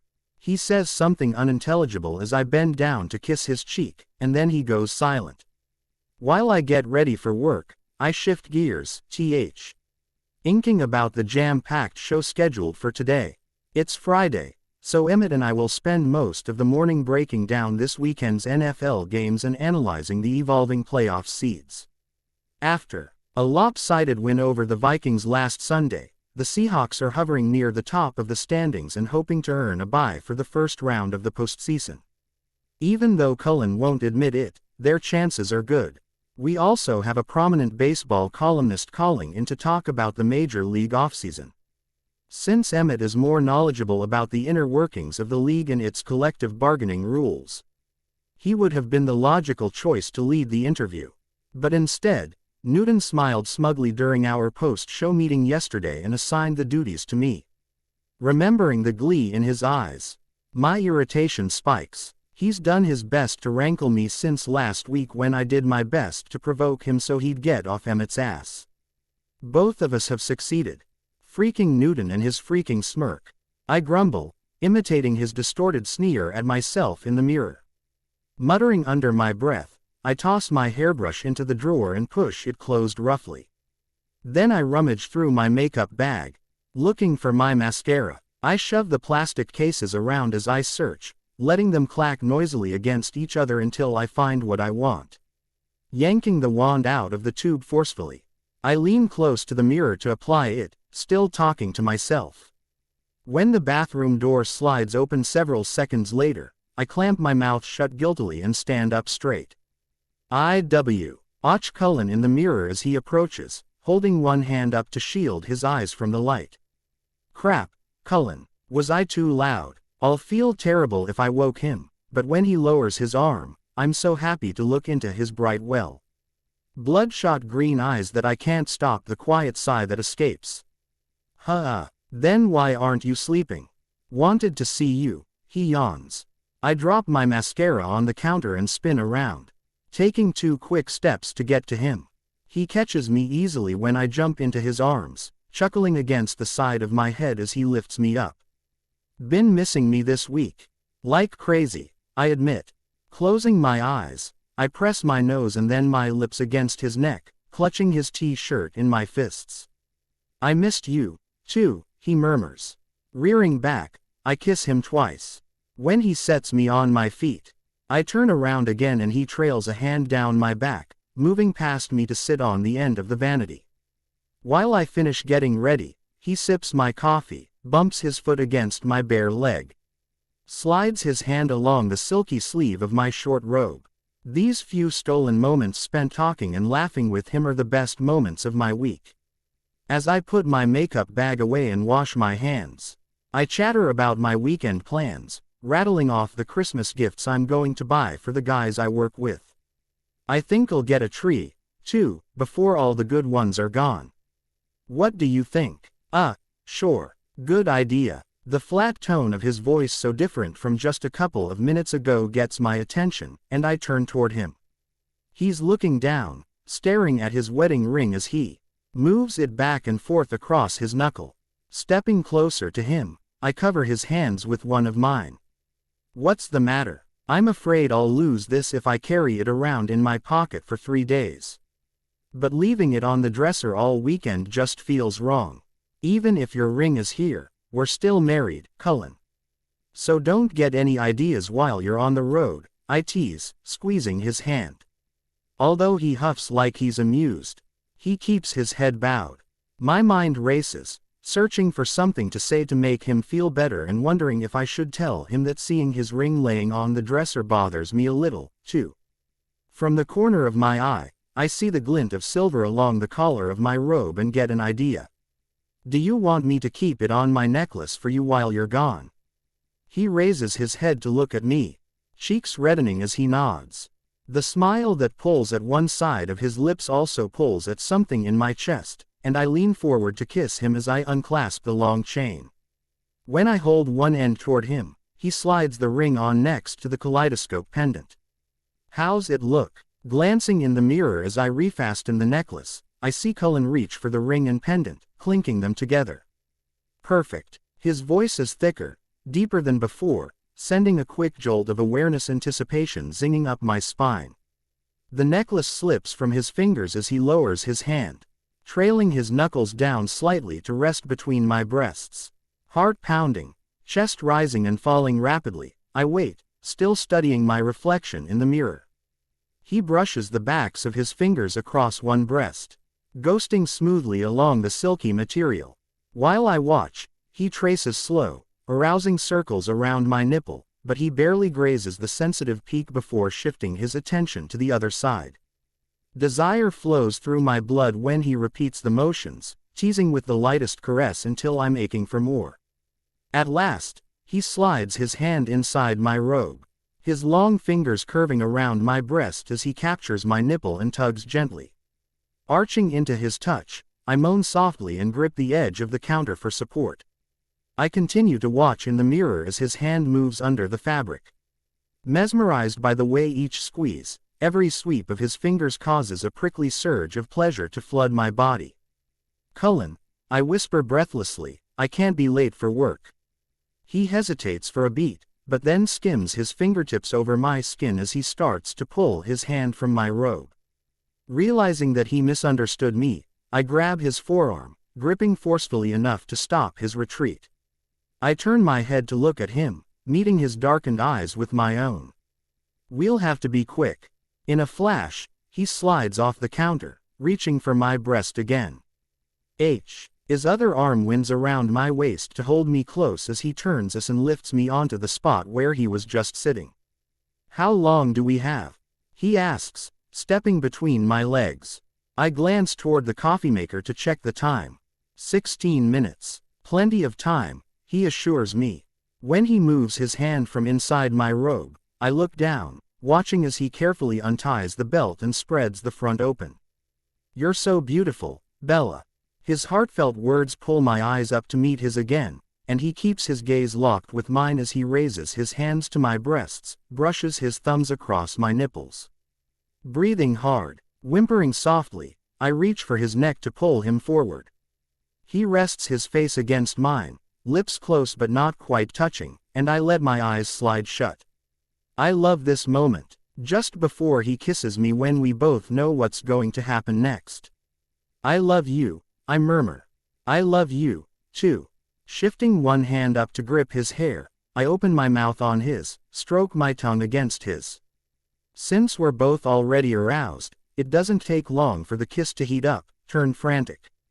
Balanced on the edge of the counter, I hook my heels behind Cullen's knees and grind my hips against him, making both of us moan. He lets me go on for a moment before he trails one hand down my stomach, easing his hand between my legs. As soon as he touches me, rubbing my clit lightly, bright colors erupt behind my eyelids, and I have to break away from his kiss to take a breath. Edward, I groan, tilting my head back as he scrapes his whiskered cheek down my neck. In answer, he makes a low sound against my skin as he closes his lips around one breast, sucking strongly. He knows my body knows how to use his mouth and fingers to make me come quickly, and he pushes me expertly toward the edge. But just before I tumble over, he pulls away. Surprised and frustrated, my eyes pop open. "Take this off," he orders, breathing hard as he stands up straight. When he shoves the robe off my shoulders, I shake my arms loose. "Yours, too," I urge, pushing his shirt up. He yanks it off over his head while I lean forward to skim my lips across his chest. Fueled by his husky sigh of pleasure, by the way he digs his hands into my hair, I use my tongue to flick his nipple, and then bite down gently. "Jesus, Bella." Sitting up, I wrap my arms around his waist and scratch my nails across his lower back. When I slip my hands inside the waistband of his sweats, he braces his palms on the counter, bending down to rest his forehead on my shoulder. I know he's watching me push his pants and boxers down his thighs. Watching as I wrap my hand around him, I stroke him slowly, until he grunts, his hips jerking against my hand. "Fuck, baby, faster." He pants in my ear as I speed up, but he pulls my hand away after a minute, raising his head to kiss me roughly. Eyes shut, I feel his fingers slide against me, and then inside me, pumping just enough to make sure I'm ready. With one arm around my back to support me, he presses me backward a little and pushes inside. "Oh, God, Cullen," I cry out. "Did I hurt you?" He sounds alarmed, so I open my eyes to look at him. "No," I reply hoarsely, gripping his shoulders as my body stretches around him. "No, it feels good." As soon as I answer, he pulls back, but there's no gentle build, no slow start to his movements. He plunges into me again and again while I wrap my legs around him. Each forceful thrust sends shards of ecstasy bursting through me, drives me closer to climax. Staring at him, looking into his deep, green eyes as he stares back. My feelings for him are almost too strong, and I have to shut my eyes against the intensity. He presses all the way inside me and then holds still, leaning in to kiss me. Consumed by him, both emotionally and physically, I move my mouth with his, scrape my teeth across his lower lip. Craving release, I breathe his name and shift my hips, hoping to spur him on. He complies, pulling unhurriedly out of me as he grasps one of my legs. Hooking his arm under my knee, he lifts my leg, changing the angle as he drives into me, setting a quick pace once more. Held immobile in his arms, I hang on to him, letting him give pleasure take pleasure as the pressure builds higher and higher. "Oh, God, oh, my God," I gasp as a powerful orgasm rips through me. Cullen follows right after, pulsing inside me as he comes. I can feel the heat radiating from our bodies, can feel my heart thundering in my chest, can feel the satisfied smile curving across my face. When we kiss, although the electricity still hums between us, the lust has cooled. We take our time, as if I don't have to clean myself up and be out of here in 4 minutes. Soon, though, he lowers my leg, pulling out of me. "Thank you for keeping my ring while I'm gone," he murmurs against my lips. "You're welcome." Dropping one hand from his shoulder, I reach for the necklace, grasping his ring between my thumb and index finger. It bugged me, too, to see it laying on the dresser last weekend. This is better. Better. Leaning back a little, he looks at me with a raised eyebrow and a mischievous grin. Wanna know something, legs? MMHMM. I reply. I let go of the ring and lift my hand to his face, brushing my fingers along his stubbly jaw. You did wake me up with all the banging around in here, he laughs. Stifling my own chuckle, I purse my lips to one side and pretend to consider what he's said. I guess I should apologize, Cullen. But I'm having a hard time being sorry about it. I'm not sorry either, baby. He comes willingly when I pull him in for another kiss. I'm not sorry either. Blank, underscore, blank. Bella, wake up, he whispers excitedly, his breath warm against my ear. His lips brush across my cheek. Come on, legs, it's Christmas morning. Cullen's quiet words interrupt a deep, peaceful sleep, a sleep I'm not ready to give up yet. He only has a couple of hours off this morning, though. So I try to force my eyes open. My eyebrows move up, then down. I wrinkle my nose and wiggle my lips side to side, trying to wake up. But my eyelids don't budge. Sighing, I abandon the effort and bury my face in the pillow, not even capable of protesting when I feel the bed move as he gets out. Although I hear him moving around in the bathroom, I mostly doze through it until he comes back.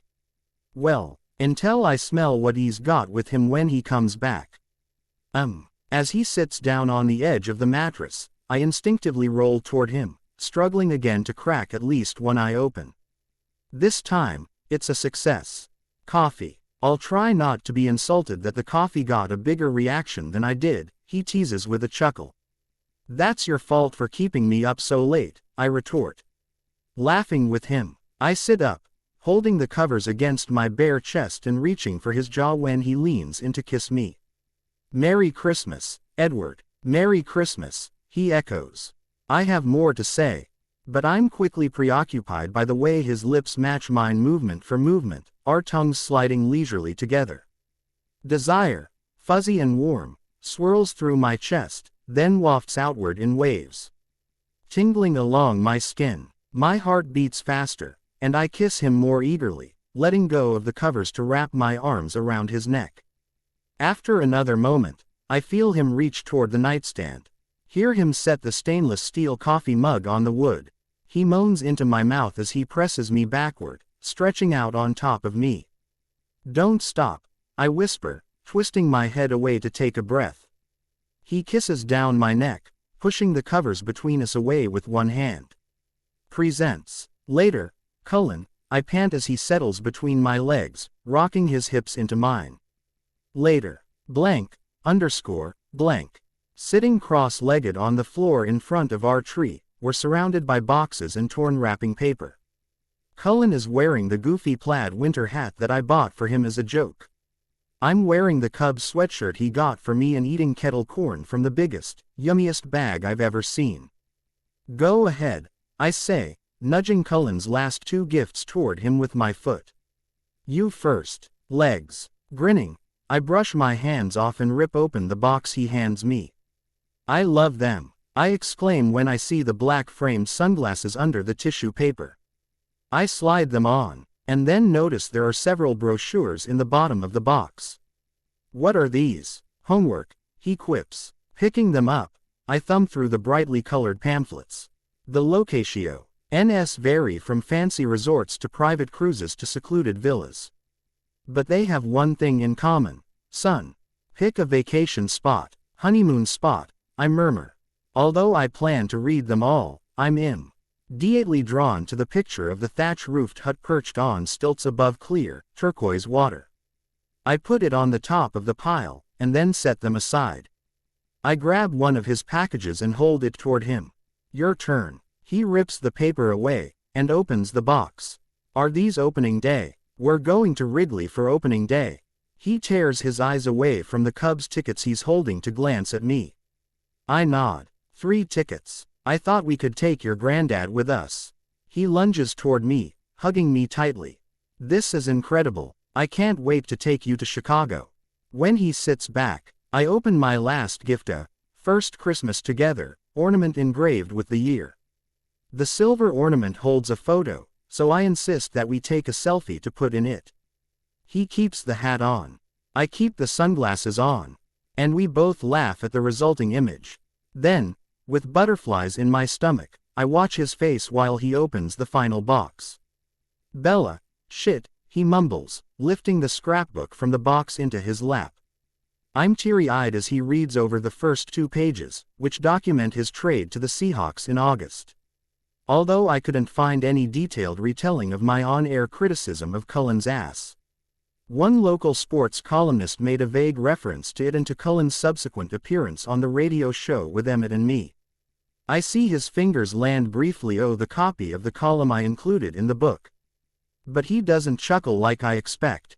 Without looking up, he flips the pages, carefully studying the 2-page summary of each game. He touches some of the articles and photos I glued inside. His fingers trace over the game stats I wrote by hand, the same way his grandmother did in the scrapbook she made to document his younger sports life. He seems engrossed, but his silence makes me worry that he doesn't like the book. I know you're not big on keeping track of just your own stats, so I put team stats in, too, I explain in a rush. This is I don't. I'm not trying to take away from the book your gran made for you. But I figured she did it because she was so proud of you and she loved you so much. And I feel that way about you, too, Cullen. Legs, I didn't, but it's not a big deal if you don't want. Quote, Swan, will you be quiet for a second? He begs, exasperated. Finally, he raises his head to look at me. My last name isn't Swan anymore, I mumble in protest. I know, he replies. But I still like calling you Swan sometimes. He smiles, the corners of his eyes crinkling up like they do when he's really happy. And I thought it would get you to shut up for a second so I could talk. I love the book. You do. I do. Reaching for my new sunglasses, he pulls them off and lays them down beside me. Then he takes my hand, twisting his fingers between mine as he holds my gaze. You must have spent so much time on it. It didn't take that long, I say. Only every afternoon of the last 2 weeks. But I don't tell him because it's not about that. It's about him. Thank you for making it for me. I love you, Cullen. I love you, too. When he raises our joined hands, pressing his lips against my fingers, I get a glimpse of his watch and gasp. Crap, you have team meeting in an hour. I know. I gotta get in the shower. Come with me. He stands, and then offers a hand to help me up, too. I push onto my tiptoes to wrap my arms around his neck. You're coming to the game Sunday, right? In a stroke of accidental brilliance, the NFL schedulers slated the Seahawks and Cardinals to play a late December game in Seattle with no way of knowing how enormous the implications would be. A Seahawks win guarantees a first-round playoff bye, and the opponent is Cullen's former team, and the Seahawks lost to the Cards earlier this season in Arizona. Cullen tries to act calm about it, but I can tell he's excited and eager to get another shot at beating his previous teammates. He's been even more obsessed than usual with his prep work. Other than the couple of hours we spent celebrating Christmas last night and this morning, he's had his head buried in either his iPad or his playbook since last Sunday night. I'll be there, I confirm, pulling away to smile at him. As I lead him down the hallway, I look over my shoulder at him. I'll wash your back to save time. Baby, you can wash more than my back, he says suggestively. Ah, but that won't save time, Cullen. This will. He stops, yanking on my hand to spin me around. Before I realize what his intention is, he lifts me up, tossing me upside down over his shoulder. Maybe I should kick. Maybe I should protest. But, instead, I smack his ass and tell him to get a move on. And with a laugh, he does. Blank, underscore, blank. After he leaves, I call my mom and Phil. I call Sue, too. Even though I talked to her and my dad last night. She repeats the invitation she's already issued twice to join her family for the day, but I politely decline again. I spend a low-key afternoon alone, watching part of an NBA game and napping through most of a cheesy holiday movie. At 5 o'clock, I head to the kitchen to make the dinner Cullen requested, knowing practice normally breaks around this time on Fridays. Soon after, my phone rings, and I smile when I see that it's him. "Hey," I say softly when I answer. "Are you on your way?" Yeah, legs." He sounds nervous, and he continues before I have a chance to respond. Got busted. I forgot to leave my ring at home and Whitlock saw it this morning when we were walking in." "How did you explain it?" I ask, wrapping one arm across my suddenly queasy stomach. "I didn't, but he won't let it go. He's following me home." He pauses and I hear him exhale loudly. I think I'm gonna have to bring him upstairs. "So, we're telling him." I don't see any way around it. "He'll keep it quiet," he responds. "Yeah, I think you're right." I'm not really sure if that's true, but Cullen sounds so anxious that I want to make him feel better. After we hang up, though, I pour a glass of Cabernet and chug it, my thoughts dwelling on the possibility that the carefully constructed bubble we're living in may be about to pop. They just started sipping my second glass of wine when I hear the elevator arrive. "Honey, we're home," Whitlock calls in that easily recognizable southern drawl of his. I hear him laugh, followed by the low tone of Cullen's voice. But he speaks too quietly for me to understand what he says. Blowing out a deep breath, I walk toward the foyer to meet them. As I round the corner, I briefly meet Cullen's wary gaze before I look at Whitlock. Wide-eyed and slack-jawed, his shock is genuine. "Holy fuck, it's you. You're the wife." I'm the wife. Despite my lingering worry, I don't try to stop the smile that breaks across my face. "Holy fuck," he repeats, looking from me to Cullen and back. He walks toward me and pulls me into a hug. "Congratulations." "Thanks, Jasper." When he lets go, I move to hug and kiss Cullen. Dismissing his hushed, unnecessary apology and whispering that we should invite Whitlock to stay for Christmas dinner. Jasper readily accepts, saying his family isn't flying up from Texas until Sunday. And they both follow me to the kitchen. While we eat, Cullen and I recount an abbreviated version of our relationship. To my surprise, it feels good to tell someone about our marriage. And Whitlock swears he won't breathe a word until we announce it. When they move on to talk football, I sit back and listen, amused by their stories. By the time we walk Whitlock to the door 2 hours later, my sides hurt from laughing. "Thanks for dinner," Jasper says, bending down to kiss my cheek. "You're welcome. And for taking care of Cullen. Y'all seem really happy." "We are," I nod, smiling at him. "Of course, you know the chief's gonna kill you," he chuckles, resting his heavy palms on my shoulders. He winks at me before he turns to look at Cullen. "Then he's gonna kill you." "He will not," I insist weakly. Nausea whirling through my stomach and up the back of my throat. It's a feeling I've been experiencing more and more lately, especially when I talk to my dad or Sue. Cullen takes over, getting Jasper's coat and walking him to the elevator. Still feeling sick, I wave goodbye, then turn and walk into the living room, bypassing the couch and chairs. I stop in front of the windows, crossing my arms over my chest. These windows have a gorgeous view of the open ocean during the day, but it's almost pitch black tonight. Only a few flickering ship lights are visible in the distance. Although I hear Cullen approach, I don't turn to look at him, don't lean back against him when he wraps his arms around me. "Are you mad at me?" he asks after a couple of minutes of silence. "No," I breathe, shaking my head slightly, "but I'm starting to feel pretty guilty about my dad." "Me, too, legs." I uncross my arms and wrap them around his, pulling him closer, needing his comfort. He gives it, immediately tightening his hold, resting his head against mine. "Do you want to tell him? We can drive over there right now." "We can't, Edward. If we tell him, we'll either have to ask him to keep it a secret from his boss, which I don't want to do, or we'll have to announce it. I think that would be a huge distraction for you and for the team," I reply emphatically. "We'd have to tell the rest of our families, too. My mom and Phil will be cool about it, but do you really want to deal with the fallout from your parents this weekend?" "No," he admits with a heavy sigh. It's only a few more weeks, I reason. Slumping against his chest. I just didn't expect to feel like this. Are you sorry that we eloped? His quiet query, doubt evident in his voice, startles me. Taken aback, I twist around in his arms to face him. Not for 1 second. Are you? Cullen's face relaxes. Lifting his hands to frame my face, he bends down to kiss me, plucking softly at my lips over and over. After a moment, he rests his forehead against mine, sliding his thumbs along my jaw. I wouldn't change one thing about that day, legs.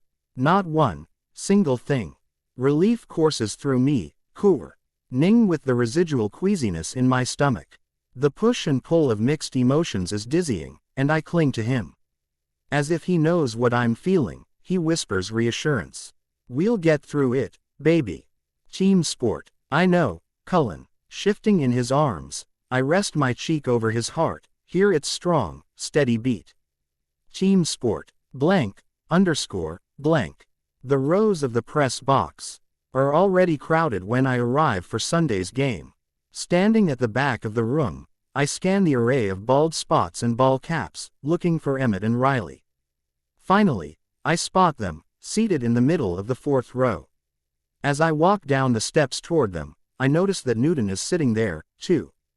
Terrific. Excuse me, sir. The reporter sitting on the end of the row scoots forward maybe an inch.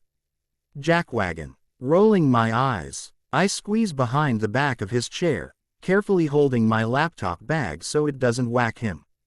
Sidestepping my way to the center of the row, I look around, ISED by the number of faces I don't recognize. I know just about every local sports reporter. Hey, Swan, Riley says, turning to look at me when I scoot past him. Who are all these people? I whisper, annoyed. I hand my laptop bag to him while I pull out the empty chair between him and Emmett. There's hardly room for me to wedge myself into the seat and roll it forward. Are these chairs closer together than usual? Hey there, sunshine, Emmett laughs, bumping my elbow from the other side. Yeah, they packed us in the box this week. Bunch of network hotshots are in town. The Seahawks are the biggest NFL darling this week.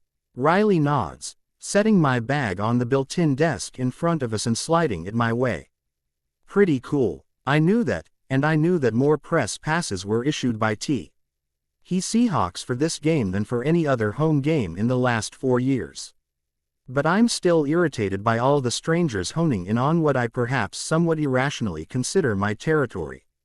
Huffing, I pull the press lanyard from around my neck and slap it down on the desk. While Riley and M continue to discuss Seattle's return to football prominence after several years of average play, I concentrate on arranging my work area. After setting out my laptop, notebook, pens and highlighters, I unwrap a preemptive piece of gum as I read over the injury report. When I finally look down at the field, I can't contain my smile as I watch Cullen throw several warm-up passes to the receivers. I wonder what the hold-up is with Cullen's contract extension, Emmett muses. Seems like they should have hammered out the deal by now.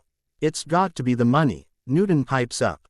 I bet Cullen is demanding a contract that will throw the Seahawks over the salary cap.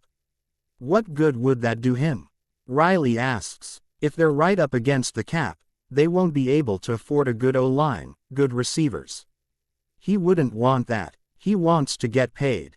Everyone who works wants to get paid, I state, turning to glare at him. Not everyone expects top dollar after just 14 mediocre games.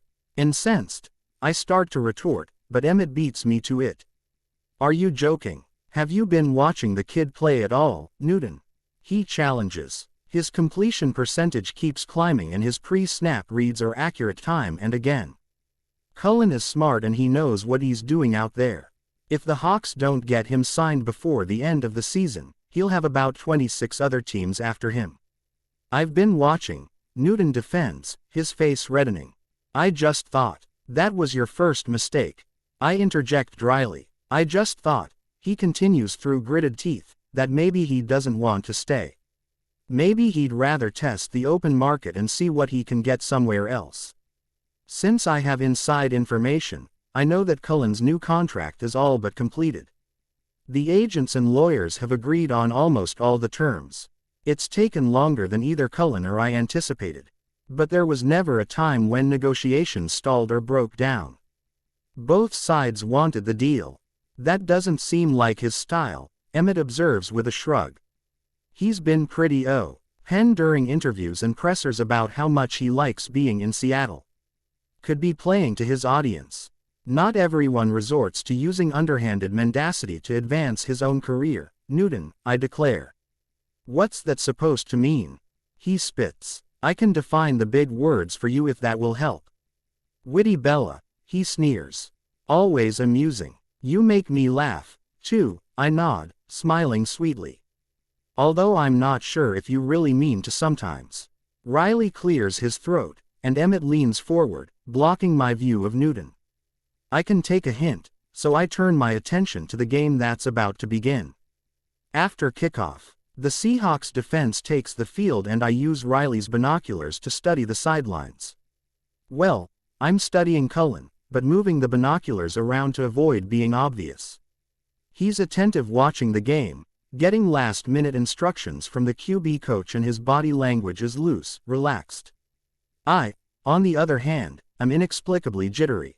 As hell. Reaching up, I press 2 fingers against the spot where Cullen's ring rests under my shirt. It's become our practice for me to wear it on my necklace when he's away from home overnight. And since they've been winning, he's kind of superstitious about it now. I drop my hand when Riley turns to look at me. I'm afraid you're pushing it with Newton, he says quietly, leaning close. You know he won't hesitate to complain to Kate and Charlotte. I know, I allow, tilting my head in acquiescence. But sometimes I can't help myself. He's like low-hanging fruit. Hard to resist. I get that, he chuckles. But I'd like you to stay employed long enough to actually come back to our show. He squeezes my shoulder before facing forward again, and wanting him to understand that I appreciate his advice. I lean my head against his upper arm for just a second, whispering my thanks. My tension lessens once the Seahawks offense is on the field and the ball is in Cullen's hands. He completes his first 3 passes, efficiently moving down the field. 5 plays later, he throws a long, beautiful, back shoulder pass to Whitlock for a touchdown. I'd love to jump up and yell, to go crazy along with the crowd outside the insulated windows. Even the press box is buzzing with excited voices. But I stay controlled and quiet, showing no outward reaction except a smile. When Emmett calls it the most impressive throw he's seen Cullen make all season, I agree, bite my lip so I don't start gushing about it, and then continue to type game notes on my computer. The score stays close during the first half. The Seahawks begin to pull away in the third quarter, padding their lead by 2 touchdowns. Although Cullen is still playing well, he's rushed and knocked down by the Cards' defense more often. The defense shows blitz toward the end of the quarter. I know Cullen recognizes it. I watch him point to the middle linebacker, calling instructions to the O-line and retreating into shotgun formation before the ball is snapped. Get rid of it. Get rid of it, I mumble, watching Cullen hold the ball for 1-2-3 seconds. Just as he fires a deep pass, he's hit and driven to the ground. Hard. The ball must have been caught downfield because the crowd erupts in unison. I'm not watching the receiver or tight end or whoever snagged it, though. I'm watching my husband lie on the ground. Immediately, my heart drops into my stomach as I stare in disbelief. I don't move, don't blink, don't breathe. While he squirms a little, he doesn't really try to get up, and several Seahawks trainers soon surround him, obscuring my view. I turn to grab the binoculars, but Riley's already looking through them. My eyes dart to the TV monitor hanging from the ceiling in the front corner of the press box, hoping to see a live shot or replay. Instead, the network has cut to commercial. Outside the windows, a hush has fallen over the stadium, but I hardly notice. Heaviness settles in my chest, and my mouth waters like I'm going to throw up. Swallowing my latest piece of gum, I press my closed fist to my lips. Riley, Emmett asks. I can't see much, he mutters in reply. Wait, they're going to sit him up. Nope, he's lying down again. No, I whisper, shaking my head.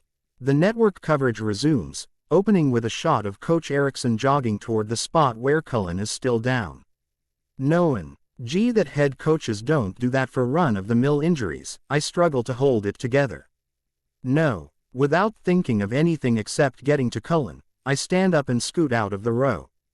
Tears pool in my eyes, blurring my vision as I hustle up the steps of the press box and out to the corridor. I push the elevator call button and wrap my arms around myself while I wait. Swan, you all right? Shit. Squeezing my eyes shut for an instant, I nod without turning to face Emmett. MMHMM. Where are you going? Downstairs. You're gonna need your press pass. Glancing at him over my shoulder, I meet his knowing gaze as he holds the lanyard and plastic-covered pass toward me. I mumble a thank you, slipping it over my head to hang around my neck. When the elevator doors open, he grabs my hand and steps inside with me. I'll ride down with you. As we descend, I swallow loudly and take a deep breath. Then I turn to look at him. How did you know? Your face, he answers, looking somber himself. It fucking hurts to look at your face. Riley and Newton thought you got sick, but I knew that wasn't it. I'm scared, Em. I know you are, he says, squeezing my palm. But you know how this stuff goes, Swan. He'll probably be back on the field by the start of the fourth quarter. I don't care if he can play again, I say, my voice cracking. I just want him to be all right. He will be. As the elevator stops underground, I suddenly realize I don't have my bag. I forgot about. Don't worry, I'll go back up and get your stuff, he soothes. You have your phone. Reaching for my back pocket, I check and then nod at him. He nudges me toward the open doors. Go. Text me later. I'll keep your stuff until I hear from you. Grateful for his support, I turn into him, hugging him briefly with one arm. Thanks. Stepping off the elevator, I turn to my left and sprint down the long cement hallway. My press pass serves its purpose. The first two security guards wave me through. I rush past the room where players' families gather before and after games, past the press con room. Then I turn right, heading into the corridor where the locker room and coaches' offices are located, relieved to see Steve. A guard I've known for several years, leaning against the wall. At the sound of my running footsteps, he looks my way and moves to the center of the hall, blocking my path. As I approach, he widens his stance and holds a halting palm toward me. As Cullen back there, I pant, stopping in front of him. No press allowed in the hallway right now, Bella. I'm not reporting on him. I just need to see him. He remains stone-faced, close-mouthed. Is he back there? I can't answer that. That means yes, I guess quietly. Tears sting my eyes as I remember Laterra, LLY running into Cullen in this same hallway months ago. Suddenly, my head is filled with the sounds from that day: his laughter, his challenge to prove I could run a deep route, his triumphant yell. When I made the grab and ran toward the end zone. Reliving the ache in my chest when I said goodbye to him that day, the tears begin to spill down my cheeks. That pain was mild compared to what I feel now. Oh, my God, he has to be okay. Please, Steve. Sorry, Bella. His eyes are full of sympathy, but he shakes his head slowly. No one gets back there right now except Seahawks staff. Just for a minute, I beg desperately. I don't really expect my plea to work, but I'm hoping to stall until I can think of something else to try. No one gets past you, Steve. When the gruff order is shouted from several feet behind me, I stiffen. Instantly recognizing the voice, I can picture the face that accompanies that tone: the furrowed brow, the horizontal line of his mustache above his tightened lips. Whipping around, I meet the unrelenting, steel stare of the man who might be my savior if he doesn't kill me first. The chief. Standing in the tunnel, I stay frozen in place, my gaze fused with the chief's as he approaches. Over the muffled sound of the crowd outside, I can't hear his footsteps on the cement floor, but they seem to be keeping time with every third beat of my frantic heart. The instant he recognizes me, The stern expression on his face arches into surprise. As I watch his lips begin to curve into a smile, the guilt that I've grappled with for the last few days surges, mixing with the fear that's clogging my throat. Dad, I croak hoarsely. Immediately, the chief's eyebrows dive downward in concern. Picking up his pace, he calls out to me. Bells, what's wrong? Did something happen to you? His worried voice releases the hold panic had on my legs. Jarred into action, I rush toward him, shaking my head as I close the distance between us. I hurl myself into his arms when I reach him. I need your help, I beg, pressing my mouth against the cool, slick material of his coat. Okay, honey, he soothes, embracing me. His strong, sure arms comfort me in an instant. He'll fix this. What can I do? I need to see Cullen. Will you take me, please, please? I can't, Bells. You know the rules, he says gently, patting my back. I close my eyes as new tears threaten. The end of my nose tingles and burns as I struggle not to cry, and I scrunch my face up, holding on to my dad more tightly. No one's allowed back with an injured player except family. Dad, maybe it's the desperate tone of my plea. Or the way I drag the word out into 2 syllables. Or the sob I can't quite suppress. Whatever the reason, I feel the chief's shoulders tense, lift slightly. Loosening the stranglehold I have on his neck, I step back, resting my hands on his chest and looking up at him. Brown eyes just like mine stare back at me, study me warily, wait for me to continue. I am his family, I declare quietly. I'm his wife. Although my dad doesn't speak right away, his nostrils flare twice, and his lower jaw shifts from side to side. Reaching up, he grasps my left hand, pulling it off his chest.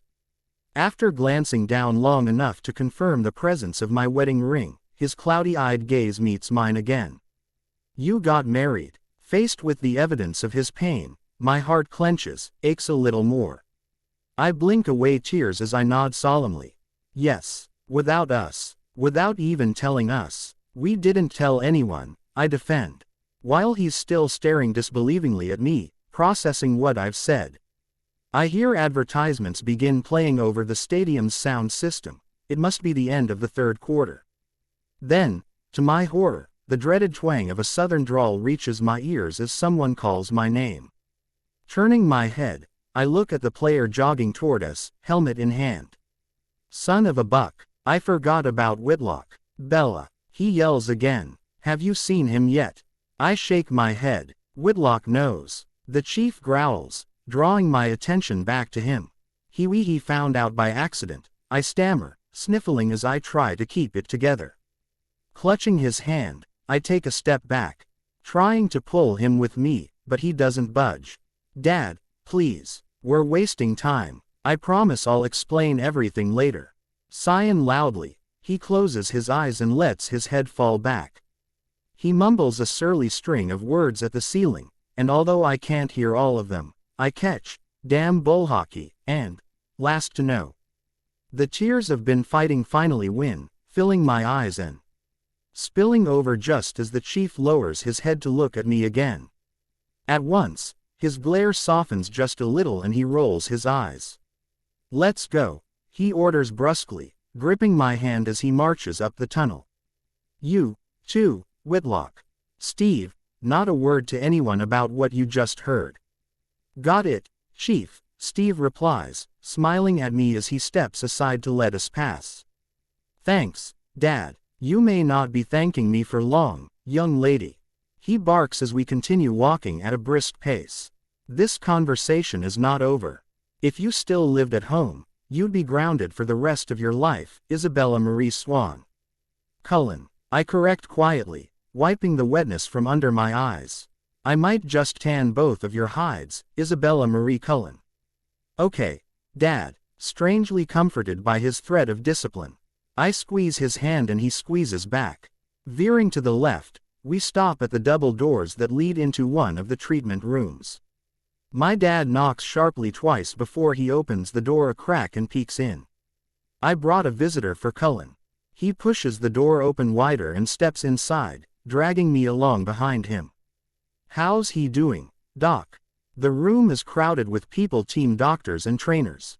Several suits from the Seahawks front office, and two guys with M's written in yellow letters across their backs. They all turn to look at the chief and me. My eyes, however, are Ned on the only part of Cullen I can see, his cleats. He's lying on the treatment table in the middle of the room, but the rest of his body is blocked from my view by the people surrounding him. Let her through, please, drive, Cameron says, catching my eye and beckoning me with two fingers. As the men scoot apart and make a path, the chief pushes me ahead to lead the way. Chief, our preliminary D.G. noses are a left acromioclavicular joint sprain and hyperextension of the neck. I think a grade 2 on the shoulder. We'll confirm with CT and MRI scans. Loss of consciousness. No, and no loss of movement or sensation in his arms or legs. We've stabilized his neck as a precaution, though. Although Cullen's injuries sound less serious than I feared, my stomach still somersaults when I see him lying flat and shirtless on the table. His left arm is in a sling, bent at the elbow and resting across his chest. A large ice pack covers his left shoulder. Reluctantly, I force my eyes to travel further. Force myself to look at the blue and yellow neck brace holding his head immobile. Above the rigid plastic, his face is pale, his eyes shut. Swallowing to fight my rising nausea, I let go of my dad and hurry the last few steps to him. Cullen, I whisper, standing near his uninjured shoulder. When his eyes open, mine nearly slide closed in relief. Unable to move his head, he shifts just his gaze to me. And I immediately reach for him, wanting to comfort him and myself. My touch is gentle as I rest one hand on his right forearm and the other in his hair. Hey, legs. He tries to smile, the top of the neck brace presses against his chin and jaw, distorting his crooked grin. I'm okay. Don't freak out. Me, I never freak out. I scoff, even though I'm absolutely freaking the hell out. But he knows me. When he huffs out a quiet chuckle, I smile slightly in return, desperately wanting to kiss him but afraid to bump him, afraid to hurt him. Are you in a lot of pain? Not really. His answer is contradicted by the pallor of his skin and the strain of his voice. But I nod instead of arguing, realizing he won't be honest with so many ears in the room. Behind me, the chief has finished quizzing Dr. Cameron. He steps forward to peer over my shoulder at Cullen. How are you doing, kid? I'm all right, chief. Glad to hear it, son-in-law. When you're back on your feet, you and I are going to have a little talk. Yes, sir, Edward answers. His tone is respectful, his stare unwavering, despite my dad's half-serious attempt to intimidate him. Sliding my hand down his arm, I grasp his hand. Linking our fingers, his eyes shift to mine before moving past me to land on Whitlock. What are you doing back here? Making sure the chief doesn't kill you, Jasper chuckles. And making sure you'll be healed by the playoffs. Thinking of my injured husband going right back to playing is almost more than my mind can deal with at the moment. But I know how he'll feel about it. So I keep my expression neutral and my mouth shut when he answers confidently, even though my heart thuds erratically in my chest. Get us the bye. I'll be ready in 2 weeks. We'll get the win. Chief, you under control. Jasper jokes. Knowing he's trying to take some of the heat off Cullen and me, I smile briefly at him over my shoulder and he winks in return. The only person I am thinking about killing right now is you, my dad answers gruffly, eliciting laughter from everyone around us except Cullen. His eyes are closed again, and his lips are drawn tight. He's clearly suffering, but when I squeeze his hand, he brushes his thumb along my finger, reassuring me. Get your butt back on the field, Whitlock. Going, Chief, Jasper concedes. I don't turn to watch him, but I hear his footsteps as he moves toward the door. Cullen, I'll check on you later. Looking up, I meet Dr. Cameron's eyes across the table. He's in pain, I mouth. He nods minutely, then answers in a hushed tone. We'll get him some relief as soon as he lets us. He wanted to wait. For what? For you. He said you'd figure out a way to get down here, and he didn't want to be out of it when you did. That's sweet. And stupid, I remark, glancing at Cullen long enough to see his lips curl upward slightly. Can you give him something now? We'll start an IV as soon as we get out of here, he assures me, then speaks to my dad. Chief, we should get rolling. Fear pulls the knot in my stomach tighter, and I wish for a second that we could just stay here or just go home or just go anywhere besides the hospital, where we might find out that Cullen's injuries are worse than first diagnosed. Fighting tears, fighting the swirling panic, I look down at him and gently pull my fingers through his still sweaty hair. The chief's hands settle on my shoulders as he agrees with Dr. Cameron. Bells, let's step outside for a minute. No, I want to stay with him. You can ride along in the ambulance, he promises. But let's give the EMTs a little space to work, all right? Cullen squeezes my fingers lightly, but doesn't open his eyes. Go, legs, I won't leave without you. You'd better not, Cullen. Or the doctors will be patching up more than your neck and shoulder, I warn teasingly. His answering laugh makes me feel lighter until it's followed by a hiss of pain. Dropping my hand from his hair, I rest the back of my fingers against his clammy cheek and whisper an apology. When the chief tugs me backward a bit, I let him pull me away. As we follow the onlookers filing out of the room, I feel my already shaky composure slip a little more. Resolving not to lose it completely in front of all these people, I take a couple of deep, hitching breaths. He's in good hands, Bells, my dad soothes, leaning down to speak in my ear. His thumbs press firmly in a spot just above my shoulder blades, the same spot he knows tightens up when I'm stressed. The same spot he's spent hours of his life massaging, while I worried about everything from research papers to ailing grandparents. I know, I answer softly. Grateful for his support, I turn to look up at him. Just don't kill him, okay? Don't worry, kiddo, he retorts, patting my shoulders. I'm not planning anything that easy for either of you. My eyes widen as I study him, trying to decide how mad he really is. His expression seems amused, but the telltale line between his brows demonstrates his displeasure. Dad, I begin, eager to smooth things over. Not here, Bells. Too many witnesses, he advises with a sly grin. We'll talk about it later. Nodding, I turn around again, letting him steer me into the hallway and trying not to think about the punishment to come. Blank. Once we arrive at the hospital, Cullen is whisked away before I really get to say anything to him. An aggressive, but pleasant, nurse takes me by the arm and shuttles me into a private waiting room. He hands me a clipboard full of forms and the television remote, and then shuts the door, leaving me all alone. Sitting on one of the hard, vinyl-covered chairs, I reach for the chain around my neck. Pull my necklace from inside my shirt, hoping the weight of Cullen's ring in my hand will ease my worry. But it doesn't help much. As I fill in the blank lines on the forms, I can't stop thinking about the ride here. Even though Cullen got the promised IV pain medication, he grimaced every time we hit a bump or turned a corner. Each pained grunt made me cringe in sympathy and caused a physical ache to slice through my chest. That ache lingers now, growing heavier with each passing moment of uncertainty. Several minutes later, my frowning father arrives, carrying Cullen's duffel bag. He does not say a word as he sits down in the next chair and holds his upturned palm toward me. I don't speak either, but I set the clipboard aside and grasp his hand.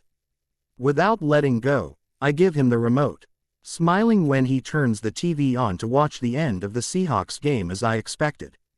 We remain silent, but his leg twitches with every play, good or bad, and I notice with amusement that his fist tightens in triumph when the clock runs out, sealing the win.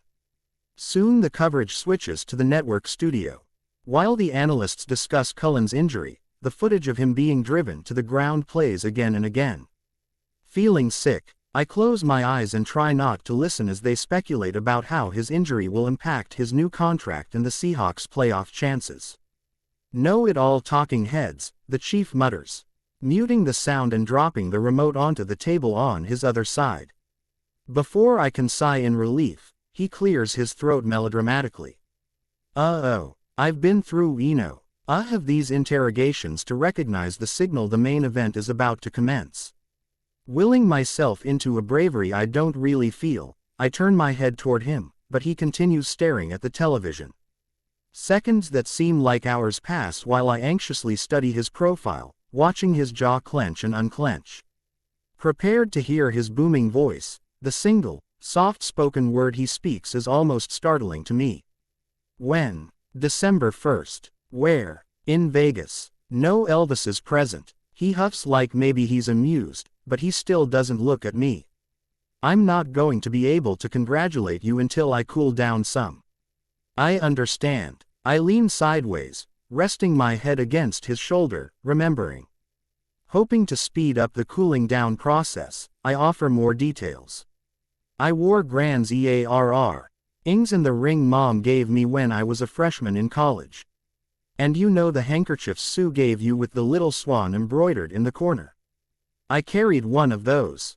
I can hear the smile in his voice when he speaks. You did. How'd you get that? You let me use it at Grand's funeral. I never gave it back to you, I explain, my eyes tear-filled again. It was my something borrowed. He grasps my hand more tightly. And I hear him swallow. Borrowed, huh? Does that mean you're going to give it back now? I laugh at his joke, at how similar we are. Expressing deep emotion is difficult for us. And we both rely on humor to lessen the discomfort.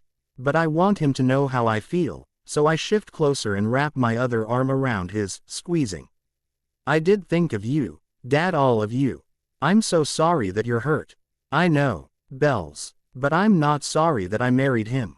I'm aware of that, too, he answers, pressing a kiss to the top of my head. We settle into the stillness that follows, each lost in our own thoughts. We're quiet for several minutes before he sighs heavily. Edward talked to me about you. Jerking upright, I twist in my chair to look at him, and he finally turns to me with a wry smile. I didn't know he was talking about you, though. When? What did he say? On the way home from the Houston game, he sat with me on the plane. We did some initial prep for the next game.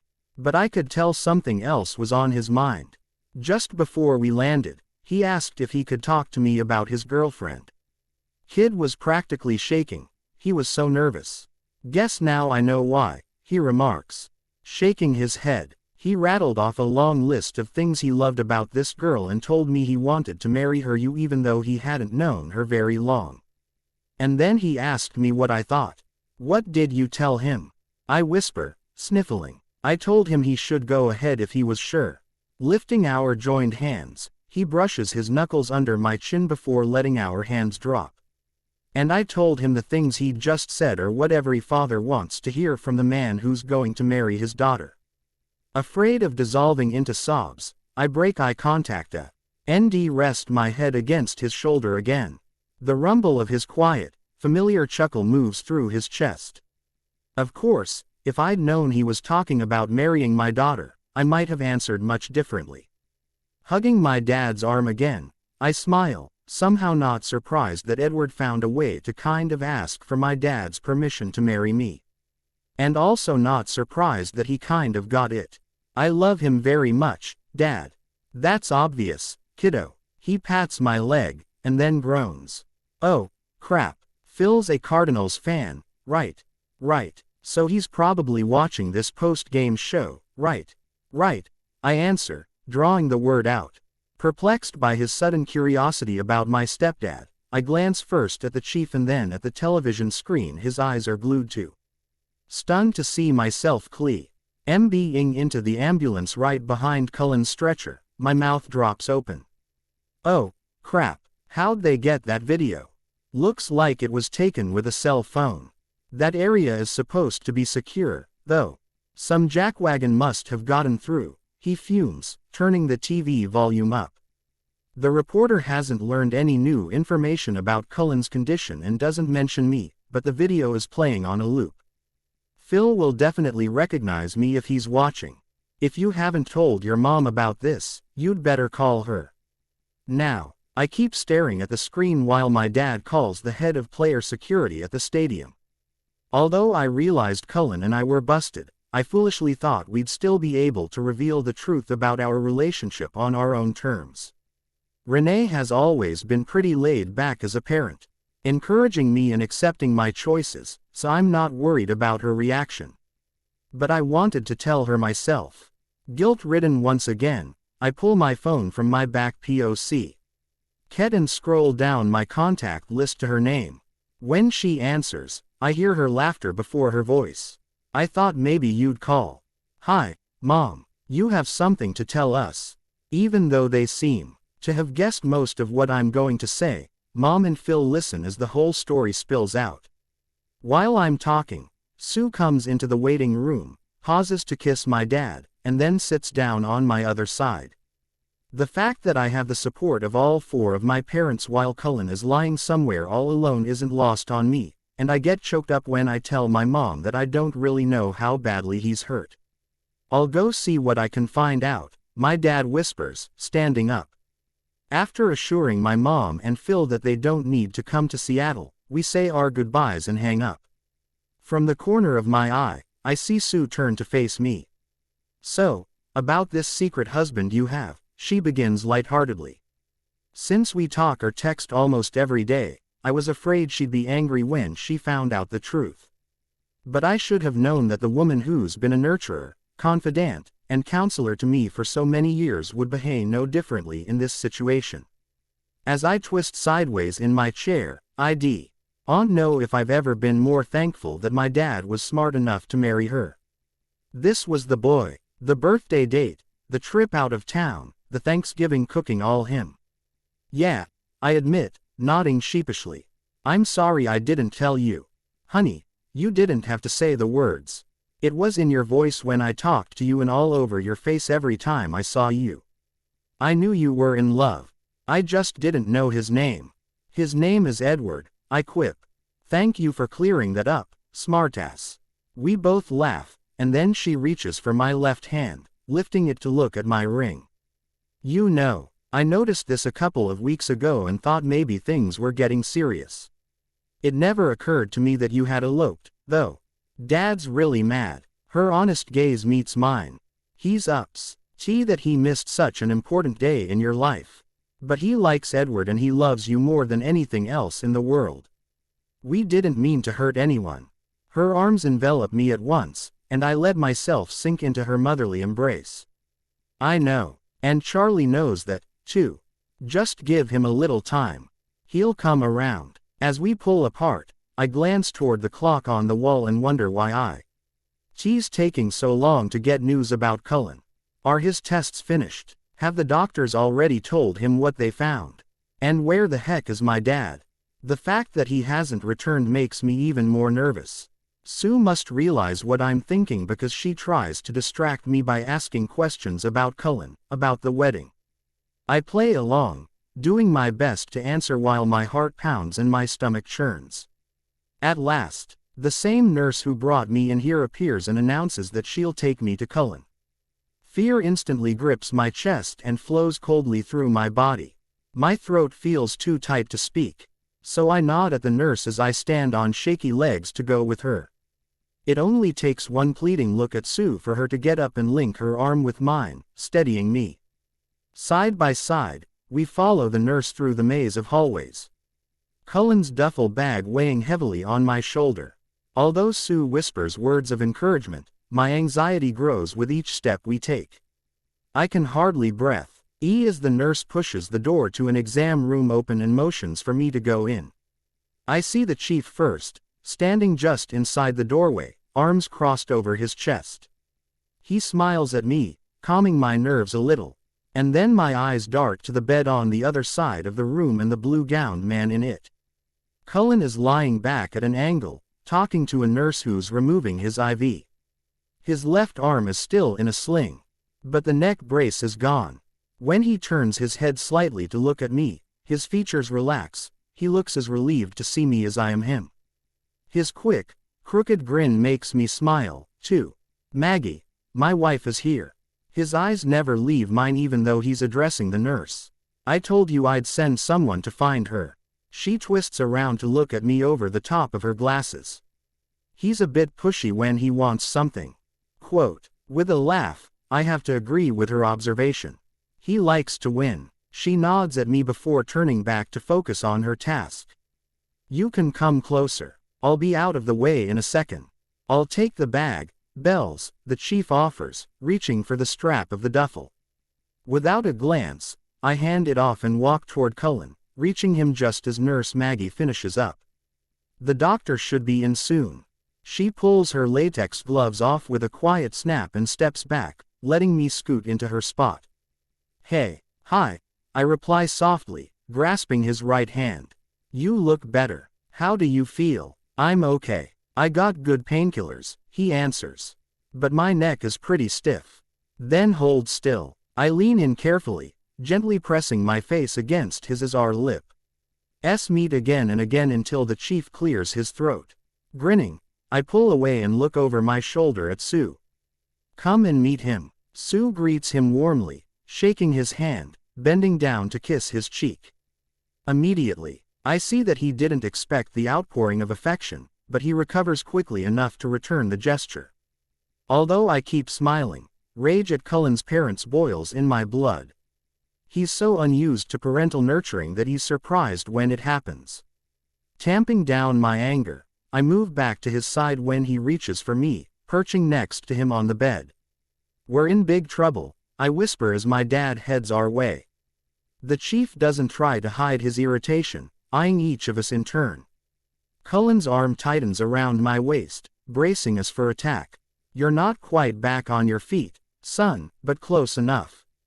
He begins. In my peripheral vision, I see Sue take a step toward Cullen and me, and I almost smile. I know, and more importantly, the chief knows that means she's on my side. I want some answers from the two of you, and I don't want to wait any longer. I'll start with you, Bells. Are you pregnant? Charlie. Sue chides with a gasp. That's none of your business. The hell it isn't, he grumbles, shifting his temper to her for a moment. If she is, it's my grandkid, and they'd better be honest about it right now. No, Dad, I'm not pregnant, I declare firmly. Cullen and I have talked about kids, and both of us want to wait a while before we take that step. But the thought of someday having a baby with him thrills me. When I turn to look at him, he pulls me closer, making me wonder if he's thinking the same thing. I kiss his cheek and slide my nose along his jaw, nearly forgetting that we have an audience. Now, which one of you wants to explain W? Hi, I wasn't invited to the wedding of my only child. Ouch. My dad's blunt question reminds me how upset he is, how hurt he is. With a sigh, I sit up and look apologetically at him. For the next several minutes, Cullen and I try to smooth things over with a hearty helping of the truth. We give our reasons, talking about our jobs, his job, privacy, Cullen's parents. The chief nods a couple of times, seeming to understand. But I can't read the expression on his face. After asking a few more questions about our life and our plans, he exhales in a gust and goes quiet, signaling that he's done at least for the moment. Are you still mad? I ask cautiously. Yes, he answers tersely. His tone softens when he continues. But not as much. Springing up, I rush to hug him. Thanks, Dad. Edward, you and I have one more thing to get straight. Rolling my eyes, I try to step back to look at my dad, but he holds me tightly, warning Cullen over the top of my head. Don't hurt her. I never want to hurt her, Charlie. I believe you. Don't make me regret it. Yes, sir. The chief pulls away slightly, his admonishing gaze landing on me next. And if the time ever comes that I'm going to be a grandfather, I'd better not be the last one to hear about it. Okay. And I'd better not find out about it in the damn tunnel of the stadium. I promise. Moving forward, I wrap my arms around him again. I love you, Dad. He presses a kiss against my temple, and his voice cracks a little when he replies. I love you, too, kid. Congratulations. Blank, underscore, blank. 3 hours later, I stand at my bathroom sink, rubbing cleanser on my face in slow, mindless circles. Exhausted, I rest my elbows on the vanity as I bend forward to cup my hands under the faucet. Splash. Repeat. Splash. Repeat. I keep rinsing long after the soap is gone, letting the water wash away the day. A thud from inside the shower startles me. Alarmed, I whirl around, dripping water all over the floor. "You okay in there, Cullen?" Concerned when he doesn't reply, I turn off the faucet and grab a towel, drying my face as I walk toward the shower. I open the frosted glass door a bit to peek inside. Cullen is sitting on the built-in bench with his eyes closed, his left arm held against his chest. The noise-making culprit, my shampoo bottle, is lying on the floor at his feet. "You need help." "Yeah," he mutters dejectedly. Frowning, I pull off my clothes, answering Cullen's defeated sigh with a silent one of my own. It's hard to believe that the man in front of me is the same man I rode home with an hour ago. That Cullen was euphoric, his eyes lit with excitement as he and the chief, our chauffeur, talked about the playoffs. His chattering persisted when we got upstairs, praising the doctor at the hospital who pronounced that he should be ready to get back on the field in 2 weeks and claiming that his sprained shoulder didn't even hurt much anymore. I chose not to mention that pain meds probably had something to do with that. He didn't shut up until I boosted myself onto the kitchen counter and summoned him with a crooked finger. Smirking, he let me pull him as close as his sling allowed so that we were eye to eye, nose to nose, lip to lip. And then, finally, I got to kiss him the way I wanted to. But 20 minutes and one phone call to his parents later, everything had changed. He spoke to them alone, shut in our bedroom, while I was in the kitchen calling Newton and my mom.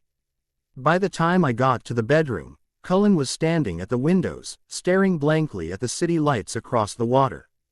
He's hardly spoken since, and he hasn't looked at me once. As I step inside the shower with him, he doesn't open his eyes, doesn't react to my presence at all. It's passively as I wash his hair and body, while I get angrier by the second at the reckless way his parents wield their power. It seems like every conversation with them leaves him feeling unimportant and unloved. When I ask if he wants to rinse on his own, he doesn't answer. But he gets up to stand face first under the spray, turning his back on me. Rejection cuts sharply through me, and I step back to lean against the shower wall. Although this isn't the first time I've seen him upset, it's the first time he's completely shut me out. My heart aches for him, and because of him, tears spring to my eyes, and I instinctively reach for the shower door, anxious to escape the hurt, the fear. This is how I've dealt with intense emotion for most of my life, so I'm not really shocked by the sudden impulse I have to run away. I'm not surprised that for an instant it's just as strong as the urge to run to him was when he was lying on the field this afternoon. For me, the surprise comes immediately after. Without thought or hesitation, I let go of the door and, instead, raise my hand to the ring hanging from my necklace. Cullen's ring. Bowing my head, I study it, the tangible proof of the bond we share and the promises we made. The symbol of the life we're building, with all its ups and downs. And I vowed to support him through it, to love him through it. Even when it's hard, even when I'm scared, focusing on his feelings instead of my own, I move up behind him. Delicately, I trace the muscles of his back with my fingertips, silently giving thanks that he's home, that he's okay. He doesn't flinch or recoil, which I hope means he's ready to accept more contact. I shift closer, pressing against him as I skim my lips along his skin, trying to show him the care that he's shown to me so many times. After a moment, he exhales, and I feel the tautness in his body start to ease. "That feels good, legs," he murmurs, reaching his right hand back to me. I slide my fingers between his, and then he pulls my arm around him. "You know how much I love you, right? I was pretty sure when you hung in through the chief's interrogation. You think he's done grilling us?" "Not even a little bit." Cullen's quiet laugh boosts my spirits, and I smile as I rest my forehead against his back. "You know I love you, too, right?" "I know." Even though he pauses for a few seconds, I can tell he's got more to say. I stay silent, giving him the time he needs to work through his emotions. He presses my hand flat against his chest, covering it with his own, and he blows out a long breath before he speaks again. Carlisle and Esme weren't exactly ecstatic about our news. My stomach drops, which is ridiculous. I expected nothing short of vehement disapproval from his parents. But faced with the reality of it, my apprehension builds again. What did they say to you? They tried to order me around like a fucking 8-year-old. Told me to come home like their house is still home to me, he says with a bitter chuckle. They were stunned when I told them I wouldn't leave Seattle or you. The conversation deteriorated pretty quickly after that. I'm so sorry, I whisper, wishing my words could heal the scars left by theirs. Maybe they just need a little time to adjust, like my dad. I doubt it, but I'll know soon enough. They're flying out here tomorrow. Well, once we all sit down. Are you kidding? He interrupts angrily. I'm not letting them anywhere near you, Bella. Edward, look at me, I plead, shifting back so he has space to turn around. His green eyes are bloodshot and fiery when they meet mine. You don't have to shield me from them. I want to protect you. And I want to protect you, I counter forcefully. My gaze stays locked with his in a battle of wills. I refuse to give in. Refuse to let him take on his parents alone. Frustrated and a little pissed, I fight to keep my tone even. We said this relationship was a team sport. We said we'd deal the fallout together if this happened. At first, my words don't seem to have much effect, but slowly the heat begins to fade from his eyes. He sounds tired when he finally relents. They won't be nice to you, Legs. I can handle it. The chief was tough on us, but we survived. Carlisle and Esme will make Charlie look like the good cop. Then you'll need me beside you. I shrug, reaching past him to turn off the water and steam. Neither of us speaks while I dry him off, but my realistic mind races, imagining what the next few days will hold, and it all seems painful. Cullen will start rehab on his shoulder, which will be physically and mentally draining for him. It sounds like the visit from my in-laws will be a little slice of hell. And they probably won't be the only ones who level harsh criticism at us.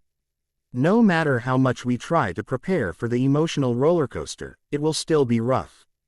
I'm not looking forward to any of it. I wrap the towel around Cullen's waist and grab another to put around myself. As I'm tucking the end in to hold it in place, he reaches out to help, nudging my fingers out of the way. Were you this stubborn when we got married? Pleased that he sounds more like himself.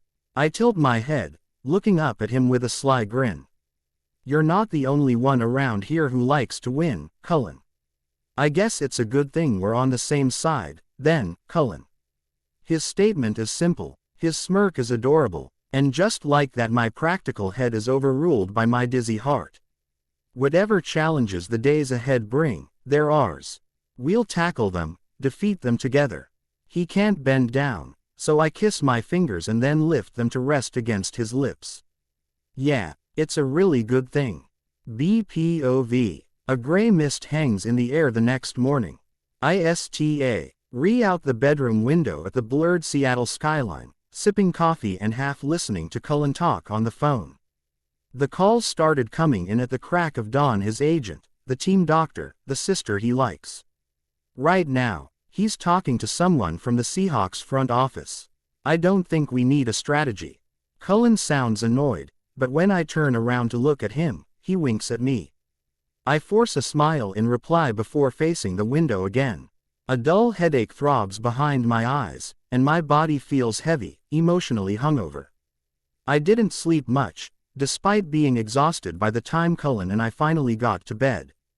As soon as I laid down, my brain launched into overdrive, replaying the worst moments of the day with the never-ending enthusiasm of a morning news anchor. And the reel always ended with the incoming in-law invasion, now just a few hours away. A fresh round of dread hollows out my chest at the thought.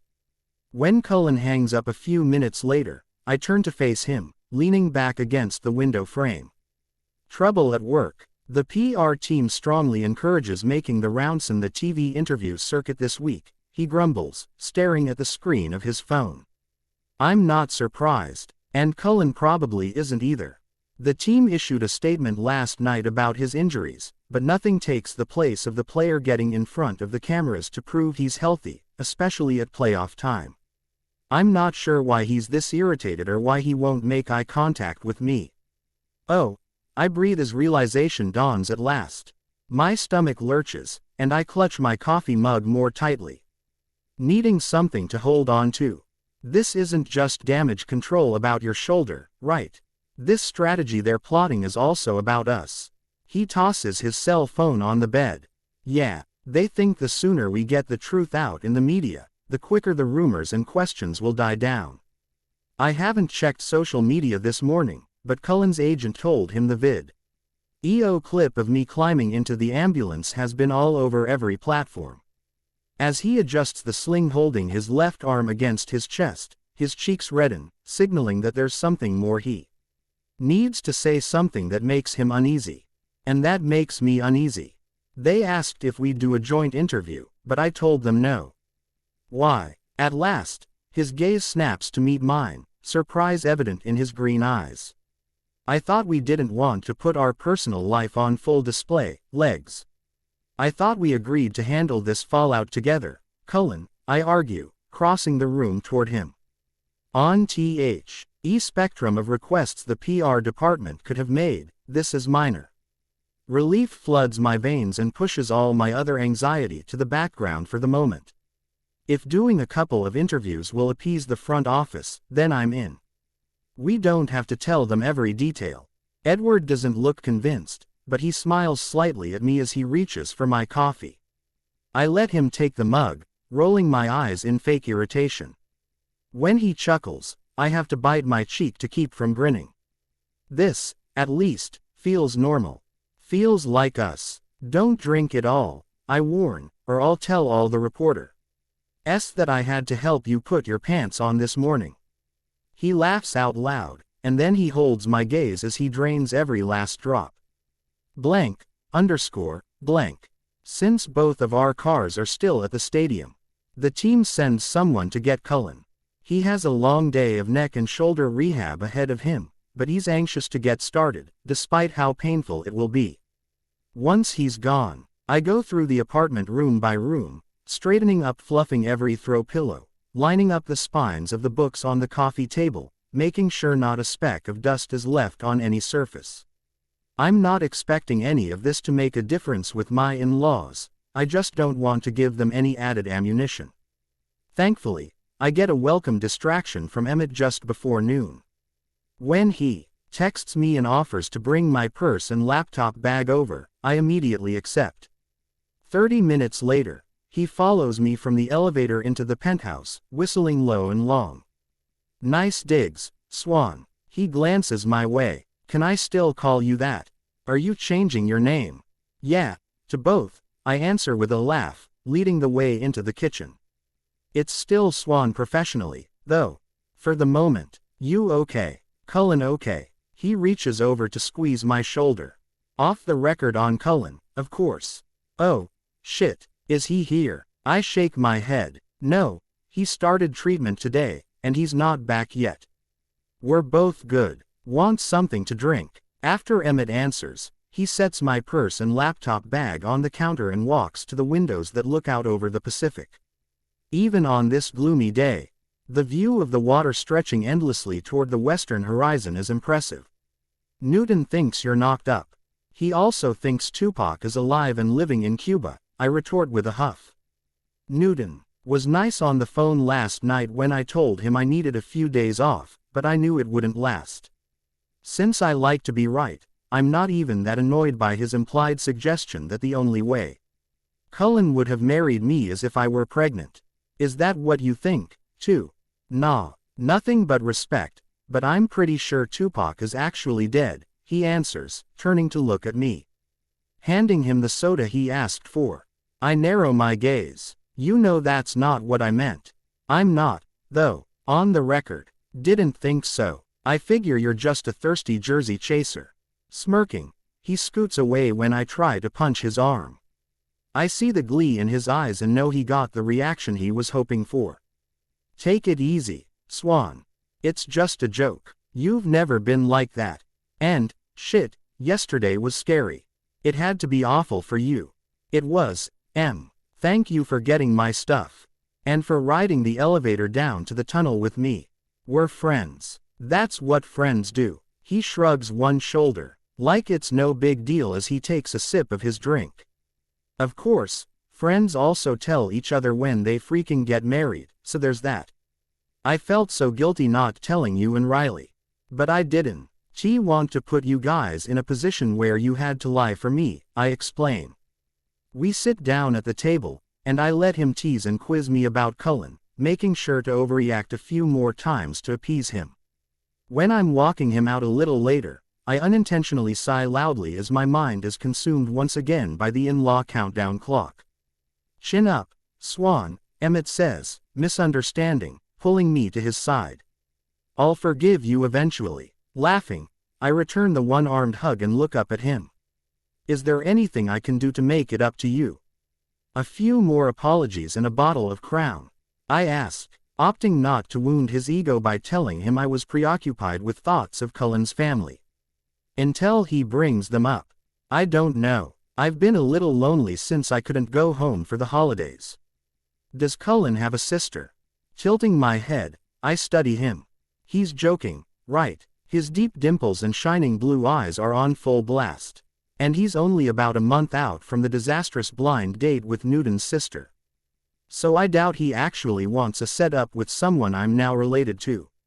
But I still shudder a bit at the idea of Cullen's bitchy sister breaking his heart.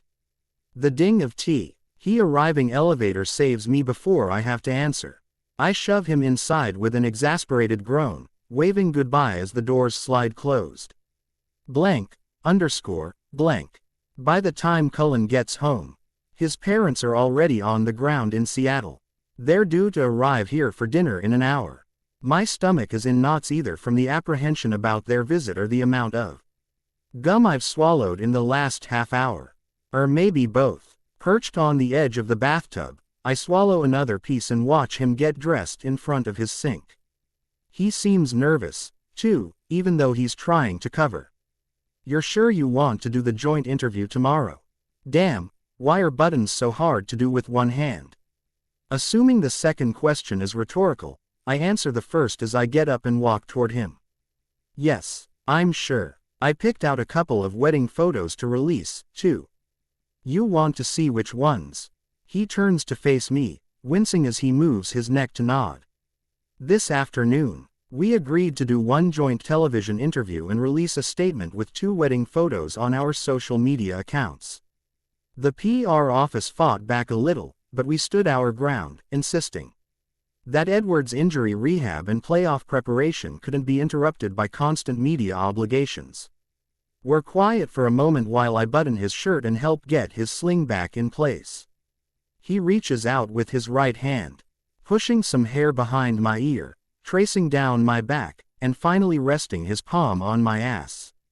When I look up at him with pursed lips, he smirks back at me. Hey, legs, now that people know we're married, we can be late for everything. Everyone knows newlyweds are always in bed.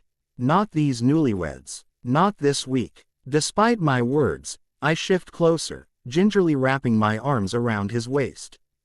Pressing myself against him, I rest my cheek against the right side of high chest. I read your discharge papers last night. No extracurricular bedroom activity until the doc clears you. You're putting me in a sex timeout. If we make your injury worse, we have to answer to Coach Erickson and my dad. How's that sound? Like we're both in a sex timeout.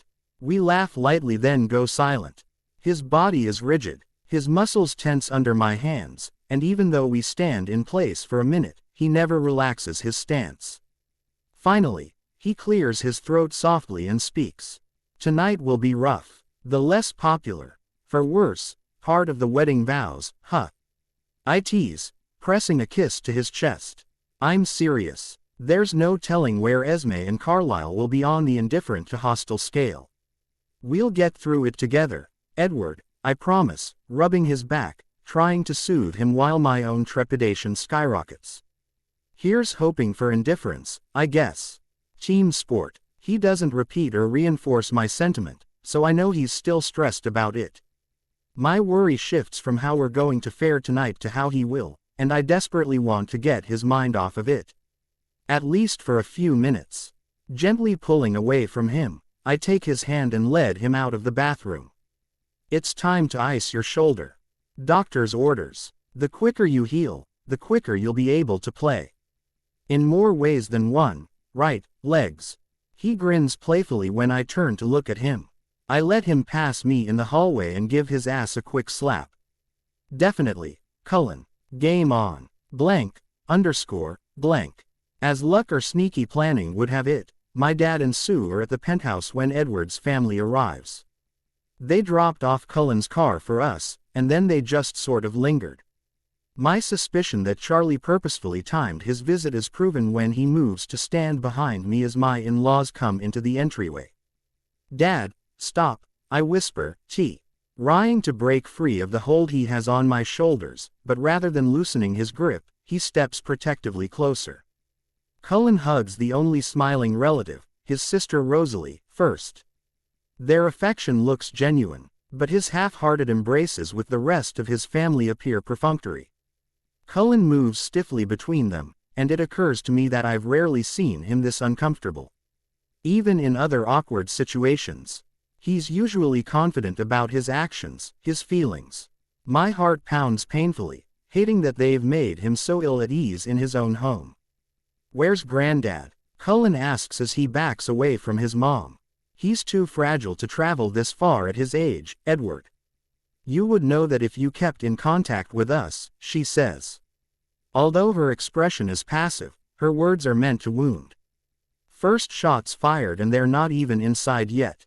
I talked to all of you 3 days ago, Mom. He sounded plenty strong then, Edward argues. He puts on a show for you. He doesn't want you to feel guilty about being so far from home. What you should feel guilty about is your dishonesty, his dad interjects sharply, lobbing a second wave of hurtful artillery. You've spent months lying to us. He's disappointed we're all disappointed in you. And now we've had to interrupt our lives to come here and deal with your mistakes. Cullen shoves his good hand in his pocket, shifting his eyes to me for a second before he looks at the ground. I know my mouth is hanging open. I'm too stunned to shut it, or to speak. These people are jack wagons, my dad whispers, squeezing my shoulders. I know he didn't doubt Cullen's description of them last night at the hospital, but witnessing them in action is sad confirmation for him. For me, too. With gentle pressure, he nudges me forward, finally releasing his hold. Go get him, kiddo. Moving quickly to Edward's side, I slide my left arm through his right and hold my other hand out toward his father. I believe I'm one of the mistakes you're referring to. Bella, lovely to meet you. Carlyle is clearly taken aback by my impertinence and maybe my sarcasm, but reluctantly shakes my hand. I shift my focus to Esme next, and now I'm the one struck dumb. Up close, the resemblance between mother and son is so obvious, so pronounced.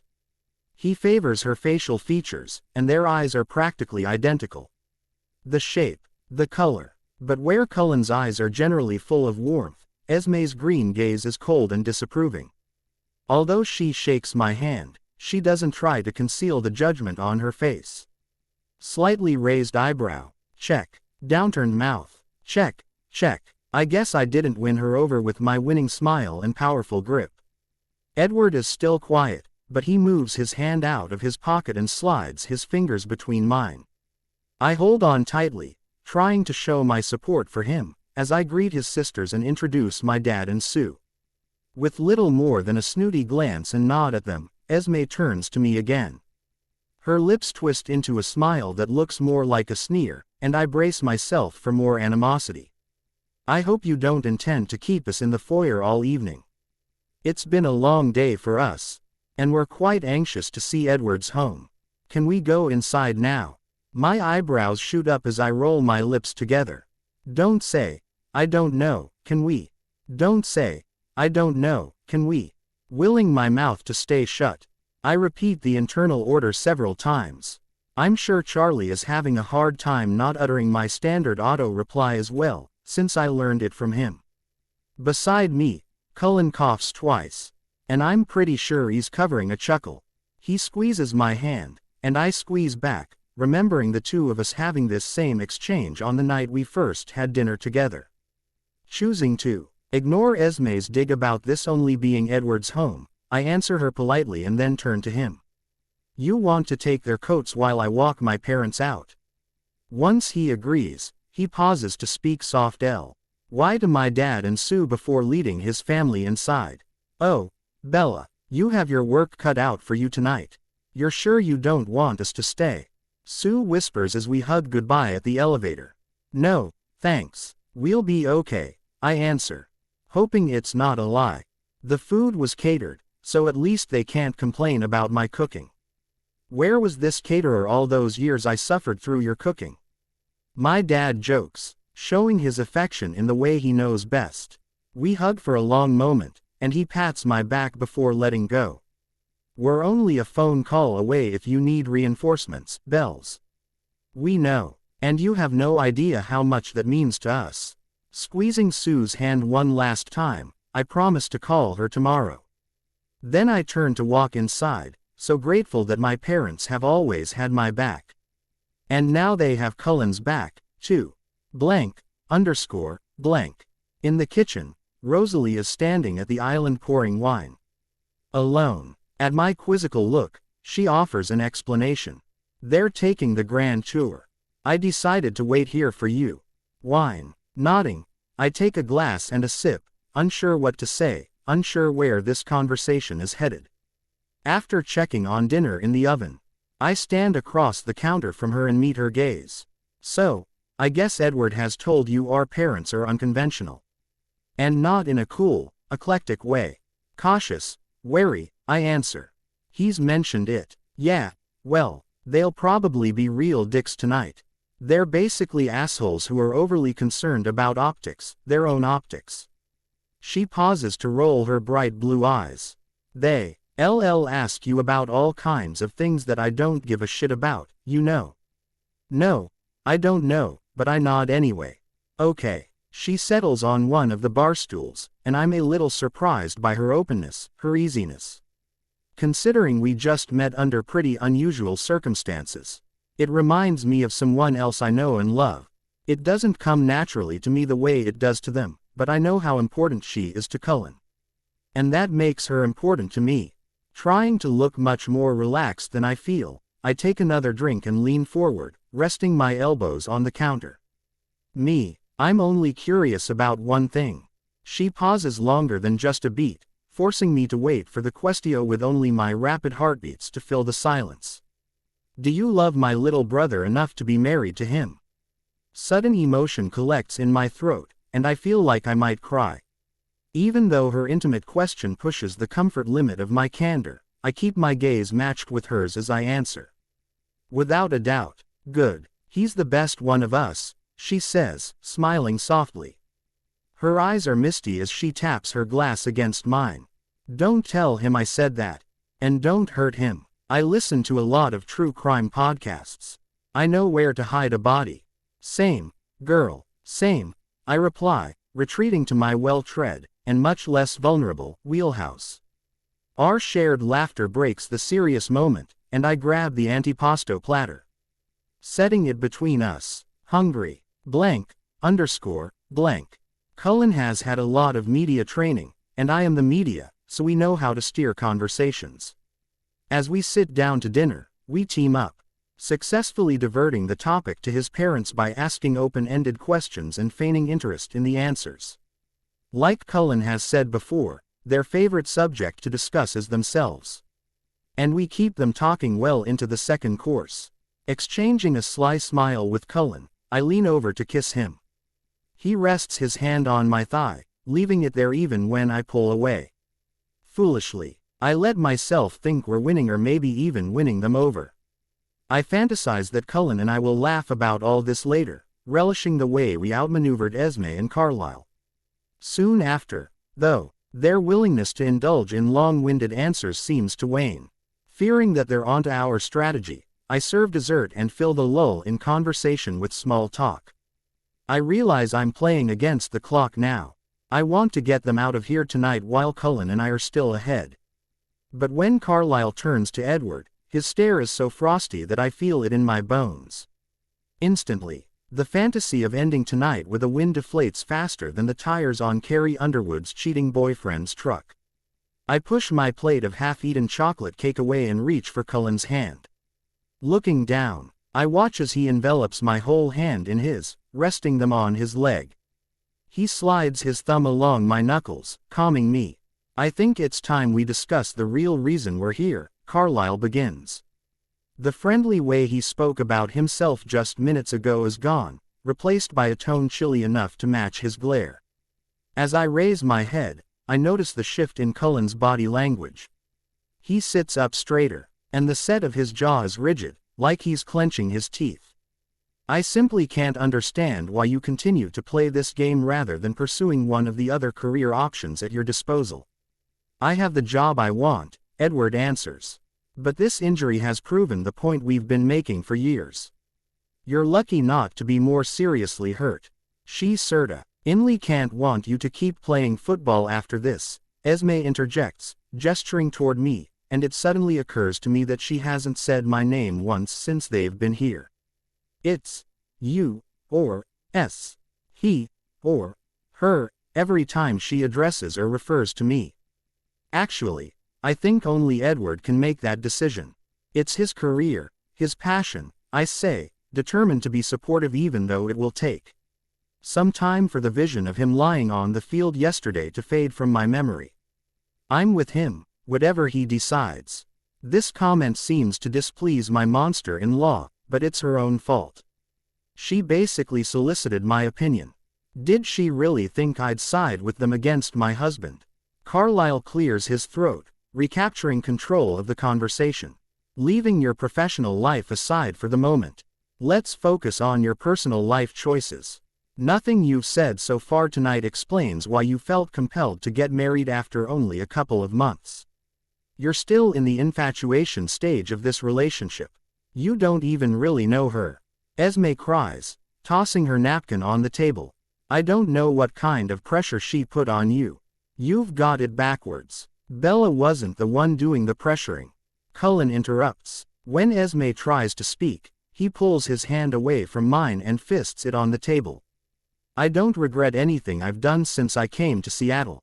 Least of all the decision to ask Bella to marry me. He turns to look at me, twisting his whole upper body my way. Although nervous somersaults have rolled my stomach for the last several minutes, EY shift and change directions when Cullen's eyes meet mine. Instantly uplifted, I'm helpless against his wink and quick smile, and I grin right back at him. He rests the back of his hand against my cheek, continuing to watch me as he speaks quietly. And I do, in fact, know her very well. Edward, Alice sighs from my other side. I swivel my head to look at her as Cullen's hand shifts to the back of my neck. How can you still be so naive? You have money, fame, this swanky penthouse.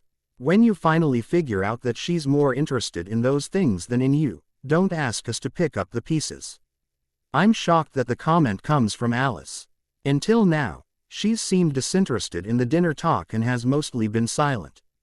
I hardly knew what her voice sounded like. Snotty, thin, high-pitched. It seems to fit her personality perfectly. In my lap, I grip my linen napkin so tightly that I'm surprised it doesn't rip. But it's that or smack Edward's oldest sister in her rude, wrong, aggressively Jupiter mouth. Don't worry, Alice. I learned a long time ago not to go to you for comfort, Cullen replies sharply. Well, it is a little hard to believe that you were introduced by happenstance to a coach's daughter as soon as you arrived in Seattle, Esme adds, barely glancing my way. It's suspect, to say the least.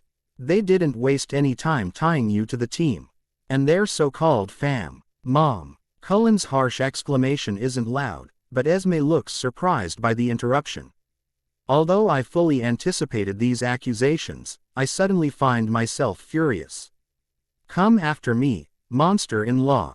Not my dad. How did this devolve so quickly? Rosalie wonders, glaring across the table at her parents. This visit was supposed to be about seeing your injured son and getting to know your new daughter-in-law. Are you even paying attention to them? Because they're clearly crazy about each other. It's really fucking cute. Vulgar language isn't necessary, Rosalie. And I thin. It's a bit premature to make that declaration, Esme scoffs as she refills her wine, apparently recovered from her son's scolding. Perhaps we should finish this discussion with just the family. I'm sure she won't mind excusing us for a few minutes. Frowning, I tilt my head, studying her. What does she mean by family? Is she trying to kick me out of my own kitchen? Just as I open my mouth to protest, Cullen slowly turns my way again. Legs, can you give me a few minutes alone with them? Floored, I let my mouth hang open for the second time tonight. I don't know why he's giving in to her demands so quickly. But I'm not going down without a fight. I'd rather stay. Baby, please, he pleads through gritted teeth. His eyes are red, and mine immediately tear up in response, the will to assist his request leaving me in a swift gust of exhaled breath. Hesitantly, I nod, leaning in to kiss him as I get up from the table. Then I go to my room like a rebuked teenager. For the next 30 minutes, I sit on the floor just inside our bedroom, wondering what he's saying to them and, worse, what they're saying to him. I hear angry voices raised several times, but I can't make out the words. To pass the time, I play a game on my phone, chew more gum, swallow more gum, and pick at the carpet. When I can't contain my nervous energy anymore, I get up and pace around the room. I swipe my finger along the top of the doorframe and wipe my dusty finger on my skirt. Then I study the framed paper hanging on the wall, the poem that Cullen had the officiant read at our wedding. I love his neat, angular handwriting. I love the creases in the paper where it was folded and aried in his pocket that day. During my third read-through of the poem, I realize the loud voices in the other room have gone silent. Creeping across the floor, I twist the doorknob and slowly pull the door open a crack. It's all quiet, so I think it's safe to leave the bedroom. Wandering toward the kitchen, I see their coats are gone from the entryway bench where they were laying, and Cullen is nowhere to be found. He must have gone downstairs with them. All the plates have been carried from the table to the sink. But the wine and water glasses are still on the table. I start to pick them up, wedging as many as I can between my left arm and body as I round the table. Several pieces of paper lay face down at Edward's seat, and I flip them over unthinkingly. My stomach drops at the same time my heart leaps into my throat when I see the title printed in bold type at the top of the front page. Post-nuptial agreement. Weak need. I sit down and begin to read it, barely noticing the wobble and clink of the glasses as I set them down. The first paragraph spells out the obvious. The agreement is between Edward and me. Even though I'm not named, there's a blank line to fill in the name of the wife. I can't stop the wry chuckle that huffs its way past the lump in my throat. Even here, they won't acknowledge my name. Page 1 is pretty straightforward. If we divorce without having any children, he keeps his money, property, and retirement funds. The wife agrees not to request spousal support. Here's no equitable distribution of community property. I just take my things and go, disappearing like a magician in a cloud of smoke. Poof. The marriage is cleanly erased as if it never happened. Following pages detail what would happen if we have kids. The maximum amount of spousal support Edward would pay. Child support and holiday schedules.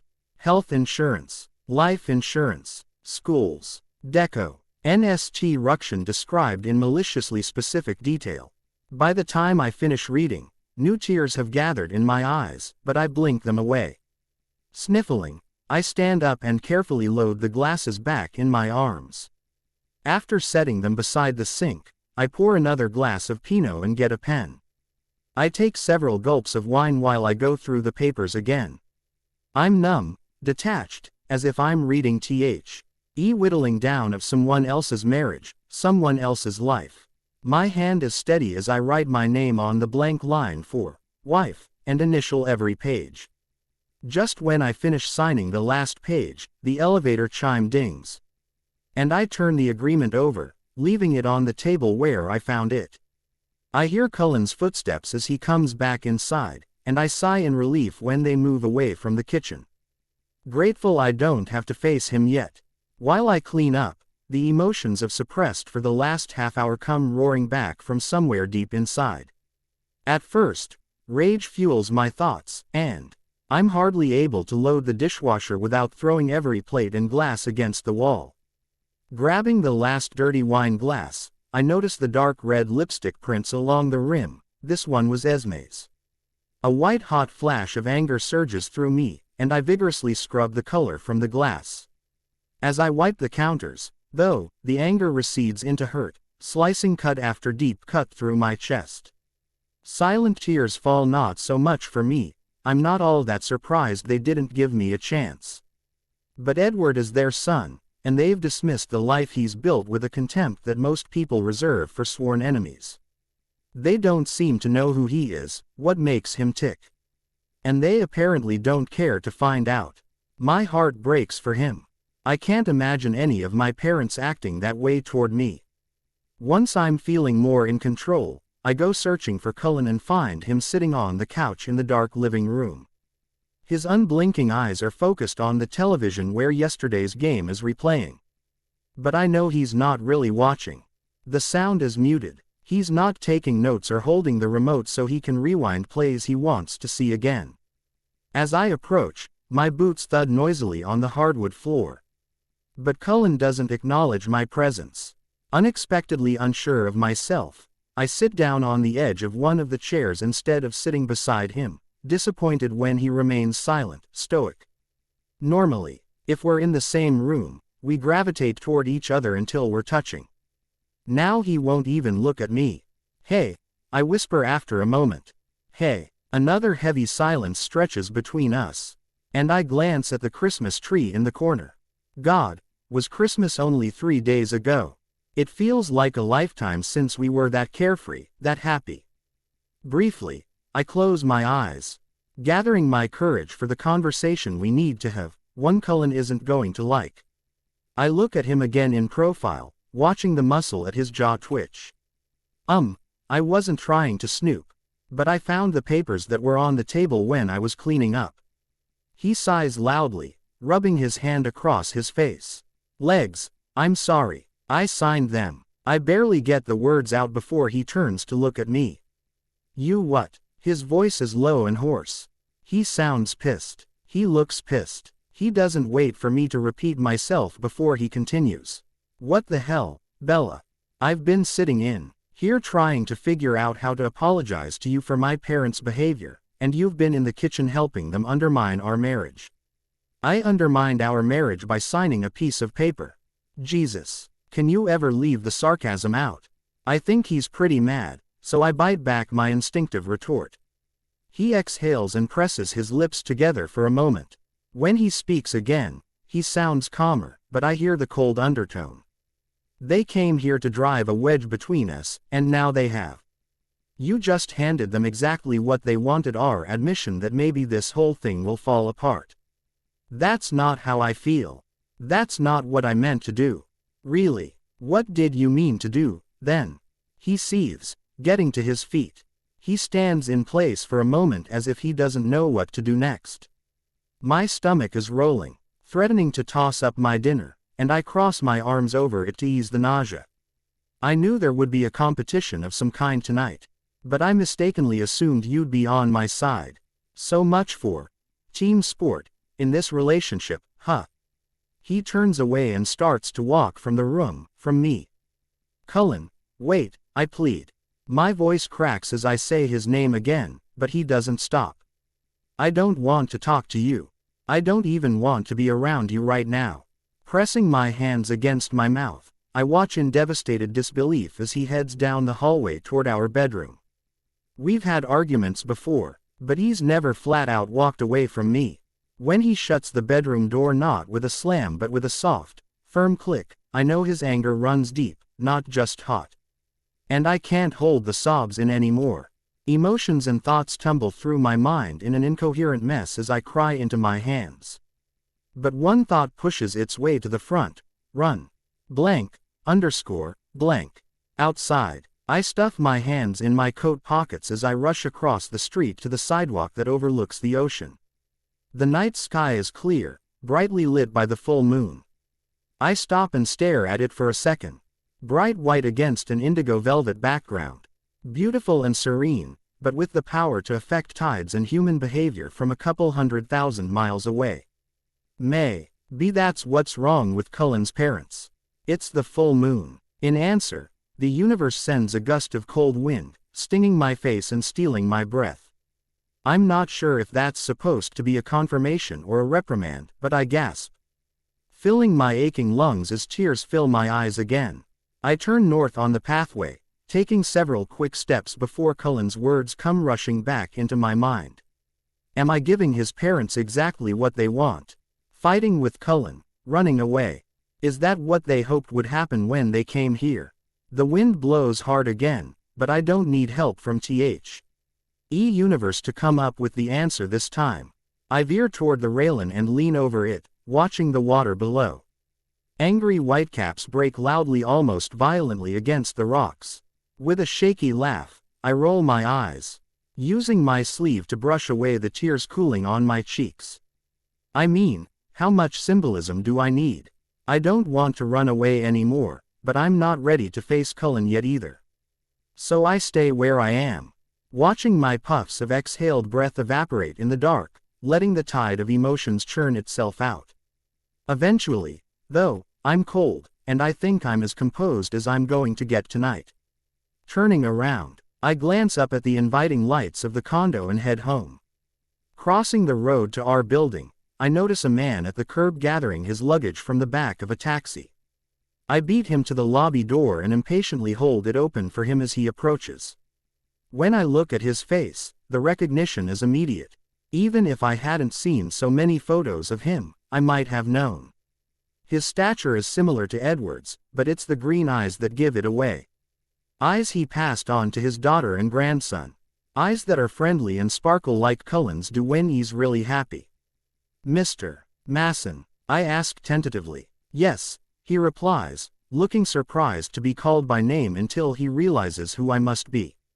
Are you Bella? Finally, someone in Cullen's family speaks my name. I feel my face crumple a little as I nod. He immediately sets his bag down and hugs me so tightly that everything inside seems to break wide open again. His arms are the comfort I thought Cullen and I would be for each other when this family ordeal was over. Tears threaten again, and I blow out a slow breath before releasing him. It's so great to meet you. I've heard so much about you, I say as we pull apart. I pick up his bag, insisting that I'll carry it while he rolls his suitcase. Does Edward know you're here? No, I called from the taxi, but he didn't answer. I remember seeing Yen's cell phone on the coffee table before he stormed out of the living room. It must still be there. Lucky for me, you happened by. Yes, lucky. The smile on my face is as forced as the steadiness in my voice. I am happy to meet him. I'm just sad about almost everything else. I lead him toward the elevator, catching a glimpse of my disheveled reflection in the mirrored doors before they open. Hair tangled from the wind, nose and cheeks red from the cold night, eyes swollen from crying. When we're inside the closed elevator, Mr. Masson fixes those kind, observant Edward eyes on my face. Chilly outside for a late night walk. He begins, smiling a little. Is everything all right? Yeah, Edward and I just had a little disagreement. I assume my daughter had something to do with that. He checks his watch. She's been in town about 8 hours now. Right on schedule. Thankfully, we arrive upstairs before I have to come up with an answer to his statement. Mr. Masson follows me inside, but we don't find Cullen in the living room or kitchen. I'll go get him, I offer, turning to leave the kitchen. He'll find us, I bet. I could use a drink if you don't mind. I offer leftover food and hot tea. He declines the food, suggesting bourbon to go with the hot tea instead. With a laugh, I fill the kettle and get the liquor while he looks around. I saw my piano in the other room. Does Edward play often? No, not much, I admit, feeling a little guilty, a little like I'm tattling on him.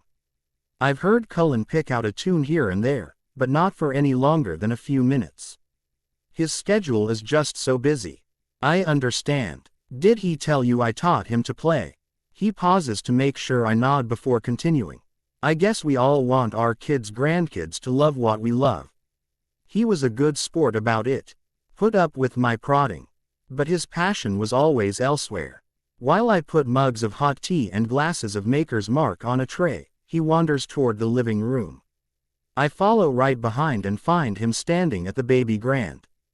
He reaches for the bourbon when I set the tray down, looking at me with a twinkle in his eye, daring me to do the same. Raising an eyebrow, I pick up the other glass, tapping it against his. "Here's to you," he says. I echo the toast, and we each take a drink. That's the warmth these old bones needed. I don't drink straight liquor often, but I relish the temporary burn in my throat after being outside for so long. Another sip sends the prickling heat through my chest and down my arms. "Would you?" I ask, gesturing toward the piano. "I'd love to hear you play." "It would be my pleasure." He sits down, patting the bench beside him for me to sit, too. As he plays, I watch his hands move nimbly over the keys. Despite his age, his obvious talent shines through. He talks quietly, telling me about various musicians he's known and places he's performed. I'm captivated, fascinated, and still sipping my drink while the tea goes cold. "Granddad." The music stops, and I turn abruptly toward the sound of Cullen's voice. He's standing by the couch, wet-headed and bare-chested. "Edward." Cullen tosses the shirt he was carrying on the couch and strides quickly toward us. I stand to the side as they embrace, watching Cullen's face. He's smiling, and his eyes are squinted shut. Total elation. "I thought you weren't up to traveling," Cullen says. His granddad huffs, sounding annoyed. "Regardless of what your mother says about me, I'm not at death's door yet." We all laugh, but when Cullen looks at me, his smile fades. For the third time tonight, I think he doesn't want me around. This time, I decide to go before he has a chance to verbalize the sentiment. "Well, I'm sure you two have a lot to catch up on, and I'm exhausted. I'll see you in the morning." I kiss Mr. Masson on the cheek and head down the hallway, trying to ignore the quiet voices behind me. Blank. Feeling excluded, lonely again, I soothe myself with a hot shower. When I'm ready for bed, I slide the bathroom doors open, surprised to see Cullen sitting on the side of the bed. I assumed he would stay up with his granddad for a couple of hours. Wrong again today, Bella. Pulled back into the icy waters of reality, I feel the knot in my stomach tighten again. Decidedly uncertain about what to say, I stand frozen in the doorway. Edward's blistering expression pinning me in place. "It's not gonna make them like you," he says brusquely. His voice is quiet, guarding against his granddad's presence in the guest room next door. "Signing that stupid agreement won't get my parents off your ass." "I'm not trying to get them off my ass," I whisper harshly. "I'm trying to get them off yours." "That'll never happen. All they want is for this to fail. And I guess you're betting on that, too." "That's not true," I insist. Although it takes effort, I manage to soften my tone, keep the exasperation out of it. His hard stare cuts into me for another moment before he lowers his eyes to look at the floor. I exhale and lean my shoulder against the door jamb, hating the excruciating quiet of the room. As it hangs weighty between us, I suddenly realize that this kind of silence does have a sound. Cullen's audible swallow, my rapid breaths, the hushed tick-tick of the watch I gave him as a wedding gift impartially counted. The seconds it takes for the hurt to cut a little deeper, my heart to ache a little more. We, my sisters and I, were accessories they thought they wanted. Lost in my thoughts, I'm startled when he finally speaks. His voice is less sharp than a moment ago, but I still hear the edge underneath. "Kids need a lot of attention, though, and we took up too much of the time they wanted to spend on their careers or other interests. Once my grandparents stepped in to help raise us, my parents didn't have much use for us. As kids or as adults." When he raises his gaze to meet mine, the misery evident in his bloodshot eyes guts me. Instantly, the anger and frustration simmering between us melts away. I walk toward him, stopping just before I reach him. It's embarrassing, you know. I've learned to live with it. Learned not to bring my friends around them. Be you tonight having you see that my parents don't give a shit about me. That's humiliating. Cullen, I murmur as I step forward and wrap my arms around him. He buries his face in my neck and pulls me close with his uninjured arm. He chokes back a sob, and I cry with him, rubbing his back, trying to console him from an inconsolable anguish. I kiss the side of his head and leave my lips there, whispering that I'm sorry over and over. After several minutes, he clears his throat and answers me. What are you sorry for? Everything that happened tonight, I reply. Not talking to you before I signed the agreement.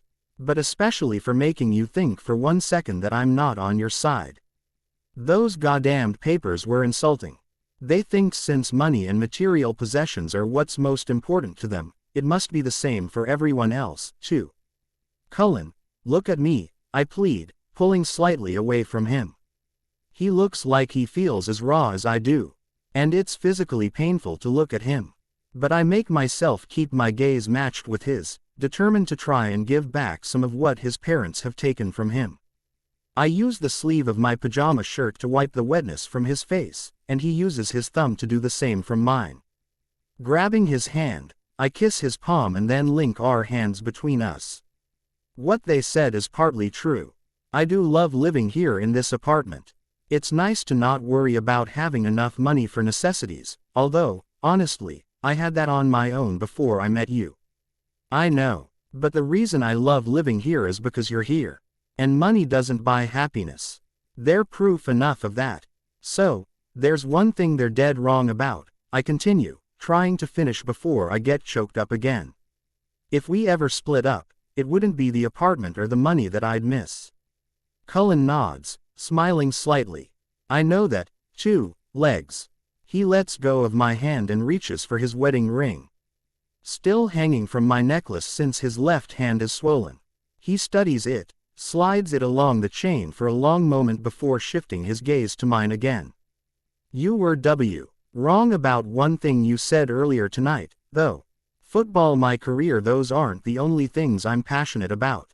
You and this marriage mean more to me than anything else. No words could be powerful enough to express how I feel, but I echo his sentiment as I lean in to kiss him. Almost immediately, the kiss intensifies as we try to put the pieces of us back together. All the emotions we felt today, hope, anger, hurt, love, seem to combine between us in lust, desire. Even with our mouths fused together, I don't feel like I can get close enough to him. He breaks away first, breathing hard as he kisses down my neck. I'm panting, too, tipping my head back to grant him better access.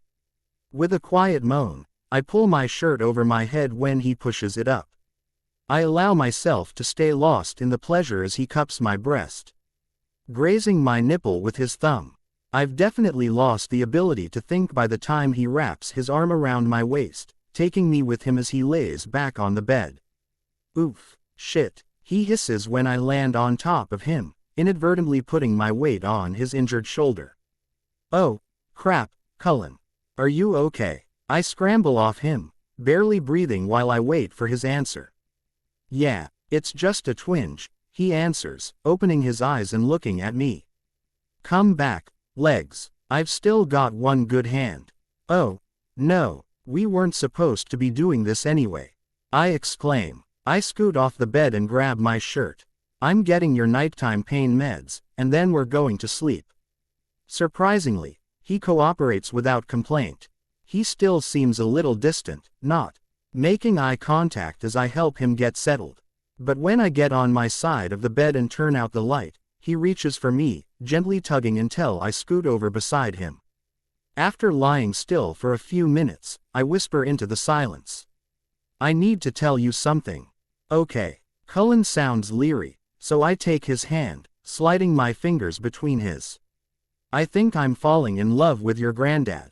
His laugh is throaty but quiet, and I push myself up with one arm to look at him. Even in the dark room, I can see the brightness of his eyes, the wide smile on his face. His amusement inspires my own chuckle. And my heart feels whole and full, the way it does when someone you love is purely happy. Well, I never thought I'd be competing against my granddad for a woman, he finally says. And I hate to be demanding, Legs. But you're going to have to pick one of us. I'll always pick you, Cullen, I answer. I'm being honest, but since he seems a little lighter now, I keep my tone playful. That's just the kind of wife I am. I kiss him chastely, this time, and lie down beside him again. I'm almost asleep when he squeezes my hand. Hey, Bella, I'll always pick you, too. The end. Thanks for watching.